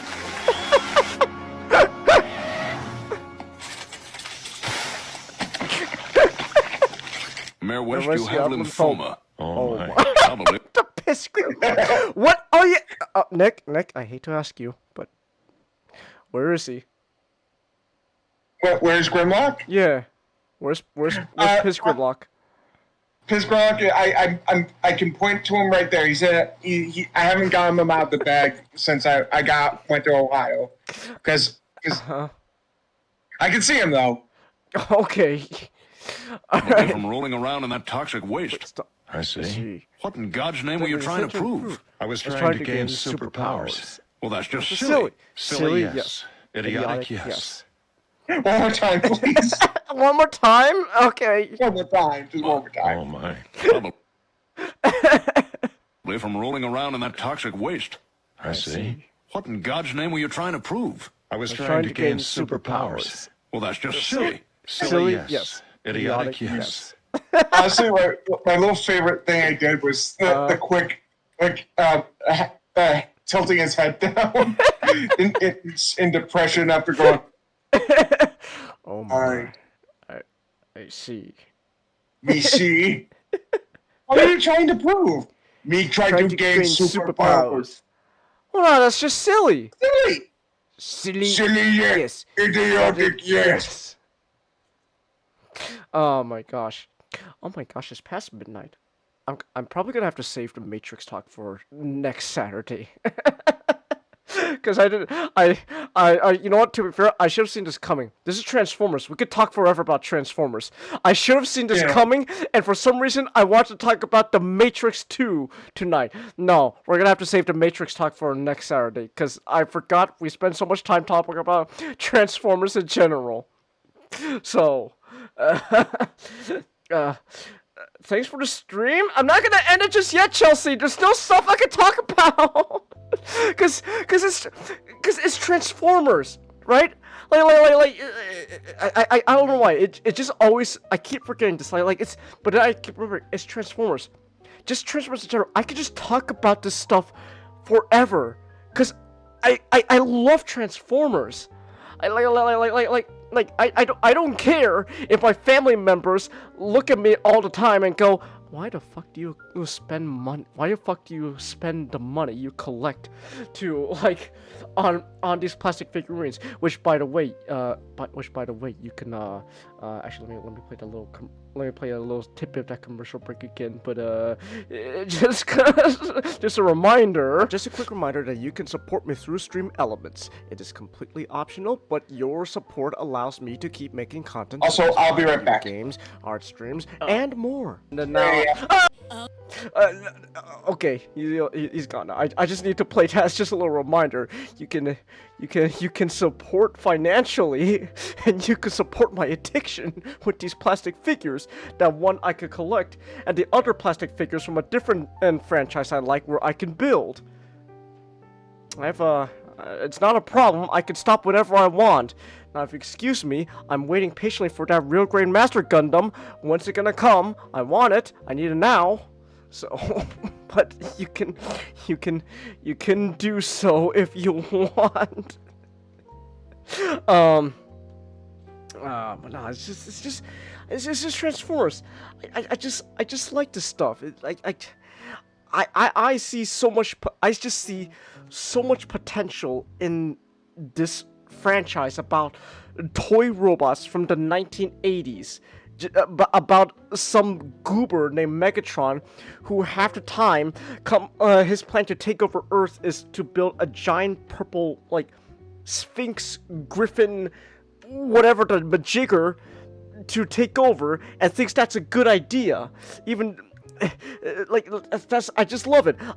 This is Transformers is one of the few times in a franchise where I can unironically go, yes, I love it when the bad guy just whole plan is just fucking the plot to Rise of Skywalker, where it's just I'm gonna bury Star Destroyers in the dirt and raise them up in 30 years because it's stupid. Because I'm stupid, but I love that shit. At least in Transformers. To be fair, it depends as well on what version of Transformers, but I just like that shit, man. I just do.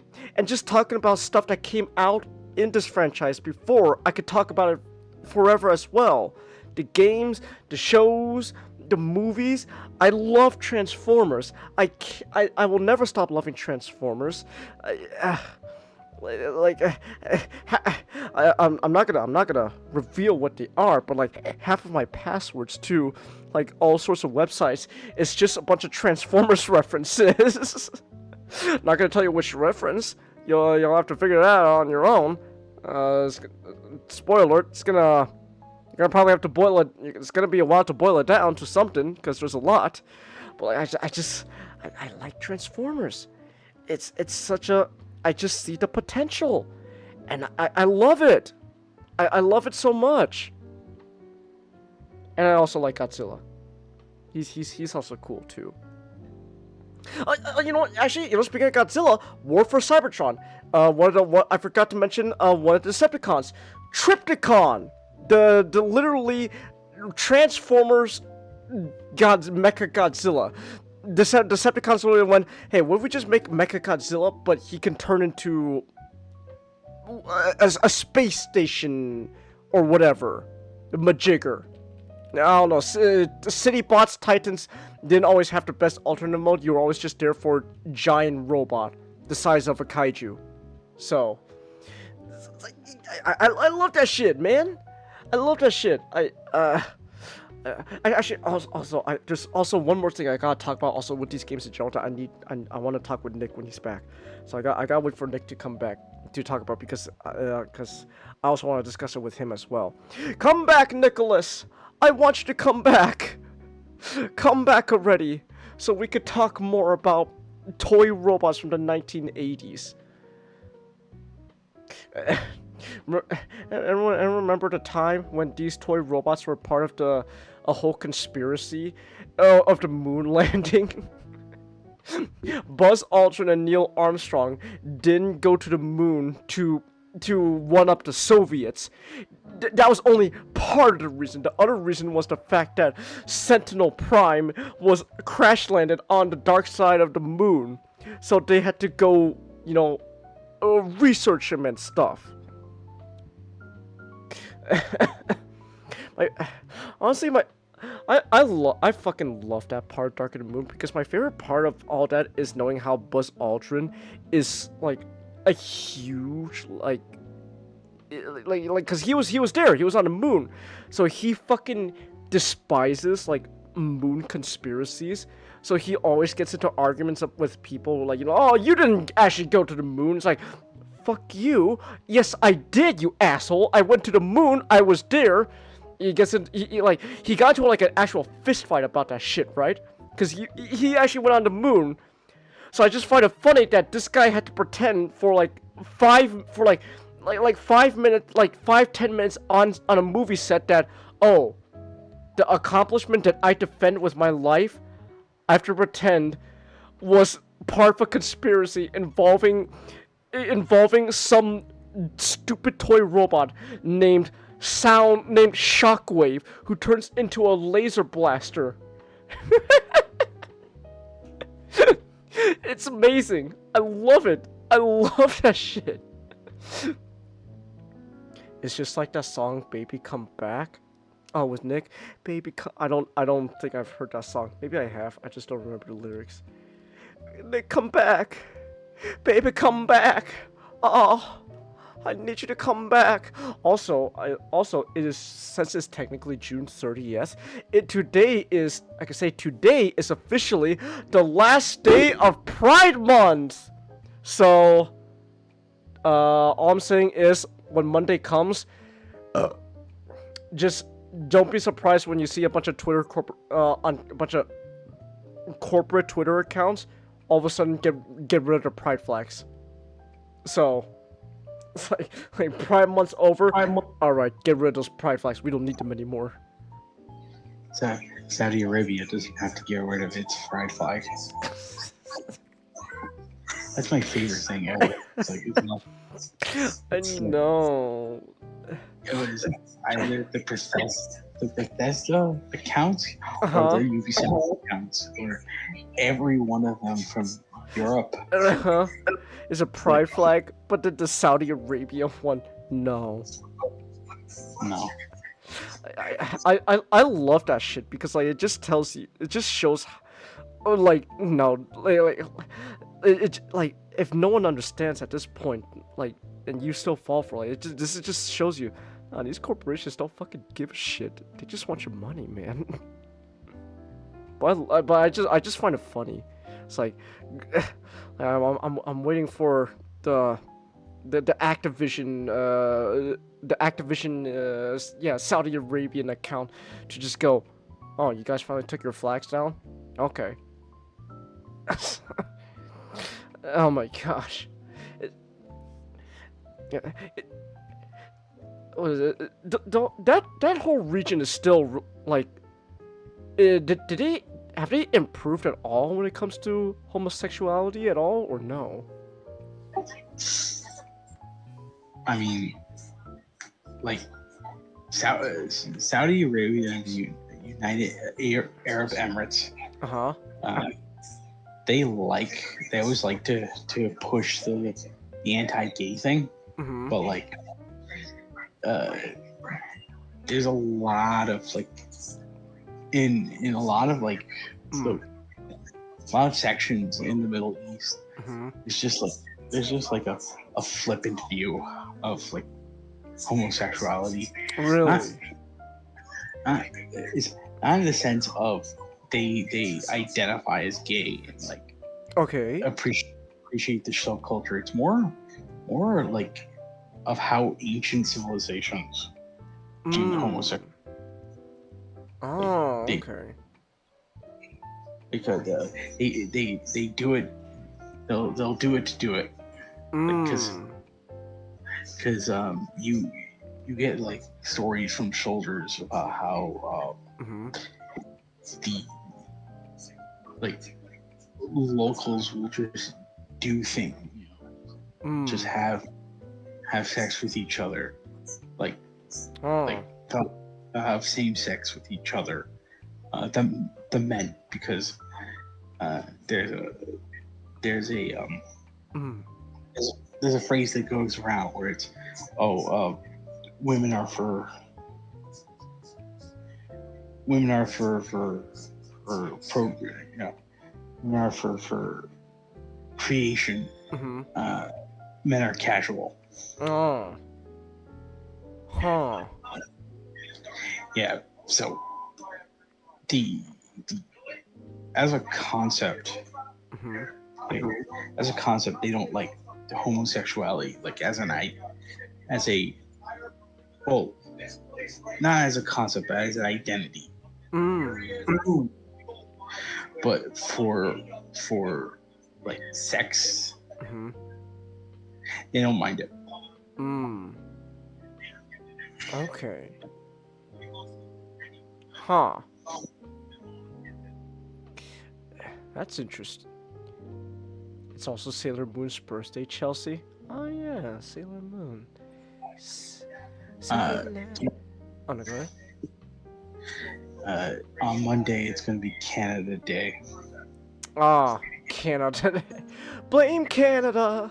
Blame Canada.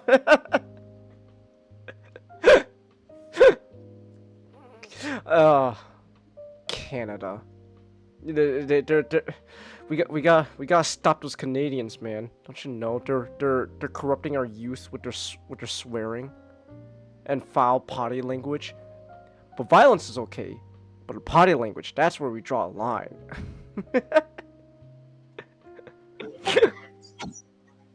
Did you get the chance to see I did. I did. I did get to see it in theaters. Yeah. I unfortunately was running late to the theaters. I got stuck in traffic. So by the time I got there, I pretty much like got into my seat like just as the actual movie was starting. So but like a minute into the movie, I was like, oh shit, the movie's starting. Damn. All right. So yeah, I was running late because of traffic. I love traffic. It's great. I love it when our taxpayer money is supposed to like go to like making the roads better or some shit, but traffic is still terrible. I love that. I love that so much. The real day is the 4th, right? Oh yeah, July 4th is Thursday. Oh. Yeah, I'll probably take Thursday off. Let's be honest, we'll probably take Thursday off just to celebrate. the America's birthday. Hell yeah! Pew, pow, pew, pew. Everyone shoot your guns in the air and the fireworks. Boom, boom. I wonder if actually I wonder if my state is still really strict on fireworks. Cause we're no longer in a drought, but I remember like for a while, like they like heavily like I guess like regulated fireworks because like we're in a drought, you can like start a fucking fire. Oh yeah, and also COVID also did a number on like fireworks shows, right? Because you can't go outside and shoot your firework, you'll get COVID. So I don't know. I guess who knows. Maybe fireworks are back. Maybe fireworks shows are back in its full swing this year, since it's like we're pretty much done with COVID. If they're still fucking having like COVID restrictions on fireworks shows now, it's like I don't know. It's a little silly. It's a little silly. We're no longer. Pandemic's over, so. My state is strict on everything, Ray? Yeah, that's true. Alright. Nick is taking a long time. I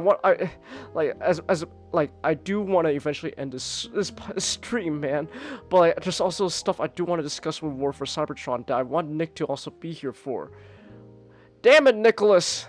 Hold on, I'm gonna ask him. You good, man? I'm gonna just ask him. You good, man? Nicholas? I'm gonna try to. I'm gonna log off here. You're gonna log off? Alright. Alright then, have a good night then, not. Hey, happy end of Pride Month. Happy end of Pride Month. Yeah. Good night. Have a good night. Oh no, it's just the two of us. Well, technically it's just only one of me, because Nick's not here. Nick! Come back! Please! I need you! Well, I could switch to this now. I need you, Nicholas! Come back! Come back! Happy end of Prime Month, Chelsea? Optimus, it's the end of Prime Month! Oh, I see. You okay, Optimus? I'm depressed, but my month is over. Oh my gosh. Oh my god. Okay, you know what? Here. You know what? You know what we'll do while we're waiting for Nick? That's right. It's about time. We gotta kill time for Nick to come back. Let's do react content! Hells yeah! Alright, what you guys sent me? What you guys have been sending me while alright, what do we got in suggest videos? Oh, Solid JJ, let's go! Spider-Man finally quits? It seems like you. Whoa, that's loud. Okay, hold on. Give me 1 second. Give me 1 second. Alright, let me turn this down. Alright. Display capture. Oh, my thumbnail's covering it up. Whoop. There we go. Alright, Solid JJ, let's go! React content! Took me long enough, Ray? Look, I saved the stuff for occasions like this, like where we can all react to it together. It seems like you're in quite a sticky situation, Parker. That quick doesn't even really work here. Why are you doing this? Larry, where's Nightmare? Faster your voice. Don't you see now, Parker? You made me this way. What are you trying to say? All of this death and destruction, all because of you. Destroying my camera and getting me fired. What? You've left me no choice. You have many choices. You have a lot of choices here. You did this to yourself. You're really gonna try to pin this on me? You didn't make any choices. You're on your own. Maybe here? now you'll learn. He gives Peter such a nerdy voice. Are you serious? This what the hell? got to be such a big old jerk? People are dead, and this is over you getting fucking fired? You know how hard it is to get a job these days? I'd have to write up a whole new resume, and it would take like a month, or maybe a little bit more. You had to You ask me, honestly, I think you're psychotic. No, I'm the victim here. Really? Yeah, and I'm the only one that thinks that anyways. Tell him, Sandman. Yeah, I didn't really like when you disintegrated me. Disintegrates Just screaming in the background. Ah! strong word. Yeah, well, now I'm gonna kill you and everyone in this city who gets in my damn way. Alright, your shovel's my own. All right, I'm done. What? Yeah, that pretty much makes it even. Seriously? I'm gonna tell you the same now. Goodbye. Alright, things aside, that was beautiful. No, you don't get it. You did this. You're the villain. We were a photographer at the same place. Let me tell you, our salary is not. This is not an adequate I reaction. used to be an old guy before all this. You turned me into this monster. Buddy, I had that shoot like 24 hours ago. Let me tell you, I didn't have fucking razor sharp teeth and weird screech noises that you're making. That's all you. Oh, your teeth are so evil. How did you even get that suit? I mean, I thought I shredded that at the church. Yeah, I was there praying. Oh. Yeah, but I'm so evil, right? I mean, that's a load of. Okay, I gotta say though, imagine being such a hater. You gotta have such huge hater energy that you gotta go to church. You gotta ask God a personal question. Just Jesus Christ, my Lord and Savior, who's gonna take me up when the rapture comes. I need you to do me one favor. Just fucking smite this asshole who made me get fired. Fuck that guy, Jesus. Smite him where he stands. It's like I don't know. One, that's not something Jesus would do. Like if you're religious or not, like if you believe in Jesus or not, like that's not something he would do. I don't know, maybe Old Testament God, but like you have to really piss off Old Testament God, you know? It's like, oh, please, Lord Almighty, just rain thunder down on Peter Parker. He made me lose my job. Like, I don't know, this seems like I agree, it seems like an overreaction, don't you think? So... Comic Eddie was better? Well, I'm sure the comic is, well, once the comics, they got, like, years and years of, like, lore, and also just years to flesh out the character and stuff. But I gotta say, though, I just find it amusing, though, in general, just in the movie. Such hater energy. He goes to the Lord Almighty in his house, in the church, and just ask him personally, just smite that bastard. Just kill him where he stands, Jesus. You could do that, right? God, just fucking smite him right there and done. Bada boom, bada bang. Just end his life. Fuck him. Please, God, please, Jeebus, I'm begging you, man, please.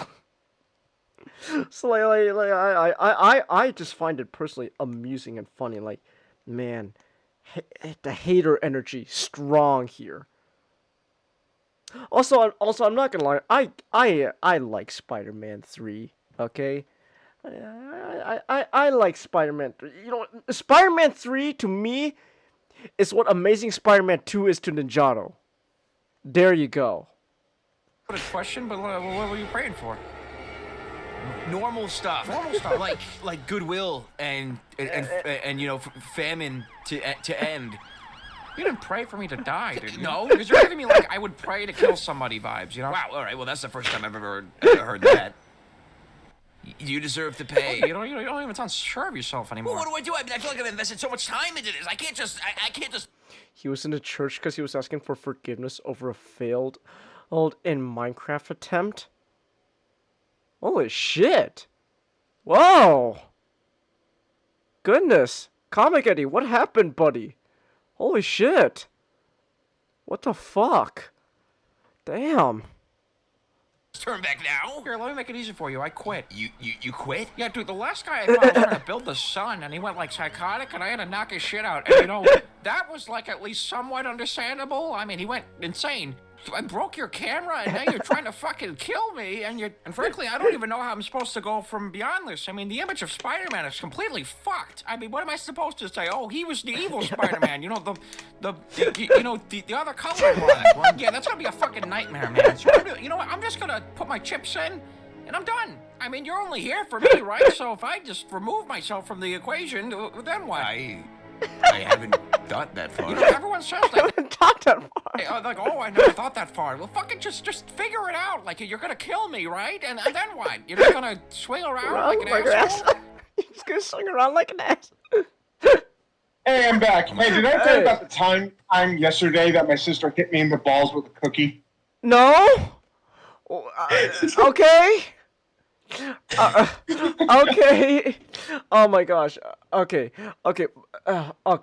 You're here now, Nick. Let's go. Hold on, real quick though. I was showing off. Hold on. I guess I could show this off real quick. I was watching the Solid JJ video Ray recommended to me while we were waiting for you.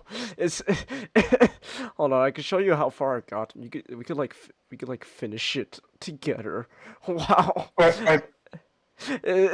Spider-Man finally quits. it's like what are you gonna do? Like after you kill me? Like what are you just gonna you gonna swing around like an asshole? I didn't think that far. No one ever says everyone always says that. I didn't think too far. God, I totally was gonna do that. Yeah, well, enjoy that. I'm gonna retire. I'm just gonna chill out. Hopefully, in like 20 years, I'm not teleported into like a Disney movie or some shit. That's not really. I'll be honest. That's not really a very well adjusted reference to a movie that we wouldn't even know exists. Because there's a lot of things wrong with this part of the joke. Don't worry, Peter, I'm coming.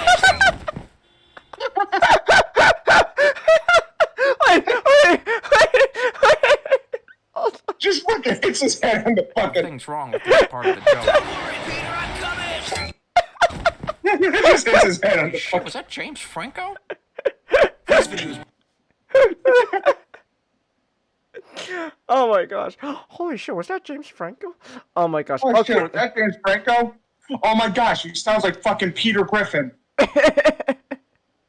Peter sounds like Peter. Like I was just saying, like he sounds like such a. The voice he gives him, he sounds like a total like nerd. It's like oh gosh, oh golly gee. It sounds like Peter doing. No, Spider-Man. Hey, first Peter, and then close it, but it's not Peter, it is really Spider-Man. Spider-Man. Okay. I'm on the Mr. Busy, maybe in the garden right here. Spider-Man. Catch my chin with your hand, Spider-Man. Oh my god. Okay, now that I'm glad you're here. I was hoping I could talk with you and not about it, but not have to call it a night. So, but at least you're here now. But okay, so the reason why anyway, you're not going to address the fact that my sister hit me in the balls with a cookie yesterday. Well, I mean, I could ask you later, but at the same time, also, you did tell me about the time you threw her into a fucking TV, so... Okay, but let me just preface, we're not violent to each other. Please. I know. That was like one horrible thing I did. I know, but... Context. She wasn't even didn't even mean to hit me there. She was just she just opened my door and says, "Hey, I got you something," and tossed it to me. It just so happened to land right directly into my balls. But no, Nick, I know. Nick, I've literally said on stream multiple times, I've done worse to my brother than you ever did to your sister. I remember that. I had him in a fucking neck lock until his face was fucking like a fucking bright red cherry tomato. Fuck, I remember what I said when I heard that. But no, it's like he just got on my nerves so much that day that I was like, no. Like that day I was actually legit close to fucking doing something that couldn't, be taken back. But yeah, he just angered me so much that day. So I was like, no. Change. I remember when you posted inventing the big, what do you call it? And I'm like, I was this close to repeating what I said. Because I was like, fuck, I'm not gonna lie. I know. Sometimes it really does feel like maybe you should have. No, but no. To be fair, also the story I'm telling right now it happened back in like middle school, junior high. So he was always a problem. Anyways, moving on. I don't want to get. I don't want to talk about my personal opinions on certain family members. Okay. Also, Ray just posted. I beg your pardon. I beg your pardon. Ray, I beg your pardon. Wait, is he reacting to the fucking TV part or me turning my brother's face into a fucking cherry tomato? I don't know what he's reacting to. He's probably referring to the fucking threw into a TV thing. Oh, okay. I'm hoping. Why do I hope it? Why are you hoping? And he was better. Yeah, he was in a church because he was actually asking forgiveness over a failed Minecraft. Yeah, I was saying how like just in the movie though, I just can't help but find it really amusing and entertaining how he went to the church just to go. Just Mike Peter, just fucking erase him off the face of the earth, God. I'm begging you. So, okay, but no, okay. I'm glad you're here, though, Nick. Cause cause as much as yes, we have to end the stream soon because we're over 5 hours now. It's like almost 1 o'clock my time. There's one more thing I want to talk to you about War for Cybertron, Fall of Cybertron, Nick, and it's something I do want to discuss, and it's not really a negative. I wouldn't say it's just more or less something I've been I thought about, and it's something we kind of talked about a bit before, but not directly about these games. The way I like to call it is basically the cult. I guess you could say cultural. The cultural effect these games have had on what people expect from a Transformers story, not a game. Story, like as much as like we'll love another Fall of Cybertron, War for Cybertron game, right? Of course. What's really is like what Transformers fans is the effect these games have had on story and tone, and how it seems like you could argue we've kind of gotten the wrong lessons from these games. So let me explain what I mean. So let's also like kind of rewind a bit. So the tone of these games, War for Cybertron, Fall of Cybertron, this like serious, grittier tone of these games, this would not exist without the Michael Bay movies. These like some of these tones have always kind of persisted in the comics and stuff, but like in the video games, like this tone mainstream would never have occurred without the movies. You could argue, eventually, yes, what are you talking about? Transformers has always been telling dark, like more dark and gritty stories, but again, the movies have really made this kind of perception of Transformers mainstream, and these games have only further pushed this perception, this version of Transformers. And in a sense, I would feel like people have kind of gotten the wrong lessons from these games. So for example, here's a perfect good example. What people want from a Transformers movie nowadays.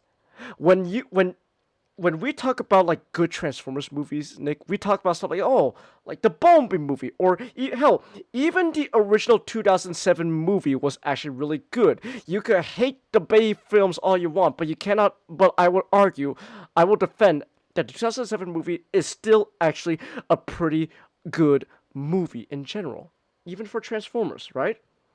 But people have gotten the wrong idea of what they want from a Transformers movie, and I can't believe they've taken the wrong lessons from the game, because Nick, what do you always hear when people say they want a Transformers movie? What do you always hear? On Cybertron. Make it literally just, gosh, that opening scene to Bumblebee? Just make that the movie. Just make that the movie. And it's like, you got the wrong lesson though. I'm not small tangent. I just want to say really quick. Mm-hmm. Transformers works best on Earth. Exactly. I firmly believe so too. I 100% believe so too. but people have gotten the idea that, oh, in order for a Transformers story to be like good or something, right? It's gotta be like, what did the games do? Well, oh, it was set on Cybertron, so it's gotta be set completely on Cybertron. No human characters, no, like completely on Cybertron. It's just the war, right? And we've kind of got the wrong idea, and you know what? I have proof of this. How this was the wrong idea we gotten, because that's how we got the War for Cybertron trilogy. And people got the wrong idea because, like, oh, the War for Cybertron trilogy is exactly what they want. It's all on Cybertron. It's the dark grittiness, you know, like, oh, about the war.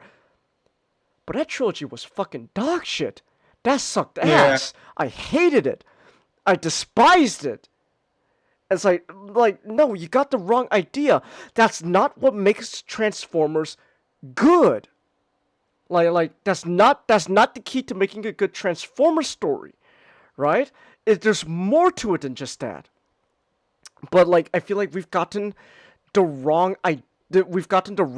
lessons from these games. Oh, it's like oh, if not, you know, set on Cybertron, oh, it's gotta be this, you know, dark, gritty story about the war, right? It's like, I feel like people are missing out the appeal of Transformers, which is Transformers is more than just this. See, that's the thing. Like the War for Cybertron games are super influential. I'm not gonna lie. For better or for worse, they're super influential. But the thing is, Transformers as a franchise works because it was more than just these games. It was more than this. Like, it was more than it. Like, you could do so much with Transformers. Why was okay, why was Beast Wars was successful, Nick, because there was no human characters, and War for Cybertron was successful because there was no human characters. Okay, so why was Animated successful? There were human characters. Why do we like the human characters Animated? Why do we like human characters in like other shows? Agent Fowler, fucking Simmons from the movies, so clearly, you know, no humans is not the solution. So, but like these games, I argue, like their influence is not their fault. But it's part of a larger problem where people have gotten the wrong takeaway from all sorts of Transformers media, especially these games, of what they believe makes a good Transformers media. But I feel like no, they've taken the wrong lesson, and not only that, they're limiting themselves. Hold that thought. Wow, I'm calling everyone Changus but you. Hold that thought, Changus. Chelsea, no one wants to get hit in the nuts. Period. Not even, especially if it's by a cookie. I mean, some guys do, but they're weird. Yeah, they're weird. So, into a plow. Okay, this is okay.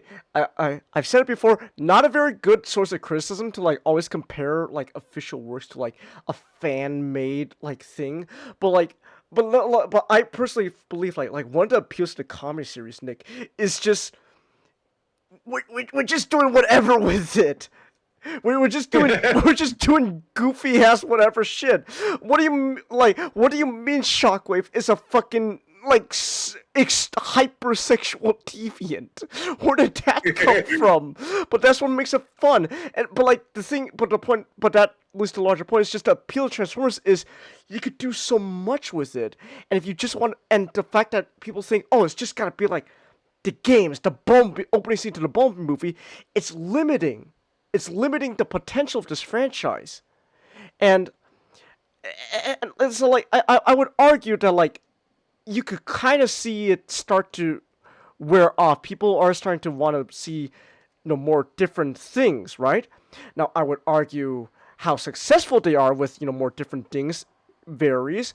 Earthspark was looking good up to a point. Until it wasn't. Yeah, up to a point. Like even just putting aside like our feelings for Spark, like just like its objective flaws. The fact that the first season was prided itself on being different, and that the second season of Earthspark just went back to the status quo, is already not a good sign. Yeah. So, but the first season though, despite my problems with it, like it was a sign that like, hey, we are doing kind of something different with Transformers, and this is interesting. And again, that's the appeal about Transformers, that you could do so much with Transformers. Now, of course, there's always gonna be a couple of things that are like a mainstay stuff. Like for example, like how you characterize Optimus Prime, I firmly believe shouldn't be changed extremely. Because at that point there is just some stuff you cannot argue that have become like not just like extreme mainstay about the franchise in general and culture wise too. Like you can't just say ooh, evil Optimus. Ooh. Like okay, there are evil Optimus Primes, but like you know what I mean, right? Like you can't just go, oh, my version of Transformers is Optimus is evil. Ooh. Like I don't, because one, I just don't think that's a good idea in general, and also two, it's boring. I'm not gonna lie. It just the idea of like, oh, the good character but evil now is boring. I find it boring. Unless you do a twist with it, unless you find a way to make it actually interesting, cause otherwise, I just find like oh, it's Superman, Nick, but evil. Okay. I'm not really interested. Like I just find that boring. So, but no, but that's just the thing. But like the point I was making though, like it's just people kind of got the wrong idea from these games for a while, and I think we're starting to get out of it, but I don't think we're quite out of it just yet. Do you know what I'm saying? Yeah. So, like what do you guys say about that? Yeah. I have no notes. You pretty much hit the nail on the head. So, yeah, but like that's just something I wanted to talk about when it comes to these games, the War for Cybertron, Fall of Cybertron games. They're fun, don't get me wrong. They're really good games in general too, and just good Transformers games too. But like yeah, there is also that one part where I feel like I want to talk about just idea of like wrong takeaways from these games. So yeah, actually, you know what? I would argue Transformers 1 kind of seems like it's going for a little bit different. Like inevitably, right? Like what the story they're telling, of course, it's gonna lead to a war on Cybertron, and it could be like the games and stuff. But like, yeah, but like Transformers 1 in general, like this kind of idea. Like, even though it is an idea of Optimus and Megatron being friends before the war again, I feel like they are trying to do something a little bit different. Yeah. How they tell that story. So Transformers 1 is, you can see, they're kind of starting to be, do more unique and different things with Transformers. So, but anyway, so I guess then, since it's almost 1 o'clock, real quick. So I found this. Oh no, I'm scared. Oh no. Oh no. Yeah.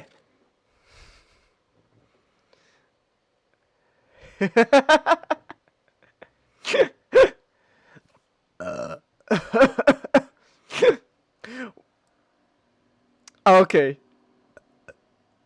Why don't we get you in the Bionicle? We have Sonic, Tails, Knuckles, Dr. Eggman, Shadow, Crush 40.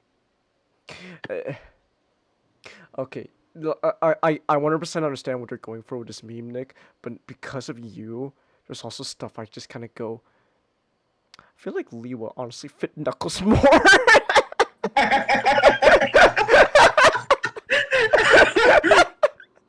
At the very least, make Tahu Knuckles. At least Tahu, because let's be honest, like, I'm not saying Knuckles is dumb, but okay, no, Knuckles is like kind of hot-headed, and actually that would fit Tahu definitely. Like the only reason why I get like why they chose Anua is because you know he's the strong one, so and but no, I think either Liwa or Tahu would be better choices for Knuckles.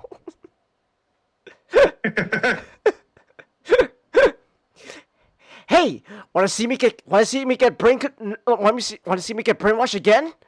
It's like, hey, Onua, wanna see me get brainwashed? No! Wanna see me do it again? Stop getting brainwashed. He had to get saved like 3 times. 3 times. Oh my gosh, that's a great meme. Nah. But anyways, oh look at that, it's 1 o'clock now. But anyways, closing thoughts though on the War for Cybertron on games though. One thing I will always admire about these games forever will always be how High Moon Studios, when they were tasked with making these games, their first thought was, okay, this has got to be more than just, you know, a good Transformers game, right? It has to be a good game in general. Otherwise, we're just gonna get, you know, like a shitty. It's gonna feel like one of those like shitty tie-in games, right?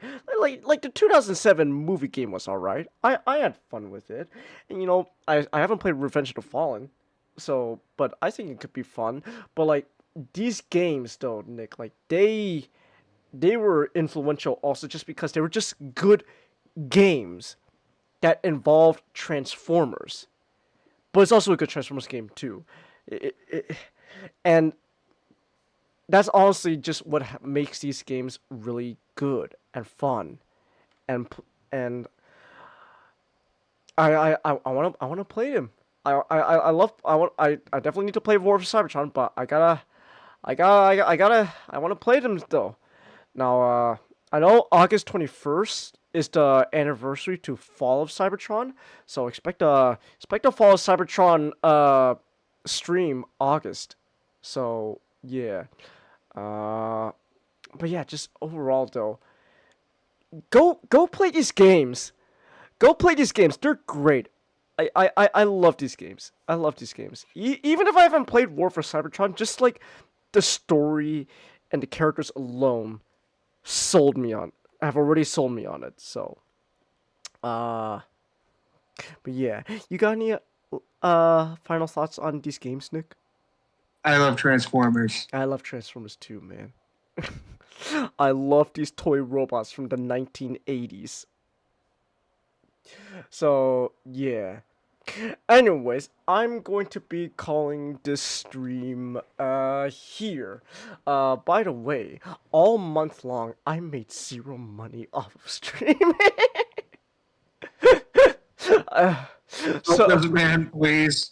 So here's the thing, Nick. So I was kind of like doing some of the math. If I start raising funds for our convention trip by at the very least August, that gives me like 6 months, or no, by September that gives me 6 months to raise enough funds to attend that convention and hang out with you. So, but I could start early. I mean, yeah, starting early is not a bad idea. Yeah, I could start early. So, but yeah. Plus also, not only just for the trip as well, but I also gotta find a way to like make it worth it. We gotta find something to do while we're there for like this channel and stuff, man. We gotta find. I had an idea where we actually just stream like going to the conventions and stuff. Well, that could be a little tricky because there's a whole thing of what if someone doesn't want to be shown on camera and stuff. So that's fair. So. We'll think of something. We'll think of something. Yeah. Well, let's think of something. I did realize though I do kind of want to make like a video though, just of our trips at the our time at the convention. So yeah. But anyways, so with that said though, I'm going to be calling this stream here. So thank you everyone who came. Thanks everyone watching on the replays, and until next time. Good night! And we'll talk about Matrix next time. Good night!